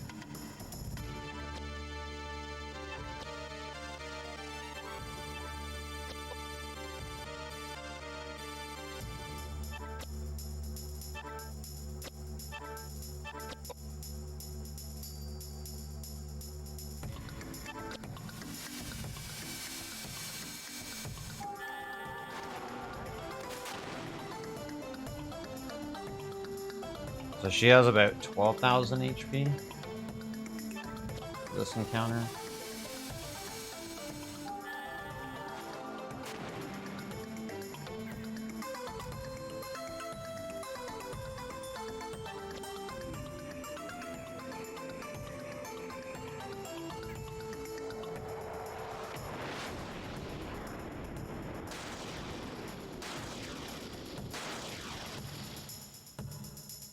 Okay, so one more spell cast should kill her. She's gonna back up and run away. So that indicates that she's almost dead. So we just need to get another good cast off on her. We should be in the clear. So this should kill her.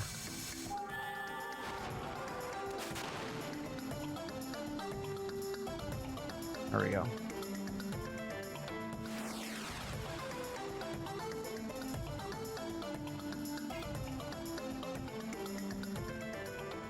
We don't gain any XP or anything from these fights either, because technically we don't kill her.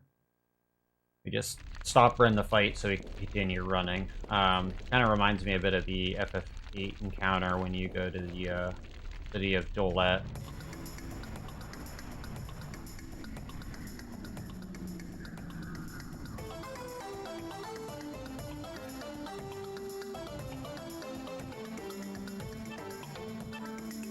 So first things first, gonna open up with a Reflect. Gonna have Edward finally start doing stuff. He can actually attack in this fight now. Again, and cast Reflect. Are both casters in the back here.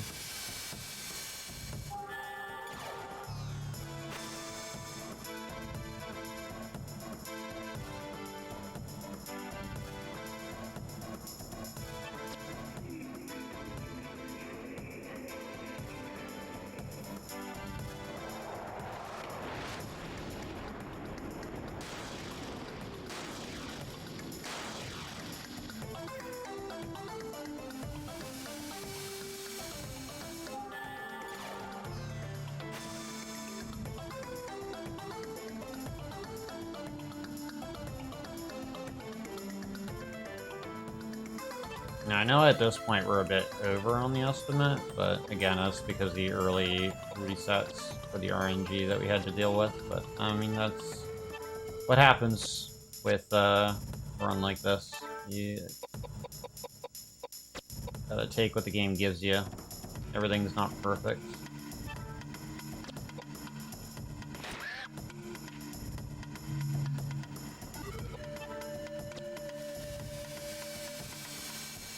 We spent like 20-ish minutes at the start of the... Oop, that was the wrong spell. Fuck. Alright, yeah, the spells switch up on this phase. I kind of forgot about that. Okay. So we have to use different spells this time. So you should be using Megalith and Geyser, if any. We're gonna go ahead and start doing that. That was my bad. Kind of forgot about her switching up the spells that we use. So that'll cost us 1 turn, but that's not that bad.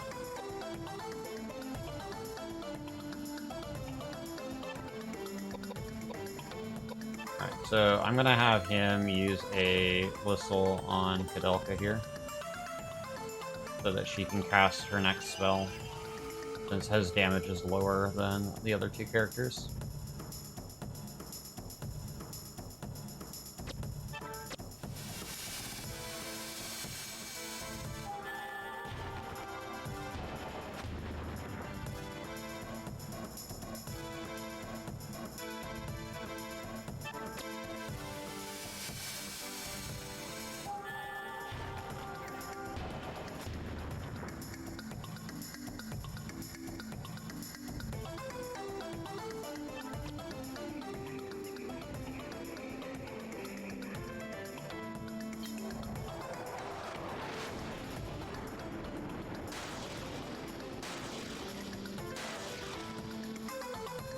Should be pretty close.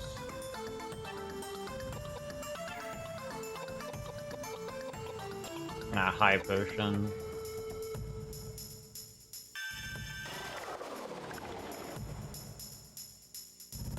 Okay.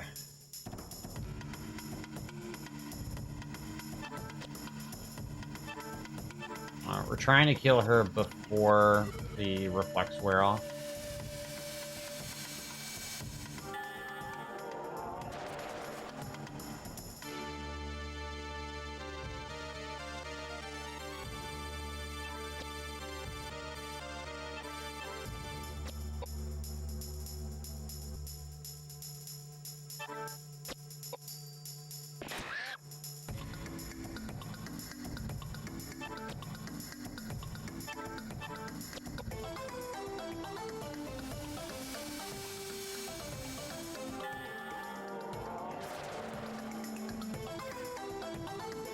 Okay, she should be really close now. Again, both of these phases, or these encounters with Elaine's corpse, have about 12k HP. And she's moving very erratically right now. She's like head bobbing, like there's some fucking tasty jams going, which, I mean, there definitely is some tasty jams. Alright, so she's backing up, so we know that she's almost dead. Anytime an enemy retreats like that, it's a good sign that they're about to die.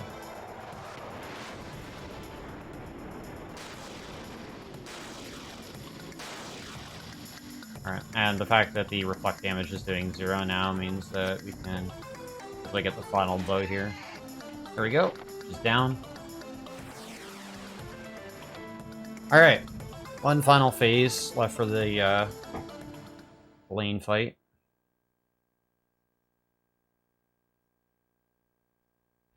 Again, no XP or anything.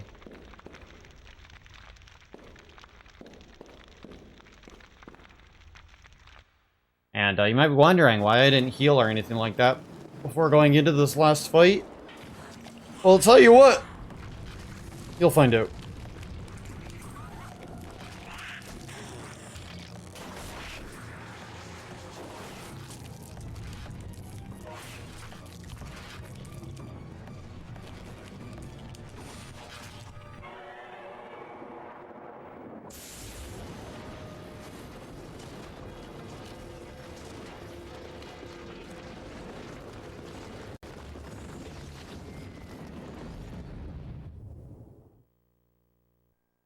Alright. So lane level 3. Or, yeah. Lane phase 3, basically. She's transformed. She's crazy. She's super strong. Super ridiculously hard. How are we ever going to win this fight? Well, I'll tell you the real answer. We're not. We're going to purposely lose by doing nothing. We're losing this fight. The speedrun is fucking over. We're gonna GG right here. Game over.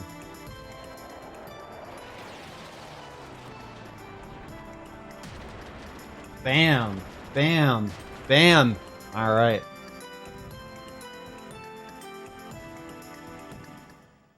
That's time, by the way.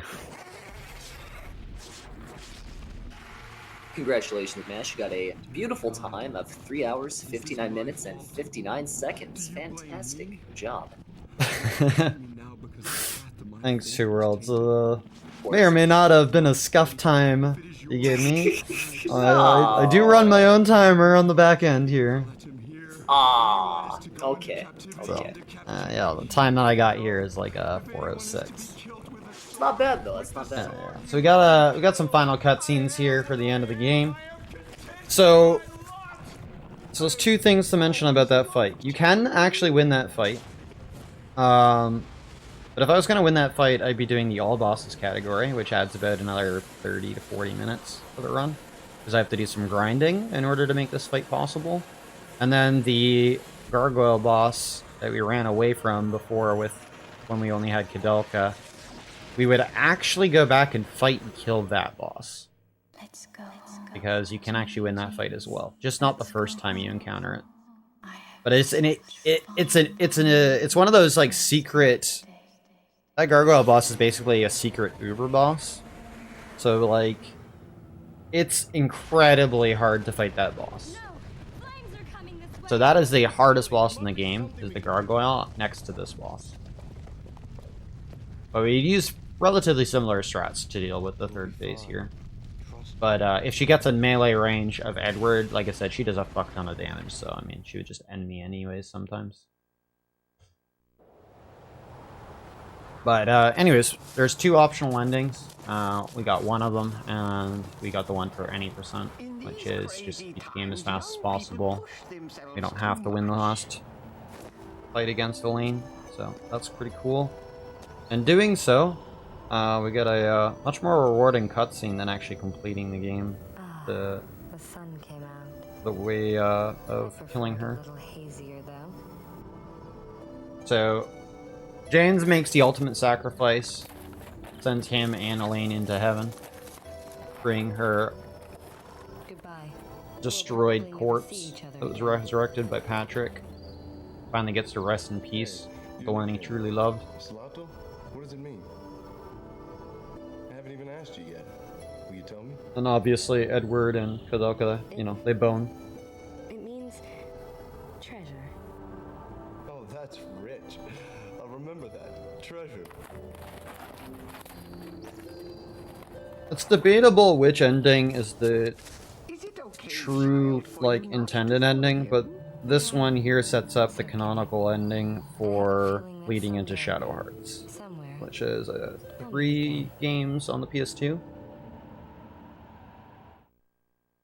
which I have yet to finish those. So at some point I'll get around to finishing them. Whether I'll speedrun them or not, whole different story, because they are pretty long games, debatably just as long as Drakengard 2, so, and very difficult games at that. But anyways, we have some credits. So we have ending song and stuff like that. So not really much content now. So that's Koudelka. Any % for you guys. I spent the last little while learning this new game, and it's a great game. Highly recommend it. Super fun, and a good way to start going into the Shadow Hearts series.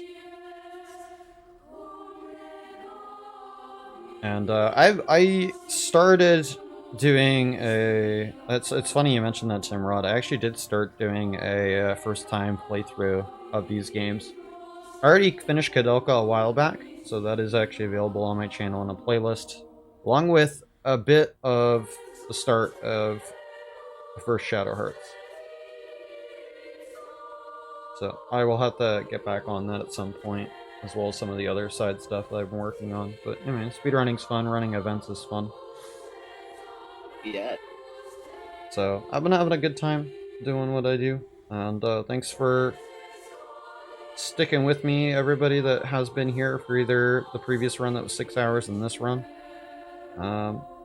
That concludes the MASH block of the pre-finale. And thank you again, Two Worlds, for holding me at gunpoint and making me do this. Oh yes, of course. You know, it was a rewarding experience, and I don't think this marathon would have been complete without you. The one benefit that did come out of this, new DOD 2 PB and world record for any percent. Exactly, that's amazing. Right? That did come out of this, and eventually I'm gonna put some more work into this game and some of the other games that I've already been working on again, and hopefully some more good comes out of those games as well. But I really enjoy this game. I hope to get a bit more into the rest of the games in the series, and I'm not quite done with DOD 2, but I won't be hitting DOD 2 as hard as I was about 6 months ago. Not even 6 months ago, like 2 months ago. I spent 6 months straight on that game to get where I got to today. So I put a lot of time into that game. So I'm kind of wanting to shift away from that for a while and focus on some other games like this game, for instance. For those of you who don't know, I also speedrun the entire Onishambara series as well. So if you want to say I've showcased the games before in previous NASA marathons. And maybe on some other ones as well. I think I ran one of the Onishambaras during like one of the We Want Jet Sets way back. I think so, yeah. That sounds familiar. But we have a new Onishambara, which is Origins, which I highly recommend. It's actually on sale along with Z2 Chaos and Schoolgirl Zombie Hunter, all part of the same series. On sale on Steam right now. Less than like $50 for all 3 games. Good pickup. Highly recommend Origin though. If you're gonna pick one, Origin's the way to go. Several people here in chat, including Alice, GB, and Kath, and Tsukoi, who have seen the game and or played it, all would agree. But I like Origins. I need to do some more runs of Origins. I did a bunch of runs when it first came out, grinded the hell out of that game. And, you know, I did that one thing where I was a speedrunner and I forgot to, you know, save your runs and submit them. Beautiful. So, I gotta go back and do some more runs of that game, obviously. So, expect that stuff. If you pop in on my channel, some Onishambara stuff still, because I'm not done with that series yet, far from it. And so aside from this game and Onishambara, I've been busy working on another game called Kadarius Blaze. And oh boy, I've never played a fucking bullet hell shmup that is so ridiculously hard and so fun at the same time, but man, that game is cool as fuck. So, highly recommend picking up that game as well. Maybe one day I will be able to be really good at that game, but the closest I got to a shmup was Omega Boost, which I learned quite a while back, almost last year. So, common games you'll see on my channel are going to be probably more, like definitely more Koudelka, Onishambara, mostly Origins, Kadarius Blaze, as I keep practicing that, and, you know, you might see some Near Replicant, too, because I need to head back to Near Replicant. It's been a while. So, I started streaming and speedrunning with the original Near, so I've come a long way since then. Alright, that's the end. That's all you get from me. I'm gonna fucking take a break, get some rest. I've been up for basically 30 hours now. So, peace. Alright, gamers. Well, that concludes the pre-finale. And now it's time for the finale.